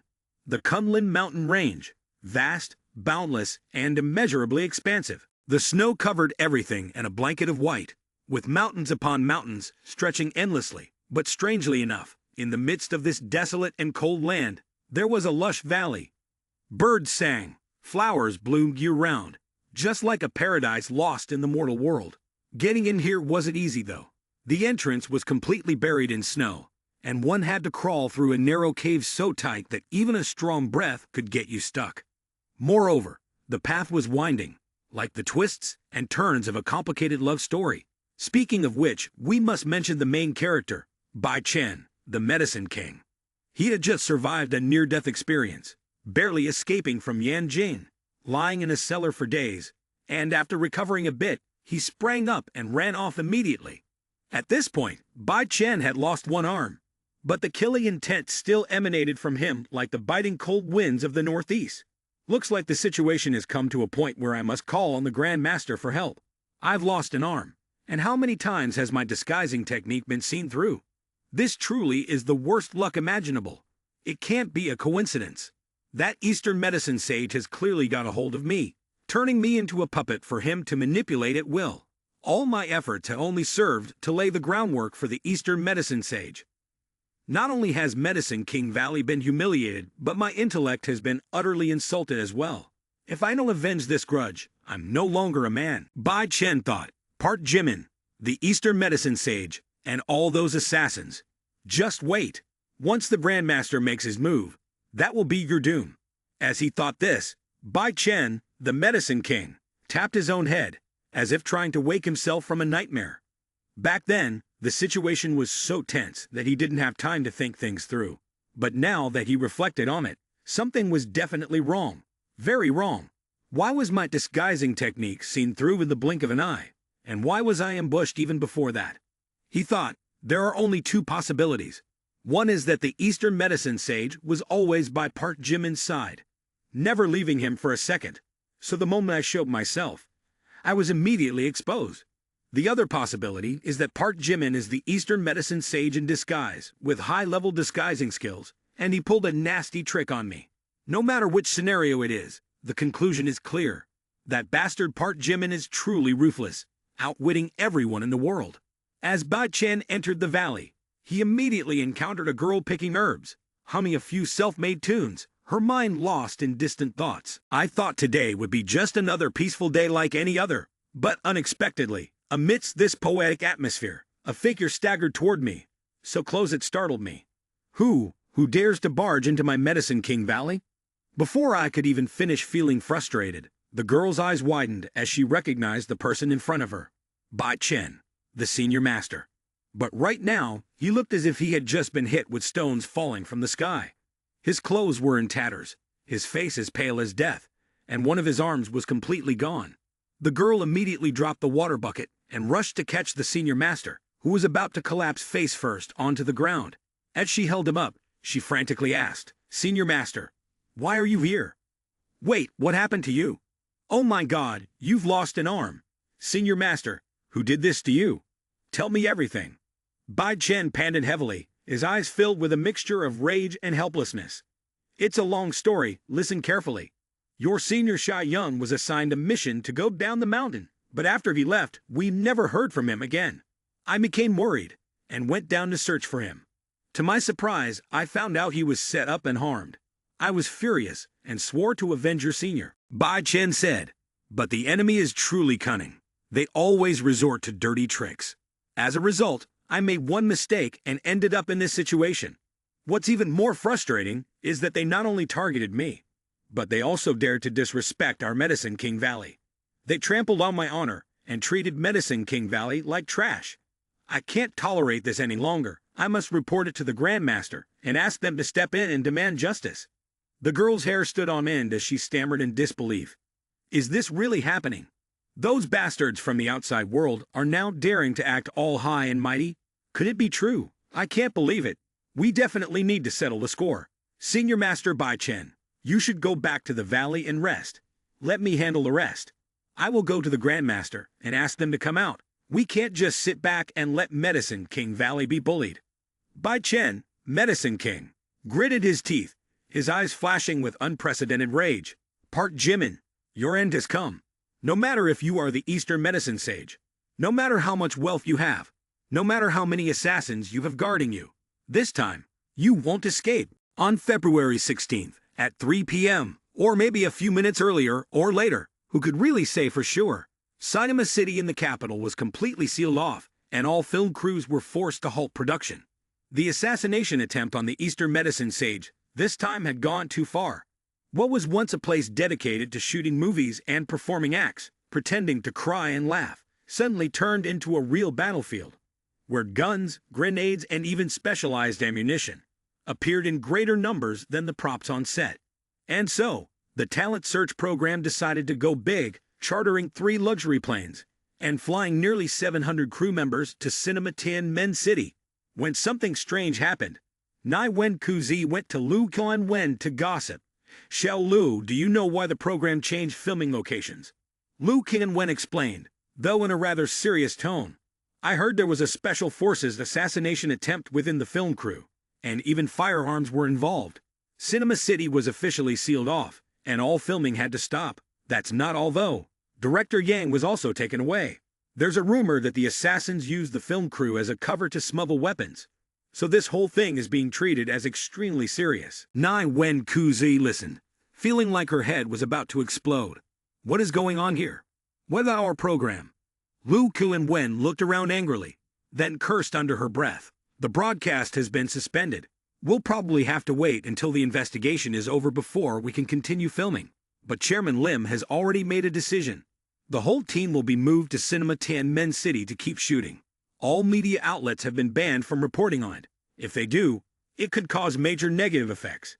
Just keep this to yourself, okay? Don't blurt anything out, or you might end up getting investigated. Seeing Lu Qianwen's expression, a mix of gossiping curiosity and anger, Nai Wen Kuzi couldn't help but smile wryly. But she couldn't deny that, thanks to Lu Qianwen, she now had a clear understanding of the situation, and what Park Jimin's next move might be. Immediately, a sharp glint flashed in Nai Wen Kuzi's deep eyes, and thoughts raced through her mind like lightning. What I'm facing isn't just Park Jimin alone. It's a force behind him, an organization so vast it's beyond measure. If Park Jimin is just a small part of this picture, then how powerful must that organization be? Nai Wen Kuzi thought. A mere gesture can summon a mid-tier third-grade expert, with money flowing in like a river, and the source is impossible to trace. Finance, securities, real estate, media, technology, biology, and even venturing into artificial intelligence.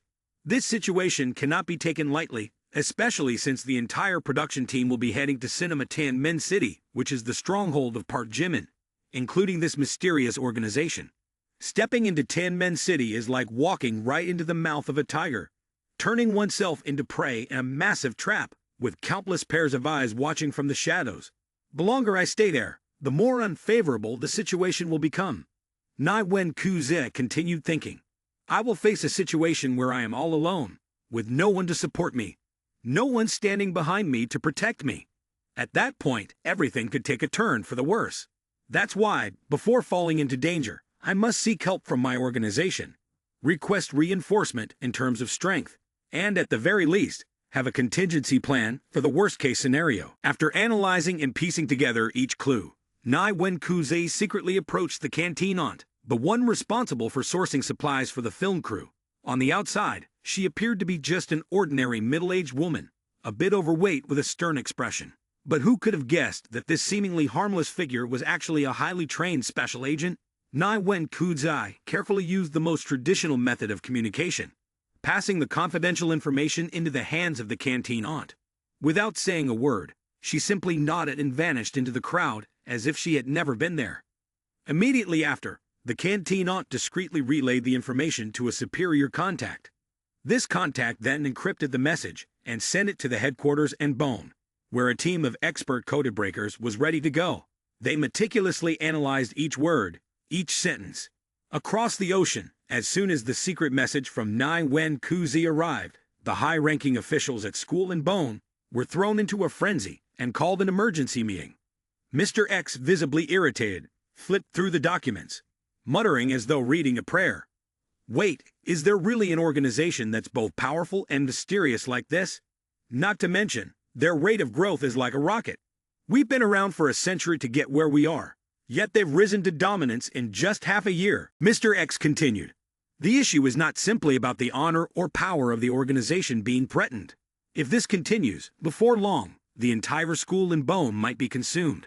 We must act quickly and destroy that organization at all costs, and take control of the artificial intelligence source code. In Gary, Indiana, deep underground, at a depth of 300 meters, there was a virus research center belonging to the company Medical Sanctuary. On the surface, the center displayed a sign indicating vaccine research, but in reality, it was conducting human body modification experiments. After completing the Reen modification experiment, Jin Jiamu seemed to be completely transformed, possessing a remarkable self-healing ability. His memories, even those that were erased, slowly began to return like mushrooms after the rain. In particular, his combat skills were nothing short of terrifying. Every movement was decisive, every punch and kick was precise, making him the trump card of the secret organization. However, interestingly, Jin Jiamu did not rush to reveal his hand. Instead, he chose to play the fool, lying low and waiting for the right moment. Burning with a desire for revenge, he had no qualms about using the School and Bone organization as a stepping stone to achieve his goals. Yet the School and Bone organization still believed that they were raising a loyal dog, one who would listen to orders, and, most importantly, show no signs of resistance. Day and night, they instilled their ideologies, pouring lofty ideals into his mind, promising to turn him into a dangerous pawn. In Jin Jiamu's mind, the image of Park Jimin appeared clearly. He gritted his teeth, his eyes bloodshot, and his voice filled with murderous intent. Park Jimin, just wait. I, Jin Jiamu, have been reborn from the ashes. Now, I am stronger than ever.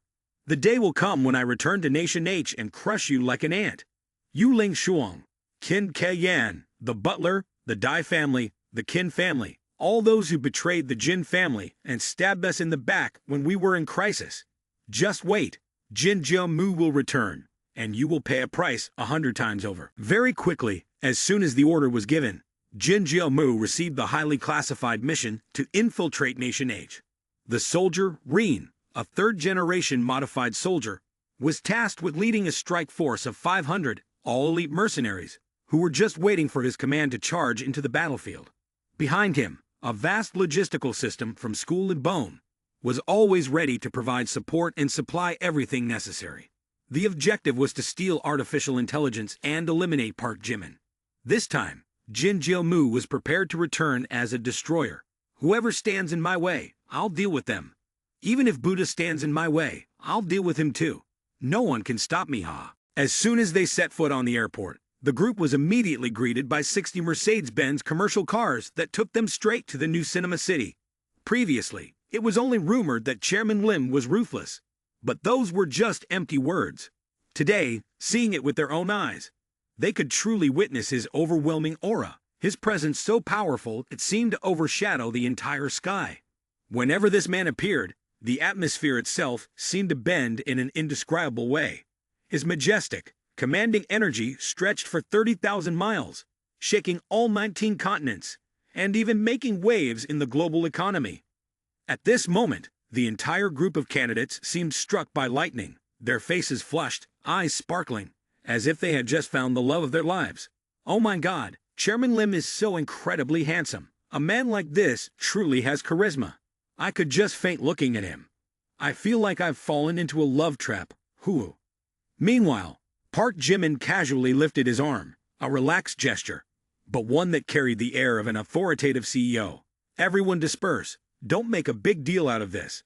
I'm not interested in this kind of formality. At this moment, many of the young women began to whisper and dream aloud, all filled with astonishment and excitement. Especially, the 60 contestants in the group were all wide-eyed, frozen for 5 seconds, their minds shaken as if a tsunami had just swept through. Oh my God, it's so beautiful. Is this the new cinema center? I want to take a picture and post it right away. At first, I thought Cinema Tianmen City was just an undeveloped empty lot, but now, it's turned into such a magnificent city, truly a dream fortress. Compared to the cinema centers in the imperial capital, this one is several times bigger. No wonder the architects have designed such top-tier buildings. As Park Jimin walked off to find a quieter spot, there was still one person quietly watching him, undeterred. Not crying, not giving up, but becoming even more enthusiastic. All of this was for a dream, for a silhouette, for a person whom perhaps, in this lifetime, would never turn around and look back. This man was so outstanding, so exceptional, that it made Kim Harry-won so really realize a harsh truth. No matter how hard I try to chase after him, I will only be like an ant looking up at the sky where the eagle is soaring. But unrequited love is not the version where your heart aches in agony. Rather, it's the kind of obsession that makes you stare at him so deeply that you let others laugh in your face, only to comfort yourself. But I have no regrets. If I can't walk beside Park Jimin in this life, then all I need is to stand from afar and watch his silhouette. Even if I'm just an ordinary employee in his company, I'm willing to accept it. With no resentment, no regret. In fact, as long as I can stand near Park Jimin even just a little, that would be enough to satisfy me. As long as I can watch him from behind, follow every step he takes, I'm willing to sacrifice everything. System notification. Kim Harry-won's affection has increased by 1. Current affection level, 100 points. The owner is too cool, exuding an overwhelming aura, causing the simp lord, Kim Harry-won, to experience a mental shock. Affection officially exceeds the 100-point limit. Ting. Detected that the fourth target has reached max simp lord points, granting a reward of +10 to all attributes, and +50 for the enhancement of power points. But never mind, thinking too much only brings more heartache. So Kim Harry-won tried to adjust her emotions, retracting the gaze of obsession from before, in order to avoid looking too hopelessly smitten. Once the heart starts to flutter, who can stop it? And so, while some people were still quietly admiring from afar, Kim Harry-won was the one to take the lead. She cautiously approached, holding a wooden box to keep the food warm, her face a little tense, yet still trying to remain calm. Senior Park Jimin, this is the rib soup I made for you. I saw you've been so busy, haven't had a chance to eat, so please try it. As soon as she finished speaking, she held the soup box out in front of Park Jimin, her hands trembling slightly from nervousness. Looking back, I wasn't this anxious in school when I was in front of Park Jimin. But somehow, ever since President Lim has become more and more prominent and talented, I feel like I can't be as calm as I used to be. Maybe it's just that when you're in front of someone you truly like, who wouldn't be flustered. At that moment, Park Jimin looked up, and upon seeing her, he smiled gently. Oh, Xiao Harry-won, I haven't eaten yet, thank you. He said that and casually opened the lid of the food warmer. A fragrant aroma immediately wafted out, so intoxicating it could awaken even the most dormant of appetites. Without another word, Park Jimin immediately dug in, nodding as he chewed, wow, it really is delicious. Seeing Park Jimin eating so happily, Kim Harry-won suddenly felt overwhelmed with joy. And not just simple joy, but a feeling that was both subtle and uplifting, a kind of exhilaration that made her want to scream, but held herself back. Just one compliment, and all the effort in cooking, all the exhaustion, suddenly feels worth it, especially when standing near Park Jimin. I can already feel my heart racing. Now here he is, sitting right in front of me, holding chopsticks and picking up piece after piece of ribs, eating as though this were some kind of royal feast. How could I not feel excited? Without hesitation, Kim Harry-won boldly suggested, Senior, keep eating. If you like it, I'll cook for you any time. Park Jimin, still chewing on the rib, looked up and smiled warmly. Xiao Harry-won, thank you. The words were simple, yet they made Kim Harry-won's heart race a few extra beats. It's nothing, Senior. As long as you like it, that's enough. While Kim Harry-won was lost in this moment of perfection, on the other side, Nai Wen Kuzai sat alone in a corner, her face full of discomfort, desperately trying to find a way to approach Park Jimin. But in the end, she still had no chance. Perhaps this is the fate of a talented person. There's an old saying that when heaven bestows a heavy responsibility on someone, it first makes that person suffer, endure hardship, go hungry, and face both physical and mental distress. It may sound philosophical, but in short, if you're talented, you'll suffer. If you're not, then that's it. However, Kim Harry-won, even though she was at the bottom of the rankings, still maintained her dignity. She didn't resort to flattery, nor did she want to help anyone. She just wanted to rely on her own abilities. As for Liu Wen, she was a bit thicker-skinned. Realizing she had no chance to compete, She quickly ran over to cling to me, hoping to get a leg up through me. But just as Nai Wen Kuzi was still pondering the life of an assassin, a voice suddenly interrupted, pulling her back to reality. Sister Kuzi, I just reviewed the script. You're supposed to have a kissing scene with the male lead, right? Are you really going to kiss Chairman Lim? Normally, this wouldn't be a big deal, but Liu Qingwen had asked so directly, without any roundabout talk or hesitation, which left Nai Wen Kuzi a little flustered. However, instead of getting excited or panicking, Nai Wen Kuzi remained calm and casually responded, "Yes, it's just a normal scene. There's no reason to refuse." The answer was delivered lightly, but for Liu Qingwen, a flood of chaotic thoughts started running through her mind. For professional actors, filming a kissing scene is nothing unusual. But the real issue is, who is the male lead? If it were just an ordinary actor, no one would care. But Park Jimin is Chairman Lim, the movie king, the man that countless women admire. After that, Liu Qingwen asked directly, without any preamble. Everyone knows that Sister Kuzi is someone who takes her work extremely seriously. Once she accepts a role, there's no way she would do it half-heartedly. If she says she won't refuse, it means the scene will be shot as authentically as possible. So that means the kiss will be real, not fake, right? This time, Nai Wen Kuzi also felt a sharp blow to her heart. And now, the deepest thought in her mind was, what will this kiss scene be like? Will it really just be simple acting? Will Park Jimin develop feelings? Oh no, is my first kiss really going to be ruined by the enemy?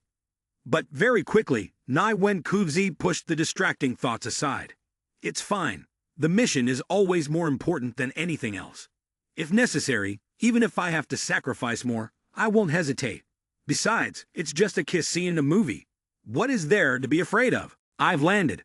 This time, Jin Jia-mu, known as Jin Mu, a former international student from Nation M, who graduated from Ent University with a degree in architecture, certainly exudes the scent of knowledge just by hearing his background. This time, Feidong Capital is launching a massive project that requires a whole bunch of top-tier architects. And of course, amidst this storm, Jin Jia-mu, who has just returned home with a vengeance that couldn't be more dramatic. Jin Jia-mu stepped out of the airport like a villain, his sunglasses tightly on, windbreaker billowing, his demeanor cold enough to freeze everything around him. Finally, I'm back in this beloved land of Nation Age. There was a time I lost everything, left with nothing but my 2 hands and a heart full of grievances. But now, all that I lost, I'm going to take it all back. Park Jimin, you played me, caused the Jin family to lose everything, pushed me to become a wanderer, eating leftovers on the streets, sleeping in the sewers. I remember every ounce of that humiliation, every little bit. But now I'm back, and I will return it to you 100-fold. Currently, the most important task for him is to conceal his identity while playing the role of an ordinary employee at Feidong Capital, working by day and gathering information from the End of Days Reincarnation organization by night. Meanwhile, the School and Bone organizations on the other side of the globe are not sitting idle. They are continuously dispatching elite special forces to Tycoon City to lay low and secretly carry out their plans, and all these missions are led by Jin Jia-mu. 1. Investigate Park Jimin to uncover what trump cards he has. 2. Steal all documents related to artificial intelligence. 3. Hinder the development speed of Feidong Capital, preventing it from expanding too quickly. 4. And most importantly, eliminate this potential threat before it explodes. In that moment, Jin Jia-mu's eyes gleamed with a cold, ruthless malice that was chilling. Heaven doesn't close off all paths. I endured, gritted my teeth, and fled to a foreign land to turn my fate around. I studied hard, became an architecture major, and graduated from a prestigious university. And now this is my golden opportunity, not only to shine, but to shove it in Park Jimin's face and say, back then, you pushed me down. Now, I've come to crush you. Time flew by quickly, and in the blink of an eye, several days had passed. In a flash, the talent search program had finally gotten on track, no longer in the chaotic mess it had been before. At this point, the 6 major drama troupes began filming in unison, each with its own distinct style. The list of female leads for each troupe was also clear.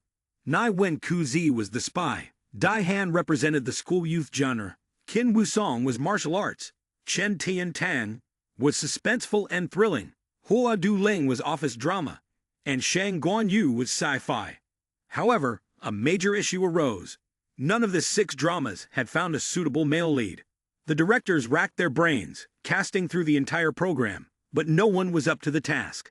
In a moment of desperation, Yang Sison turned quickly to Park Jimin. Thus, Park Jimin became the male lead in all 6 dramas, juggling 6 different genres, from innocent school life to a spy thriller. At that moment, Park Jimin had just finished filming a passionate kiss scene that nearly set the screen on fire. He hadn't even caught his breath yet when Yu Ling Shuang appeared, her expression serious, as if something monumental was about to happen. "Boss, I have something important to report." Park Jimin raised an eyebrow. "Go ahead. What's with the tension?" As a former Yu spy, Ling Shuang felt something was off. Taking a deep breath, she spoke quickly. "Recently, the HR department reported that a lot of students from top global universities have been coming here to apply for jobs. But something feels wrong. These people showed up without any prior notice, and I suspect there may be corporate espionage at play, with spies infiltrating to steal company secrets." Park Jimin smirked, revealing a cunning glint in his eyes. "Well, that's simple. Just send an order down, telling all employees they must download and play *God of War*, the game just updated with a faction feature. I'm the faction leader, and Chairman Lim is rumored to have too much free time, so he's been inviting employees to play the game together. Spread that story around. It'll sound more convincing." Then, Park Jimin turned to Wang Kai and gave another order. "Wang Kai, hack into all the employees' phones when they download the *God of War* app." Park Jimin said, "Every conversation, message, and phone call must be under control. If there's a spy or someone acting suspiciously, let me know immediately. These people won't be able to cause any trouble."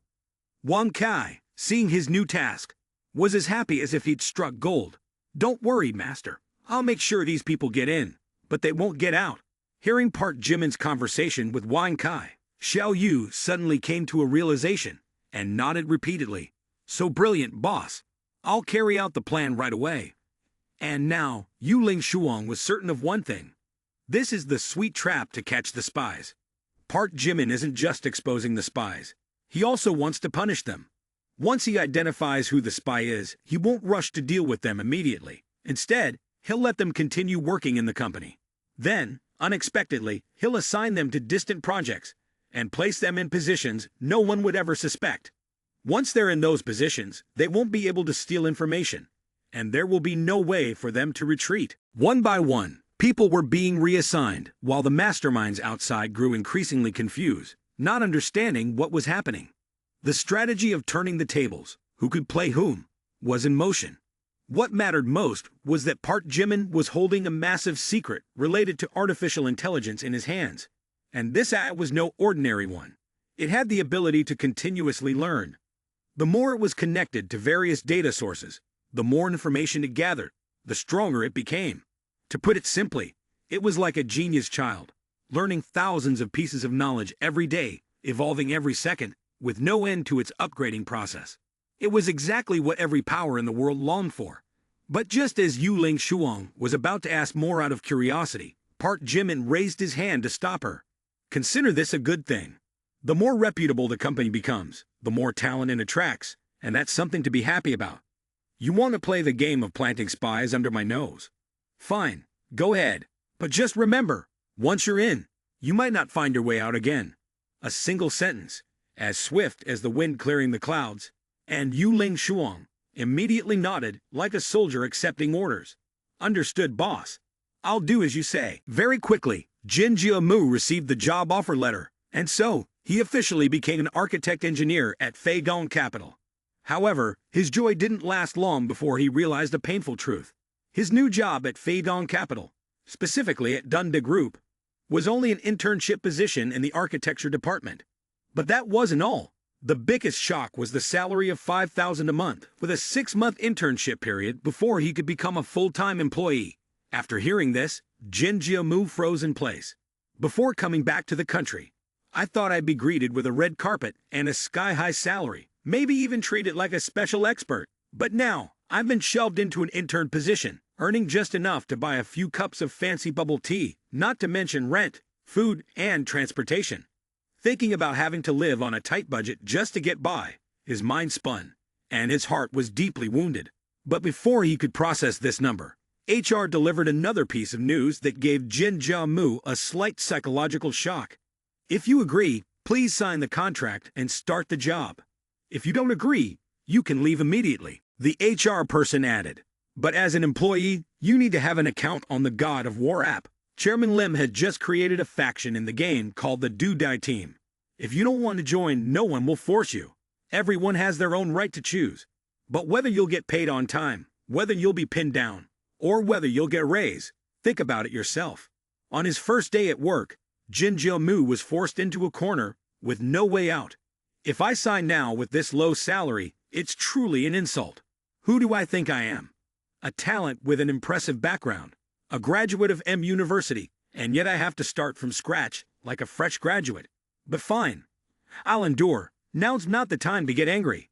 After all, my main goal in returning isn't to make money, but to slowly topple Park Jimin. Let's see who the real one to be insulted is. All right, I'll sign. Finally, the most anticipated scene began. Park Jimin and Nai Wen Kuzi started performing a romantic kissing scene. This kiss scene is truly the peak, unbearably romantic. Although it's just a spy film, it gives people the feeling of national vengeance, broken mountains and rivers. The people are suffering, the male and female leads, though on opposite sides, silently love each other, love and hatred intertwined, impossible to separate. Before they had enough time to fully enjoy it or even catch their breath, the director called for the end. After observing for a while, Nai Wen Kuzai had to admit a truth. Even if he is an opponent, he is still someone worthy of respect. The kiss was just a light touch, completely devoid of any awkward movements. His hands and feet were in the right positions, neat and orderly, no strange actions. The entire process was both professional and proper, with full focus on completing the scene, showing no signs of taking advantage of the situation. This action unintentionally left a very deep impression on Nai Wen Kuzai. System notification. Nai Wen Kuzi's favorability increased by 30 points. Current favorability -5 points. Immediately, Park Jimin glanced at Nai Wen Kuzi, his mind in a whirlwind. Wait, what's going on here? Why did it suddenly jump like that? Could it be because of the kissing scene earlier? When we shot that scene, both of us were extremely serious and gave our best performance. No fakery at all. The most important thing is that I stayed completely professional, not taking advantage of the situation for personal gain, nor did I overact on purpose. Meanwhile, a series of tragedies almost made Jin Jiamu lose his temper. Young Master doesn't have time for patience games. If End of Days reincarnation hasn't made any progress, I have no qualms about using violence to solve this. Park Jimin, who does he think he is? If he doesn't obediently hand over the AI source code, I'll personally crush his knees and make him kneel before me and give everything up. However, having learned his lesson the hard way twice, Jin Jiamu absolutely dared not place his hopes on End of Days reincarnation. He muttered to himself, his gaze cold. Genetic modification number 1. End of Days reincarnation. I hope you idiots don't have the stupidity to trust two traitors like Yu Ling Shuang and Qin Kaiyan. Jin Jiamu thought, don't be fooled by Park Jimin's manipulation into thinking he's a good person. As for the beauty trap, forget it. No one falls for that anymore. Do you think I'm the kind of person who will follow anyone's orders? Dream on. What I care about isn't the artificial intelligence's source code, but Park Jimin's life. Only when he's dead will my Jin family be able to avenge this grudge. Just wait. Once my 500 special forces gather, I'll wipe out Park Jimin and everyone behind him, including the Eastern medicine sage. As for Skull and Bone, they're just tools I'm using to kill people with their own weapons. Don't even think that this young master will ever be a dog running errands for you. At that moment, a fat man appeared out of nowhere, walking up with a friendly tone, as if the two of them shared a deep bond. You're Jin Mu, the new intern who started today, right? Jin Mu nodded in confirmation. Yes. But he didn't expect that this simple answer would make the fat man glare at him with obvious disdain. Good. Take that broom and clean the conference room. The senior leaders are having a meeting today, so don't leave a speck of dust anywhere. In an instant, Jin Jiamu felt as though the world around him was collapsing. What? Holding a broom to clean? I, who once sat at the pinnacle of power, manipulating hundreds of billions, causing countless forces to tremble, am now being ordered to sweep the meeting room. This is an insult. Has this fatso lost his mind? But no, I must endure. The plan is more important. If I show too much emotion now, it would be like digging my own grave. However, the fat man seemed determined not to let him off. Seeing Jin Jiomu standing motionless, he glared and snapped. What are you standing there for? Hurry up and sweep. Jin Jiomu struggled to contain the boiling anger within him, and had no choice but to pick up the broom and silently start sweeping the trash like a janitor. But just as he was trying to accept this miserable fate, the fat man continued, "Hemph. You thought just because you graduated from N University you wouldn't have to do any cleaning. A newcomer must have the self-awareness of a newcomer. If you haven't contributed anything to the company, you're just another useless intern. A prestigious degree is just your ticket in the door. Don't get arrogant," the fat man said. "Letting you go clean is to give you a chance to show off, not for you to stand there with that annoyed expression. Thinking you're someone important, huh?" Each word, each sentence echoed in Jin Jiomu's ears, every trivial order like a knife slashing at his pride, making him so angry he felt like he could spit fire. Once a young master, renowned and mighty, someone who could command the wind and rain, who had trampled over countless people underfoot. Yet now, I have to obey these orders like a mere errand boy. But that wasn't all. Jin Jiomu continued to be bossed around by a group of people who had no sense of their own standing. "Jin Mu, go buy me a cup of coffee.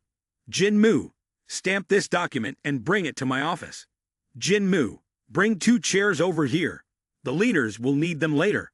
After going through all kinds of frustration, Jin Jiomu's tolerance had reached a new level, becoming a master of patience, enduring every kind of trivial task thrown his way. Having been battered by endless chores, Jin Jiomu returned to his seat, took a deep breath, and forced himself to calm down.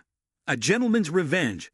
10 years is not necessarily too late, but for the wicked, revenge can come right away. No need to wait long. I can't just stand here like a decorative tree, being ordered around forever. But I can't act rashly at this moment either. However, I am certain that the time to act is drawing near. As soon as he finished thinking, the opportunity came. The assistant approached, holding a stack of documents, and instructed, "This document is important. It needs to be delivered personally to CEO Yu." The moment those words were spoken, Jin Jiomu froze. Yu Ling Shuang. He immediately felt a surge of anger rising from his chest, his fists clenched tight, and his joints crackled. Yu Ling Shuang. That betrayer. Back then she was nothing more than a loyal dog by my side, and now she's turned around to bite the hand that fed her. So many resources, so much effort from the Jin family went into supporting her, and yet she turns her back and stabs me in the back. Who does she think she is? On top of that, I have to be undercover in this group, and I'm being treated like a lowly errand boy by her subordinates. This traitor must pay a heavy price. At 8 p.m., when most people are finishing their work and heading home to rest, Jin Jiomu was heading towards the headquarters of the corporation. As soon as he entered the grand lobby, he quickly walked up to the reception desk, smiling politely as he asked, "Hello, may I ask if CEO Yu is at the company today? I'm a new employee in the architecture department, and my boss assigned me an important document today that needs to be delivered personally to CEO Yu." Upon hearing this, the receptionist lowered her guard a little, but still looked at him with suspicion as she replied, "What kind of important document requires personal delivery? You could just give it to the assistant. CEO Yu is not in the company right now." Jin Jiomu paused for a moment, then asked with slight frustration, "CEO Yu is gone. Where did he go? Why didn't anyone from the branch inform me?" Hearing this, the receptionist softened and explained, "CEO Yu is currently attending a party at the boss's estate. He's busy admiring 2 baby tigers from Dongbai that were just brought into the private zoo. So cute. But unfortunately, the zoo is closed to outsiders." Jin Jiomu nodded after hearing this and smiled, his chiseled features sharp and his demeanor exuding the charm of an intellectual and handsome man. "Got it. Thank you." The receptionist was momentarily stunned, then suddenly seemed more enthusiastic. "Hey, add me on WeChat. If I hadn't thought you were handsome, I wouldn't have bothered talking to you so much." Jin Jiomu didn't hesitate for a second, turned around to leave, and gave a decisive response, with no room for retreat. "No need." The receptionist was slightly surprised, but didn't give up. "You're leaving so soon. Add me on WeChat. Who knows, maybe we get along." Hearing this, Jin Jiamu continued walking without any hesitation. His hand clenched tightly, his body trembling from the surge of murderous intent brewing inside him. But as he reached the elevator, he looked at himself in the simple coat, and an indescribable bitterness welled up inside him. A mix of indignation and humiliation. After undergoing genetic modification, I'm much stronger than before. But the price I paid was too steep. I can never forget those who ruthlessly cut away the most important part of my life, and I can never forget the woman who treated me so mercilessly to the very end. A brutal kick, a fatal blow that caused me to lose something that every man cherishes. Back then, young Master Jin was so carefree and reckless, ruling over everything. And now, thinking of this, Jin Jiamu couldn't hold back anymore, and the anger in his heart erupted like a volcano. Hold back. Hold back what? I've tried to play the role of a well-behaved intern, endure the foolish errand boys, tolerate the contemptuous glances, but all it does is make me angrier. What is this nonsense about undercover work? What long-term plan? I don't care. Yu Ling Shuang and Park Jimin. These two names, their blood debt will be paid in blood. Without waiting another second, he shot off like a lightning bolt into the night. While Jin Jiamu was transforming into a vengeful demon, Park Jimin was busy organizing a party. The highlight of the event was the zoo, vast in size, with few animals but plenty of opportunities to flaunt wealth. To make things even more extravagant, the nearby estate had just brought in a rare Dongbai tiger cub, which looked both majestic and adorable. Thus, this luxurious party was completely overshadowed as the Dongbai tiger cub unexpectedly stole the spotlight. Wow, this tiger cub is so cute. Qin Wusong was the first to rush over, hugging the cub tightly and stroking it with an enamored expression. Oh, it looks just like a little kitten. Park Jimin looked at the scene full of affection and warmth, then slowly said, "Right now, it seems cute to you, but next year, it will find you just as cute." Upon hearing this, Qin Wusong immediately froze. Her sparkling eyes turned cautious. Ah, right, these little ones grow up to become hunting monsters. Maybe next year, it'll look at you and think you're dinner. But despite saying that, she still wouldn't let go of the tiger, continuing to hold it as if it were her baby. While the other girls were imagining the scenario of a grown tiger swiping at someone's face, Park Jimin had a different thought. He looked at the little tiger, cradled in Qin Wusong's arms, his gaze briefly turning contemplative. I wonder if this little tiger can be enhanced. At that moment, a familiar sound rang in his head. Ting. Pet interface opened. Current pet, Dongbai tiger cub, combat power 5, loyalty 0.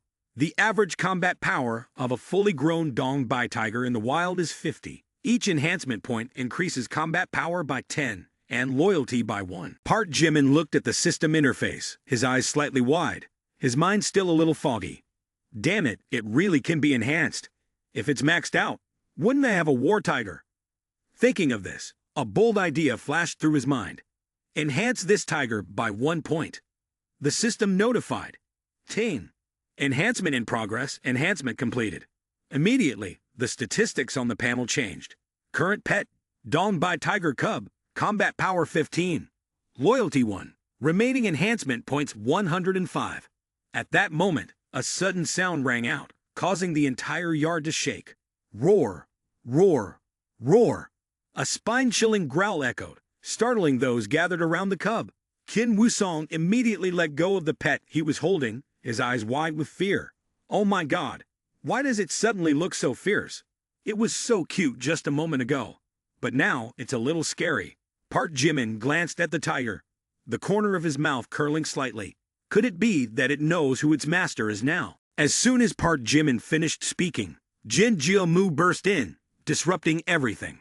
Normally, security here was top-notch, with over 100 strong bodyguards stationed around the villa.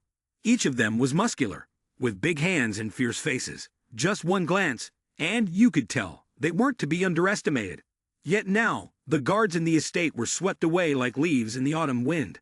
The team leader's walkie-talkie crackled with tense static. Captain, there's an intruder. We can't stop him. Ah! Before the words even finished, all that could be heard from the other end was desperate screaming and a chaotic mix of sounds. In an instant, over 20 elite bodyguards stepped up to block Park Jimin's way, shouting, "Protect the boss! Safety first!" Under the guise of a third-grade body modification, Jin Jiamu was stronger than all who came before him. If the previous modified individuals were like tanks, he was the tank crusher. One punch from him could smash through a wall, and a single kick could tear down an iron door. Jin Jiamu charged in, as if the place were empty, single-handedly sweeping away all opposition. The whole group was swept away in all directions like autumn leaves falling from the trees. Some crashed straight into the wall like out-of-control missiles. Others spun wildly in midair before falling into a pile of wine. Some smashed their faces into the pool, creating an enormous splash. This scene could only be described with one word: too fast. Jin Jiamu plunged into the party like a ghost in the night, draped in a black cloak, his face hidden by a mask, exuding a mysterious aura like a villain stepping out of a web novel. The entire mansion was engulfed in a tense atmosphere. All eyes turned toward the intruder like he was a god of destruction. At that moment, the head bodyguard stood in front of Park Jimin, his expression grave. "President Lim, CEO you two should step back. I have a bad feeling about today." With those words, he signaled for the other bodyguards to stand in front of Park Jimin, their faces tight with tension. But the bodyguards never expected that Jin Jiamu would disregard them completely. A second later, the massacre began. All the elite bodyguards charged forward together. The formation had been meticulously trained, but in the blink of an eye, all of them were sprawled on the ground, unable to scream a single word. A man rushed forward at an incredible speed, but before he could strike, Jin Jiamu countered, sending his head spinning like a top, before crashing to the ground in a tragic heap. Several others were the same. Before they could even throw a punch, they were hit by a blow so powerful that it shattered their bones, sending them flying several meters, lying scattered across the arena. All of this happened in just a few seconds. At this point, everyone at the party was so terrified they froze in place, not daring to move. Some gaped, others trembled, barely able to stand. What kind of person is this? He's wiping out the entire elite bodyguard team by himself. The only one who remained calm was Park Jimin. He stood there, watching the man before him, his gaze not showing any worry or fear. With just a brief glance, he had roughly calculated his opponent's strength. This is a bit interesting. A punch with 20 times the force of an average person, and his speed is nearly half of mine. Such physical potential is no ordinary thing. He's definitely been genetically enhanced. If that's the case, he's likely connected to Nai Wen Kuzai. Park Jimin continued. If I want to deal with the opponent, I just need to strike hard. One hit to finish it. Everything will be settled neatly. But wait. If I do that, will Nai Wen Kuzai be so scared that they won't dare to approach again? Everything should be done in moderation. If I show all my strength now, maybe no one will dare to challenge me in the future. And if that's the case, I wouldn't need to handle it myself. Thinking this, Park Jimin lowered his head to look at the little tiger, a glimmer of interest flashing in his eyes. System, give this tiger 50 points for enhancement. The system announced. Ting. Enhancement is in progress. Enhancement complete. The current pet, Fierce Beast Tiger Cub. When matured, combat power will reach 5,000 points. Lifespan 50 years. Current combat power 515 points. Loyalty 51. At that very moment, a roar reverberated through the mansion, so powerful that the ground shook. The crystal chandelier on the ceiling swayed, and the wine in the glass spilled over. Hoo. Just a second ago, it had been a cute little tiger. But now it had completely transformed. Its initial fur fell off automatically and was immediately replaced by a layer of pure white fur, looking at a glance like a white tiger cub. Although his appearance hadn't changed much, his aura was different, especially the pair of eyes that now gleamed with the majestic presence of a lord of the mountains. On the other side, Jin Jiamu had yet to make a move when he suddenly felt an immense pressure radiating from the small tiger, and his instincts immediately warned him that something was off about this tiger. But Jin Jiamu was not someone easily intimidated. He took a step toward Park Jimin, a cold smile forming in his heart. Park Jimin, you're nothing more than an ant.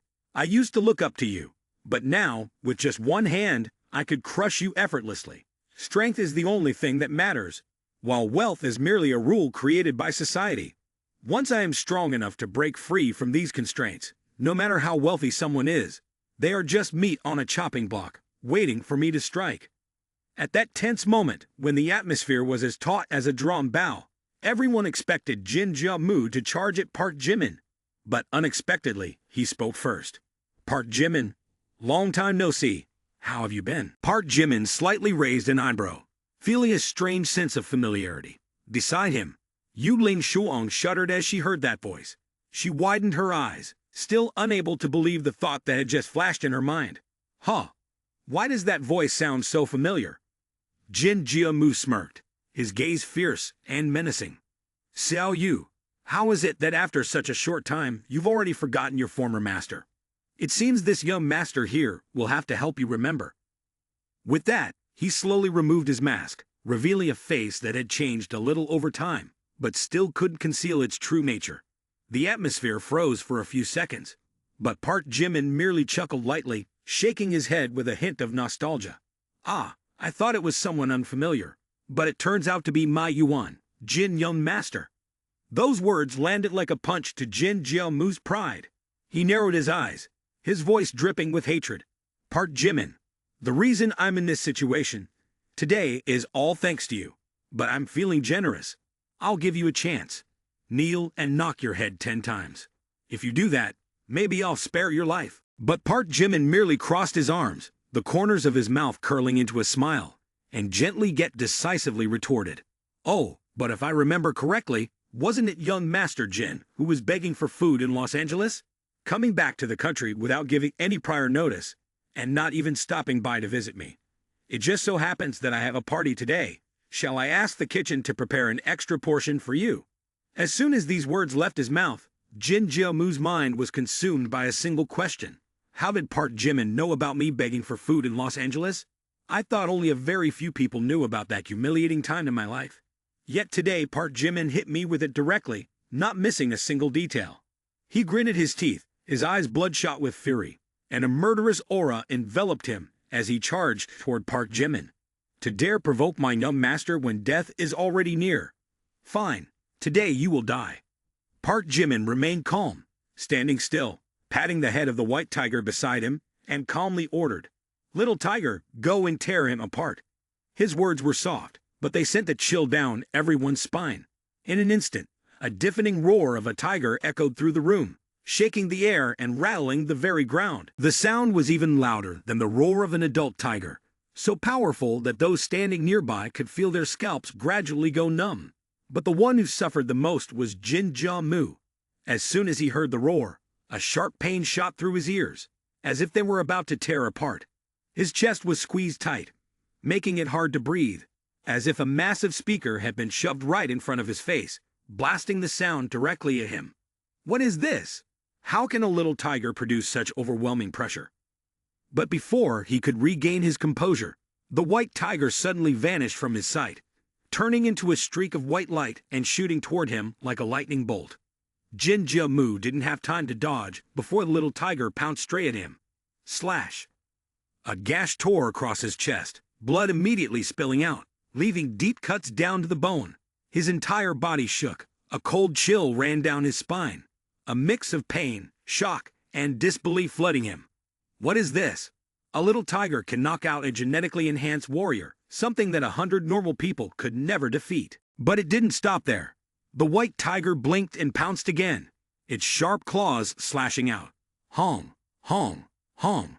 In less than a beat, Jin Jiamu screamed as if someone was chasing him. Get away, get out of my way. His entire body was scratched, with numerous bite marks, and his thighs were missing chunks of flesh. He screamed while running, his back arched in fear, tears and snot streaming down his face, even wetting his pants from panic. Scary, too scary. This tiger is definitely not an ordinary tiger. It must be a re-modified one. What kind of power does Park Jimin have behind him to get this kind of technology? Park Jimin, Yu Ling Shuang, you two are impressive. But in 3 days, my 500 elite special forces will be here. I'm going to flatten this Park family villa, leaving not a single brick standing. Park Jimin didn't care. At most, it would cost some money to clean up the mess. But what puzzled him was Jin Jiamu. Park Jimin frowned, his mind running at full capacity. This guy used to be crawling around begging for food and sleeping on benches all the way across the world, in a city on the other side of the globe. Now he comes back and suddenly wins every battle. Where did this newfound power come from? Could he have gotten some martial arts secrets beyond that old textbook? And recently, there's been a surge of spies flooding into the city. Could these two incidents be connected? Looks like Tianmen City isn't going to be peaceful for long. With the intuition of someone always one step ahead, Park Jimin decided not to sit back and wait for fate to decide. Instead, he delivered a command full of authority. Wang Kai, I want all the surveillance cameras in the city turned on. If there's anyone suspicious, start collecting data without missing a second. Also, deploy the global satellites and lock onto Jin Jiamu's location. Whether he's hiding in the jungle or diving into the ocean to look for treasure, I want to know what he's doing, where he is, and if he's had lunch yet. In less than 3 beats of a heart, Wang Kai responded, Got it, master. The satellite positioning is locked. Just open the phone, check the map, and you'll see him moving. Moments later, the police sirens blared as they rushed to the scene. Less than 5 minutes later, the paramedics arrived as well. And indeed, looking at the scene, who wouldn't be shaken? The walls were shattered, and the bodyguards' corpses were scattered everywhere. Meanwhile, Kim Woo-song looked at the little tiger in his hands, and couldn't help but wonder in exhaustion, Park Jimin, why does the tiger seem so familiar with you? It even listens to you. Wait a minute, why has its fur turned white? Park Jimin, upon hearing this, could only shake his head and shrug. Maybe it's just because it's full now. If it gets hungry later, it will probably still see you as a tasty piece of meat. Kim Woo-song couldn't help but feel a chill at that. Nearby, Nai Wen Kuzi was fuming with anger. This third guy, is he stupid or what? I told him to stick to the plan, to be gentle, speak softly, and smile charmingly, yet he just went and messed everything up. Why did he have to act impulsively and alarm the enemy like that? If Park Jimin starts getting suspicious, doesn't that mean all our efforts will be ruined? Honestly, it's more about ruining things than achieving success. The more she thought about it, the more something felt off. Nai Wen Kuzi suddenly realized an important thing. This number 3 is not just simply stupid. He might actually have a personal grudge against Park Jimin.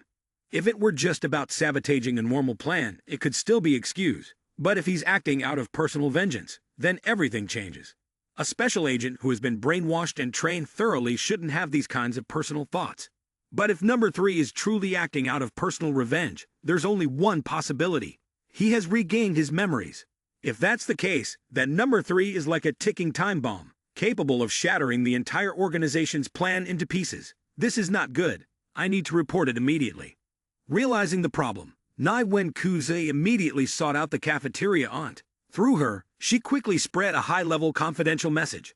But ironically, just as the news was being passed up to the higher-ups, Jin Jiamu was also at that very place, recovering from his injuries. Fate really seems to have arranged things so that nothing could possibly be more tense, and it hits you square in the face, with not a word missing. Number 3 is a test subject, and the main suspect is Ma Yuan Jin Young Master, whose memories have been restored. His loyalty to the organization is extremely low, and it's recommended that he be eliminated immediately. As soon as Jin Jiamu heard the news that he had been blacklisted, his face changed, and murderous intent surged. His eyes were as cold as if they could freeze the entire room. What? Nai Wen Kuzi dares to play the elimination game with me? That woman is full of schemes. She's definitely been influenced by Park Jimin's thinking. I've known it for a while now. Yu Ling Shuang, Qin Keyan, and now Nai Wen Kuzi. These women, none of them can resist Park Jimin's sweet trap. They're all traitors. If that's the case, she must die. With this thought, Jin Jiamu clenched his fists, his gaze darkening, and an aura of destruction radiated from him. Without waiting for anyone to react, he stormed off towards the canteen auntie. At this moment, the canteen auntie, still unaware of anything, greeted Jin Jiamu warmly, saying, "Oh, you're awake. Then feel free to stay here. End of days reincarnation will contact you when the time is right to take action." Jin Jiamu, upon hearing this, curled his lips into a sinister smile. From now on, there's no need for the end of days reincarnation. With those words, he swiftly gave the cantina aunt a fatal strike, and before anyone could understand what had happened, she was gone. Without a sound, without warning. But Jin Jiamu wasn't done yet. He glared around the room, and without hesitation, turned his attention to the entire family of the Cantina aunt, sparing not a single one. Within a few minutes, a complete massacre of the entire family took place, with blood flowing like a river. No one survived to carry the news further. Afterward, Jin Jiamu immediately assumed the identity of the Cantina aunt and sent a top-secret message to the organization. Nai Wen Kuzi has actually betrayed the organization a long time ago. She had countless opportunities to send Park Jimin off, but she kept hesitating. Whether it was in Mai Yuan or Yanjing, she failed, causing the organization to lose numerous elite special agents. Moreover, Nai Wen Kuzi deliberately spread false information, exposing all the forces hiding in Nation H, which led to their complete annihilation. After sending the message, the corner of Jin Jiamu's mouth subtly curved upward, and his gaze took on a distinctly dangerous edge. Once this information reaches the higher-ups, Nai Wen Kuzi will have no way out. If the organization takes action, she will undoubtedly be purged before she can even resist. It's a 2-for-1 shot, removing an obstacle, while also redirecting the organization's focus. I'll not only escape the risk of being dealt with, but I'll also be able to continue dealing with matters freely. Park Jimin, Nai Wen Kuzi wants to play the backstabbing game. Let's see who the real big boss is. In the blink of an eye, the entire leadership structure of School and Bone was shaken. Even Mr. X was deeply startled. The top performer might betray us. What is happening? One member began to analyze the situation objectively. At first, it was hard to believe, but considering the 2 previous failed operations, it seems very suspicious. Plus, the organization has suffered heavy losses, with many elite operatives killed, and Park Jimin, the one who should have been eliminated long ago, is still casually out there. But that wasn't the main highlight. What really left the entire organization frozen for 3 seconds was the hot video they had just obtained. The passionate kiss between Nai Wen Kuzi and Park Jimin was filmed so clearly that, if necessary, it could be enhanced to 4K to examine every strand of hair. The shock was so great that no matter what justification was offered, no one would believe it was just acting. Wait, acting that intense? And on top of that, it came with the 2 previous failures. How could anyone not suspect it? This was clearly a delay tactic to help Park Jimin escape. Without much hesitation, Mr. X made a cold-blooded decision. For the organization, it's better to eliminate 1,000 by mistake than to let one slip through. The rein modification technology has made a major breakthrough, yet the #1 test subject dared to betray the organization, causing irreparable damage.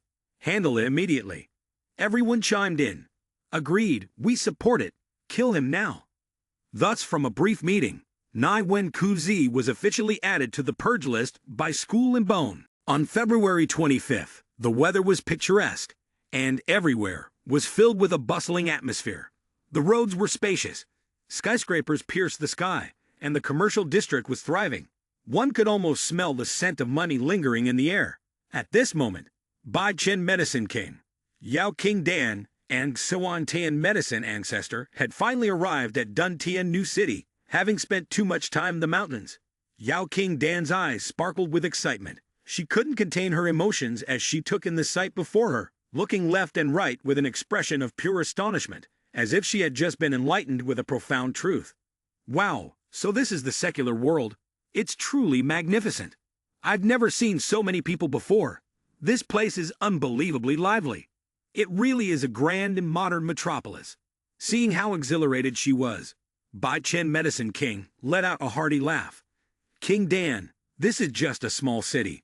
If you ever visit Mai Yuan or Yanjing, you'll understand what true prosperity looks like. Hearing this, Yao King Dan was utterly shocked, feeling as if her entire worldview had been shattered in an instant. Huh? A place this bustling is just a small city? Only Xuan Tan Medicine Ancestor wore a contemplative expression. All right then, already 100 years old, yet still obsessed with proving yourself, competing over wins and losses. You've had this bad habit for years, and still haven't shaken it off. Now be good and lead the way, so King Dan and I can take care of Park Jimin and the Eastern Medicine Sage for you. At the mere mention of that name, Bai Chen Medicine King gritted his teeth, veins bulging across his forehead. Grand Elder, I must personally stab that Park Jimin at least once. Otherwise, I won't be able to swallow this rage. That bastard always plays dirty, even harming disciple Shai Yun, the one I had placed all my hopes on. If this grudge remains unavenged, I'll have no face left to return to Medicine King Valley. Hearing this, Chuan Tian Medicine Ancestor's face remained cold, his eyes as deep as an ancient well. Staring into them felt like falling into a cosmic black hole. All right, we set out immediately. This time, Park Jimin won't have any chance to escape. But remember, your wounds haven't fully healed, your newly replaced hand is still unfamiliar, not yet fully adapted. So don't go charging in recklessly, or you'll end up suffering internal injuries and dying before even getting a chance to fight. At the same time, in the Park family's mansion, Park Jimin was casually shaking his leg when Wine Kai suddenly called out loudly, "Master, urgent alert! The satellite positioning system has detected a heavily armed gang gathering a large number of people near Tianjin City. Jin Jiamu has already joined them, and a fight is expected soon. I strongly recommend that you prepare in advance, or else you'll be caught off guard." Hearing this, Park Jimin not only remained unfazed, but even curled his lips into a faint smirk, nodding as if he had just heard some trivial news. They gathered this fast. Well, that's convenient. Saves me the trouble of hunting each one of them down. Too much of a headache. With that, he twisted his wrist, shook his head lightly as if warming up before a fight, and mused. But honestly, even I don't know how strong I am now. I keep leveling up, keep improving, but there's never been a real benchmark to measure against. Sometimes, I want to test my strength against someone, but then I worry I might run into a real monster. If I get beaten to a pulp, that'd be embarrassing. The problem is, up until now, I've never met a single person who could withstand even one of my moves.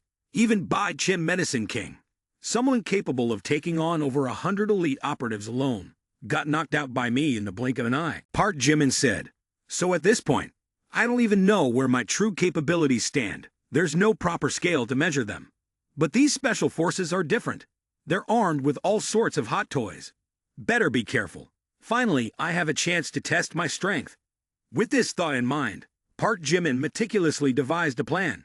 First, he instructed Yu Lingshuan to spread the word that the Eastern Medicine Sage was stationed at the villa, while simultaneously reinforcing security and reporting that terrorists were expected to launch an attack. As soon as this intel was received, a subordinate immediately relayed the information to Jin Jiamu. "Captain, based on our intelligence, there's a high possibility that the Eastern Medicine Sage is currently at the Park family villa." Meanwhile, Park Jimin had been inside the villa all this time without showing himself. Should we take action now? Upon hearing this, Jin Jiamu curled his lips into a cold smirk, his eyes gleaming with killing intent. Good, both master and disciple are there. That means we can finish this in one decisive strike and take them all down. If we delay, the military might start paying attention. We need to wrap this up quickly. As he spoke, Jin Jiamu casually tossed out a photograph and added a reminder. "One more thing. This girl is also a traitor. The higher-ups have given the order. Eliminate her within the day." Upon seeing the photo, the special agents immediately recognized the person in it, none other than Nai Wen Kuzai. Meanwhile, Nai Wen Kuzi was still immersed in filming, dedicated to her craft as an artist. She had no idea that both School and Bone had already placed her on their purge list. No one had informed her. No one had given her a hint. Not even the cafeteria auntie, known for spreading news at lightning speed within the organization, had let a single word slip. On the fateful third day, Bai Chen Medicine King stormed forward, frustration evident on his face. Staring at the four massive characters spelling out Park Family Mansion, his heart burned with unease. Huh? Why is there no one guarding the place today? We're here for revenge. Why should we bother with formalities? We're not guests, after all.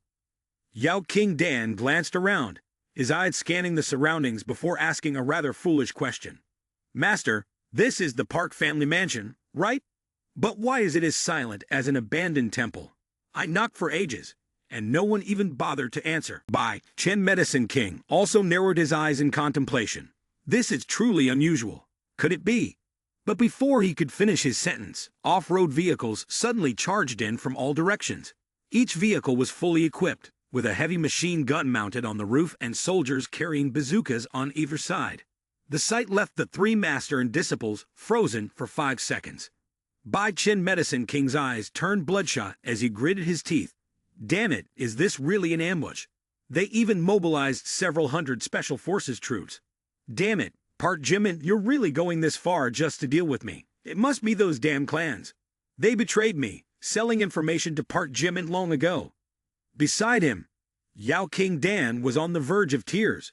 Master, how did they know we were coming for revenge? Xuan Tian Medicine Ancestor, upon hearing that, turned red with rage, his voice trembling in shock. Park Jimin is truly vicious, deceitful, and utterly insidious.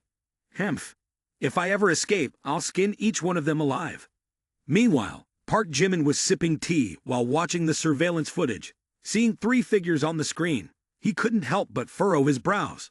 I've prepared everything thoroughly, and Wang Kai has already reported that Jin Jiamu is leading a regiment of regular troops here to cause trouble. But who are these 3? They're barging into the villa like it's their own house. Taking the closer look, Park Jimin was at a complete loss for words. Ah, damn it, Bai Chen. What the hell is this? Is this guy sick or something? Always charging forward, taking hits on behalf of others. And this time, he even brought along 2 more. Is this some kind of club for people who enjoy carrying blame?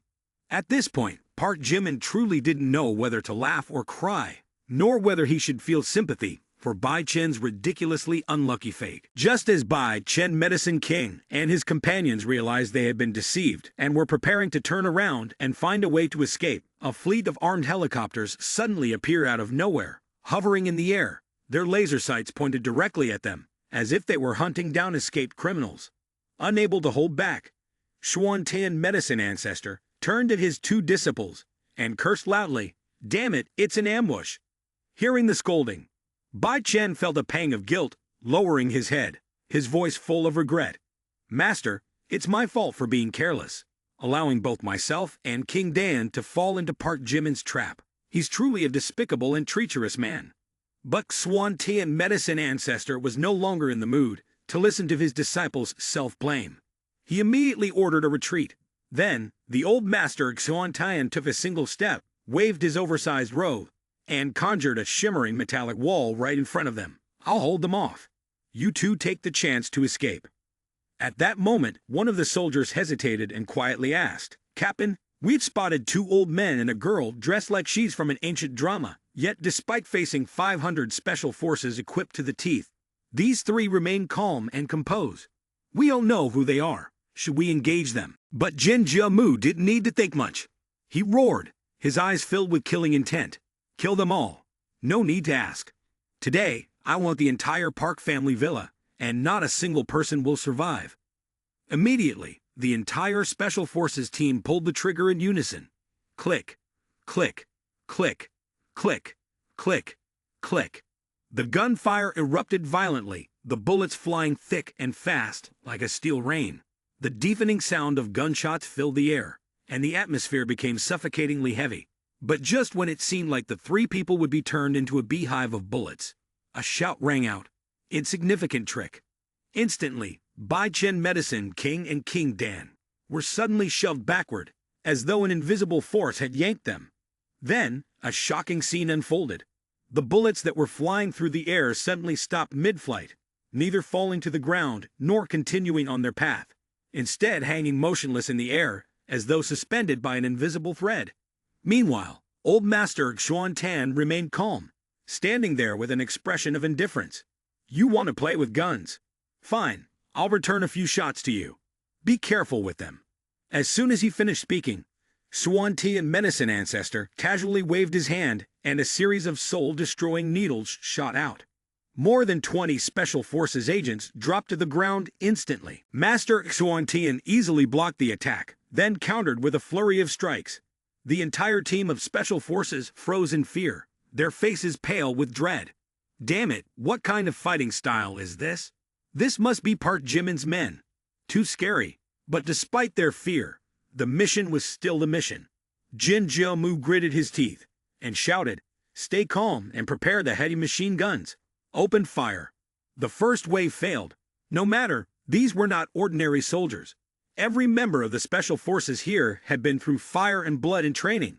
There was no way they'd run just because of a trick. As long as orders were given, they would keep firing until every last man was down. The heavy machine guns fired in unison from every direction, leaving no angle unguarded. Cock, cock, cock, cock, cock, cock. The bullets whizzed through the air, creating a dense curtain of steel. Yet the three individuals not only stood their ground but also fought back fiercely. In less than a minute, nearly 100 soldiers fell, killed on the spot without even having time to scream. The scene was like something straight out of a disaster movie.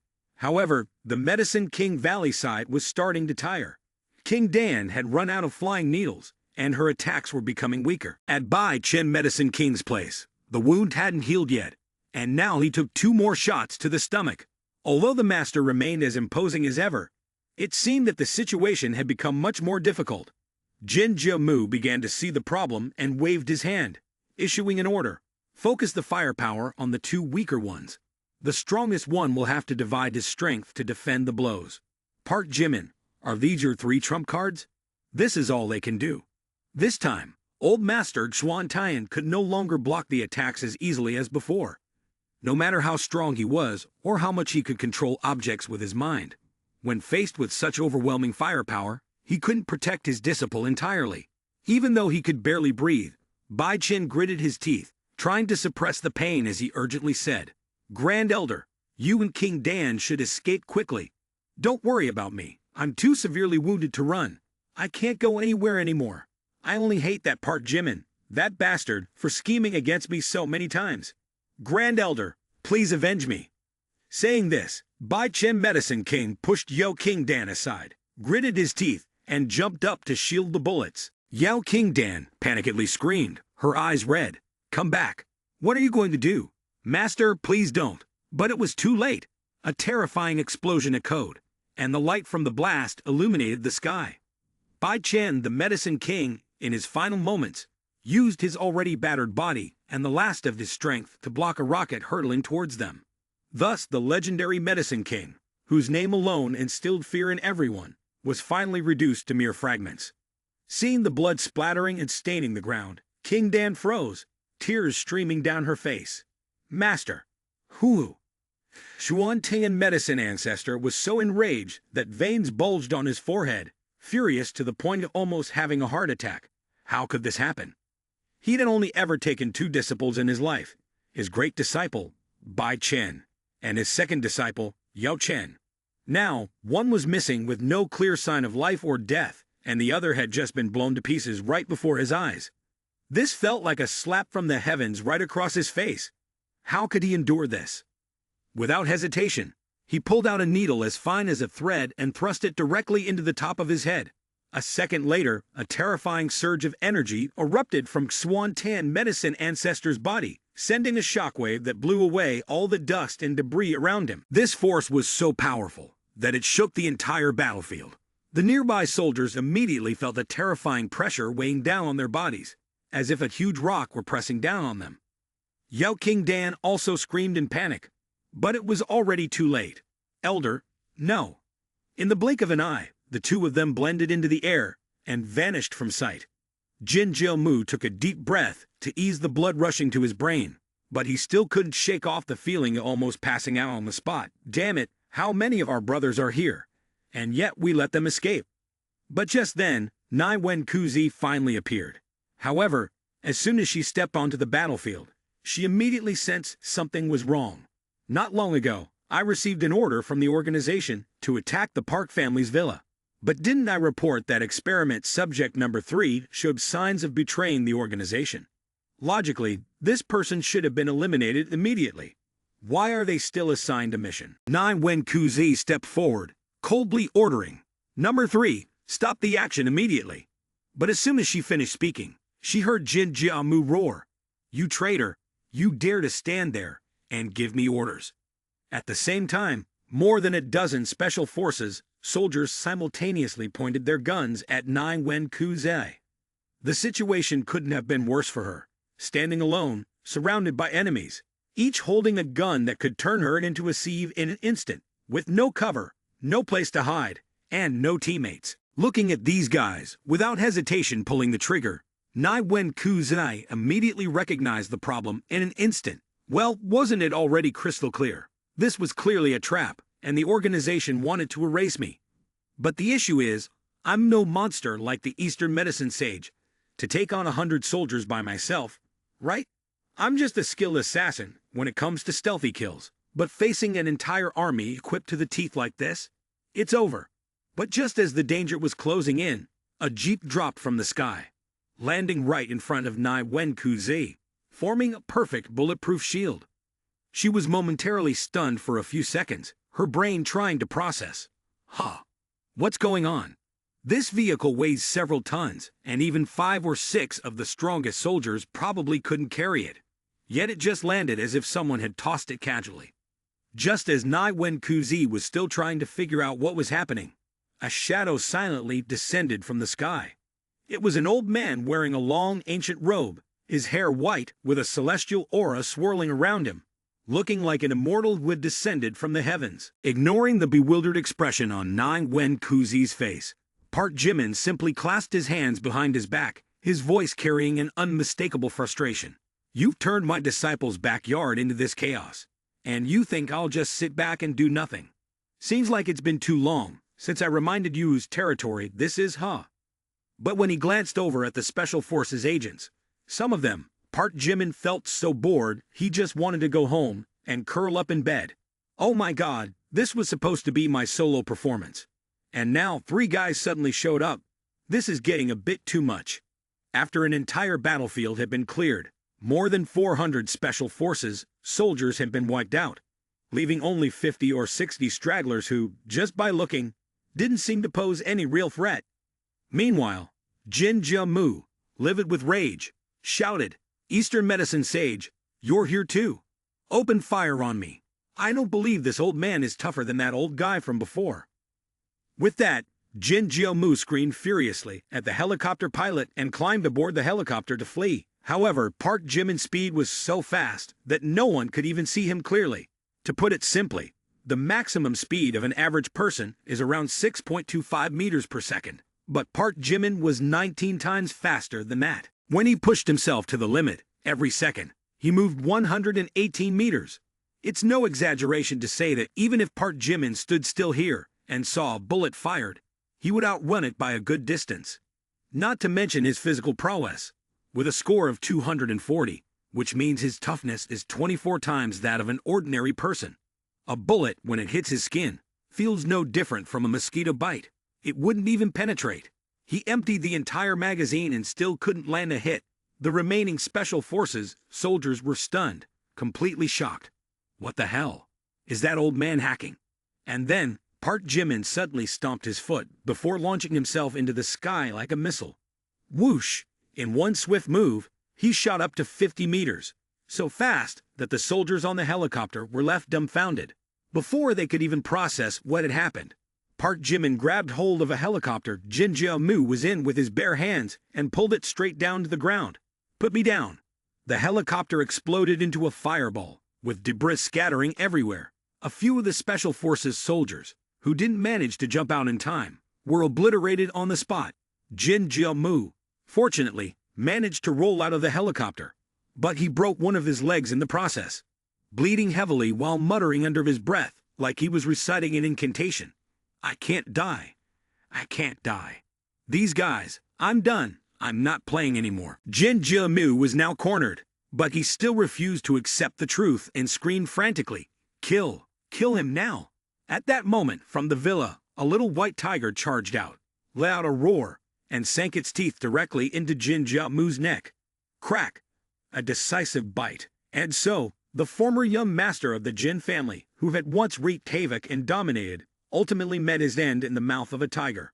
Park Jimin glanced at Nai Wen Kuzi, then sighed in frustration and muttered, Boring, nothing fun about this.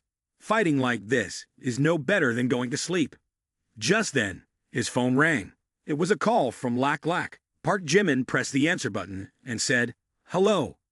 Before he could even ask what was going on, a rushed voice responded urgently from the other side. Park Jimin, come save me. In an instant, his figure flashed and disappeared right before Nai Wen Kuzi's eyes, moving so fast that she didn't even have time to react.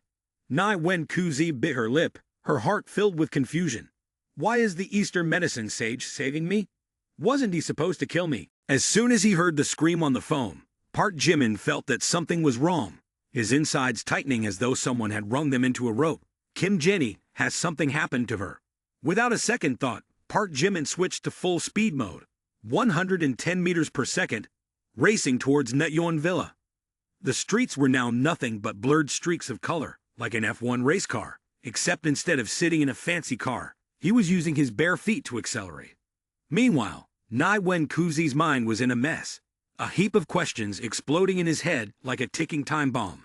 If the Eastern medicine sage wants to send me to meet the ancestors right now, I won't have any chance to escape. But the most important thing is, the organization should have ordered me to cooperate. Yet they sent someone to shoot me directly. What's going on? Could it be that the organization has really abandoned me? No, I have to find out the truth. Back to Park Jimin. He had never felt his heart race as fast as it did now, especially in front of the Netyeon Villa gate.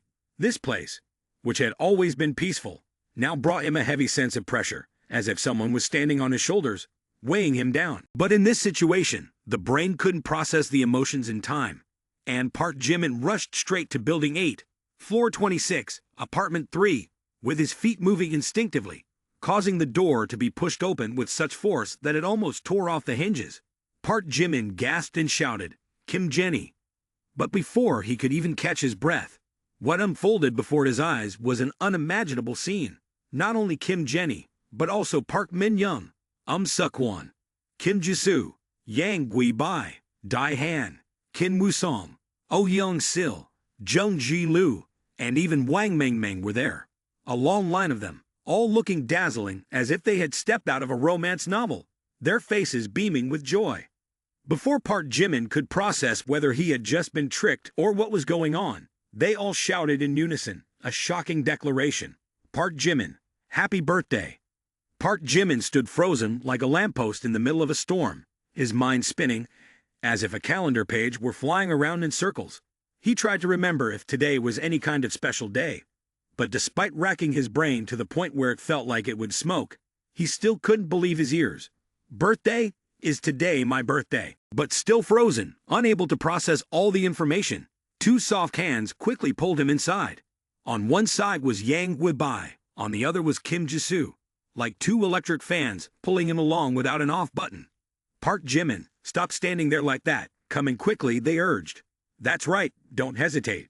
Do you know how much we prepared for this? Right after that, Jung Ji-lu and Wang Mengmeng quickly pushed a cart full of fruits in front of Park Jimin, their voices full of excitement. Look, this is the birthday gift we prepared for you. Then, a line of beauties all nodded in unison, their eyes sparkling as if waiting for his reaction. After that, the girls didn't forget to push Kim Jenny forward, right into the center of the storm, grinning and explaining. Don't blame us for tricking you. It was all Kim Jenny's plan. At this point, Kim Jenny also stepped forward, her hands clasped together, her voice a little shy as if afraid of being scolded. Park Jimin, you once said I shouldn't come to your house without permission. You're not mad at me, are you? Park Jimin looked at her, feeling a strange emotion rise in his chest. But then he thought, being tricked like this into receiving a birthday party full of beautiful girls, it was worth it. He responded without hesitation. How could I be angry? I'm just too happy to even feel that way. Without waiting long, the younger girls began lighting the candles, their faces full of excitement as the flickering light reflected off them. Happy birthday, Park Jimin. But for some reason, even though the birthday wishes echoed in his ears, Park Jimin still felt everything was so unclear. Is today really my birthday? At that moment, Jung Ji-lu quickly stepped forward, holding two shining knives, clinking them together like a killer about to make a move. All right, let's cut the cake. Wang Mengmeng, seeing this, panicked and quickly reminded her, Ji-lu, wait a minute, be careful, you might cut yourself. In that moment, Park Jimin felt a deep sense of gratitude rise in his chest, a warm feeling that surged like a heater being turned on in the middle of a cold winter. Thank you, Kim Jenny. This is the first time anyone has celebrated my birthday. It feels like a dream. At this point, he looked at Kim Jenny once more, his gaze softer than ever. Kim Jenny smiled, her voice gentle but carrying an oddly compelling urge. Park Jimin, if you know this is a dream, then wake up. The sound wasn't loud, but each word seemed to seep into Park Jimin's ears, gentle like the wind brushing across the surface of a tranquil lake. Yet deep within it, there was something elusive, an urge, a reminder, or perhaps even a warning. Just as Park Jimin finished hearing those words, a jolt of electricity shot through his brain, and he immediately felt something was wrong. Wait, what? Wake up. But before he could think further, a sharp pain suddenly struck. His head throbbed as if someone were hammering it, as though 1,000 needles were piercing his brain, causing Park Jimin to clutch his head and scream, "Ah, my head hurts so much." Then, the scene before his eyes began to distort, slowly fading away. The laughter, the candlelight, the bright eyes. Everything vanished as if it had never existed. Park Jimin snapped awake, but the sight before him left him frozen for 5 seconds. He was lying in a hospital bed, with IV tubes connected to his arms, the beeping of a heart rate monitor sounding beside him. A hospital? Why am I in a hospital? Wasn't I celebrating a birthday? Before he could process the information, his gaze shifted to a middle-aged woman sleeping soundly beside his bed. She looked worn out, clearly having been there for a long time. A question suddenly echoed in Park Jimin's mind. Who is this person? At this moment, Park Jimin also realized that Kang Che-won was slumped beside the bed. But instead of waking her up, he froze like a statue, his mind spinning with a million questions. What the heck is going on? What's happening? Why am I lying here? Somebody tell me. He tried to recall, but his brain felt like an old computer running a 10-year-old software version, endlessly loading, but never getting anywhere. After much thought, all he could picture was Jung Hoseok getting into Min Nuji's car and saying goodbye. Thinking back to that scene, Park Jimin felt something sour in his heart, even more bitter than an unripe green mango. It was as if there was a loss, but he couldn't even pinpoint what had been lost. After struggling with it for a while, he decided to stop thinking about it. He looked down at Kang Che-won's hand, which was tightly grasping his. Part of him wanted to hold her hand, but another part hesitated, torn and unsure. His heart was a tangled mess of conflicting emotions, gratitude, confusion, and an overwhelming sense he couldn't quite put into words. In his memories, Park Jimin knew very well that Kang Che-won wasn't his biological mother, but for all these years she had cared for him as if he were her own child, tending to every meal, every nap, with such concern and thoroughness. It took a long while before Kang Che-won woke up. As soon as she opened her eyes, she saw Park Jimin staring at her. It took her brain 0.5 seconds to process the information, and then all the emotions, excitement, joy, shock, and nervousness, rushed in like a tidal wave. At first, she just rested her head on the hospital bed, holding her son's hand, her heart burning with anxiety. For the entire week, she had grown too familiar with the silence of the room, only the sound of machines and the doctor's diagnosis filling the air. But at this very moment, when she saw Park Jimin waking up, his eyes no longer vacant, it felt as if someone had just delivered a bombshell of news. He's awake. He's alive. Oh my God. What a relief. Without thinking, she rushed to embrace Park Jimin, disregarding the IV drip, disregarding the fact that he was still dazed like a deer caught in headlights. She cried out like a child, stammering, "You're awake. Oh my God, I was so worried." But right after that, she noticed something was off with Park Jimin's expression. Her son seemed like someone who had just fallen from outer space, his eyes wide and filled with intense confusion. She hurriedly grabbed Park Jimin's hand, anxiously asking, "Son, don't you remember anything? After breaking up with Jung Hoseok, you were caught in a fire." Upon hearing about the fire, Park Jimin froze even more. Huh? A fire? Kang Che-won, wiping her tears, continued telling the story with the same intensity as the fire itself. "That's right, you rushed into the blaze to save people, inhaled too much smoke, and passed out. I got a call and rushed straight to the hospital. You were in a coma for over a week." After hearing this, Park Jimin was even more confused. His mind felt like an overloading CPU, the cooling fan whirring desperately, still unable to process the information. Wait. You mean I passed out from saving people? I'm that cool?" Kang Che-won took a deep breath, nodding firmly. "Yes, even the firefighters called you a hero." Time passed just like that. Another day flew by. For Park Jimin, it felt no different than another day of confinement. Today, he had to undergo a series of tests to see if his body had stabilized. Lying in the hospital room, feeling incredibly bored, he reached for the remote control and turned on the TV to see if there was anything interesting to pass the time. On the screen, a charity program was airing. Today, the wealthy and well-known businesswoman from the city, Jung Sun, has donated to help a little girl from the mountains, Kim Jisoo. The scene was incredibly moving, with Kim Jisoo choking up as she promised to study hard in order to repay the kindness of Miss Jung. Not only that, everyone raised their placards. A heart that connects hearts, love spreads across the world. Park Jimin stared at the screen, his mind filled with question marks. Wait, Jung Sun, Kim Jisoo donating? What's going on? Before he could fully process the information, a sudden voice interrupted, snapping him back to reality. All health indicators are stable.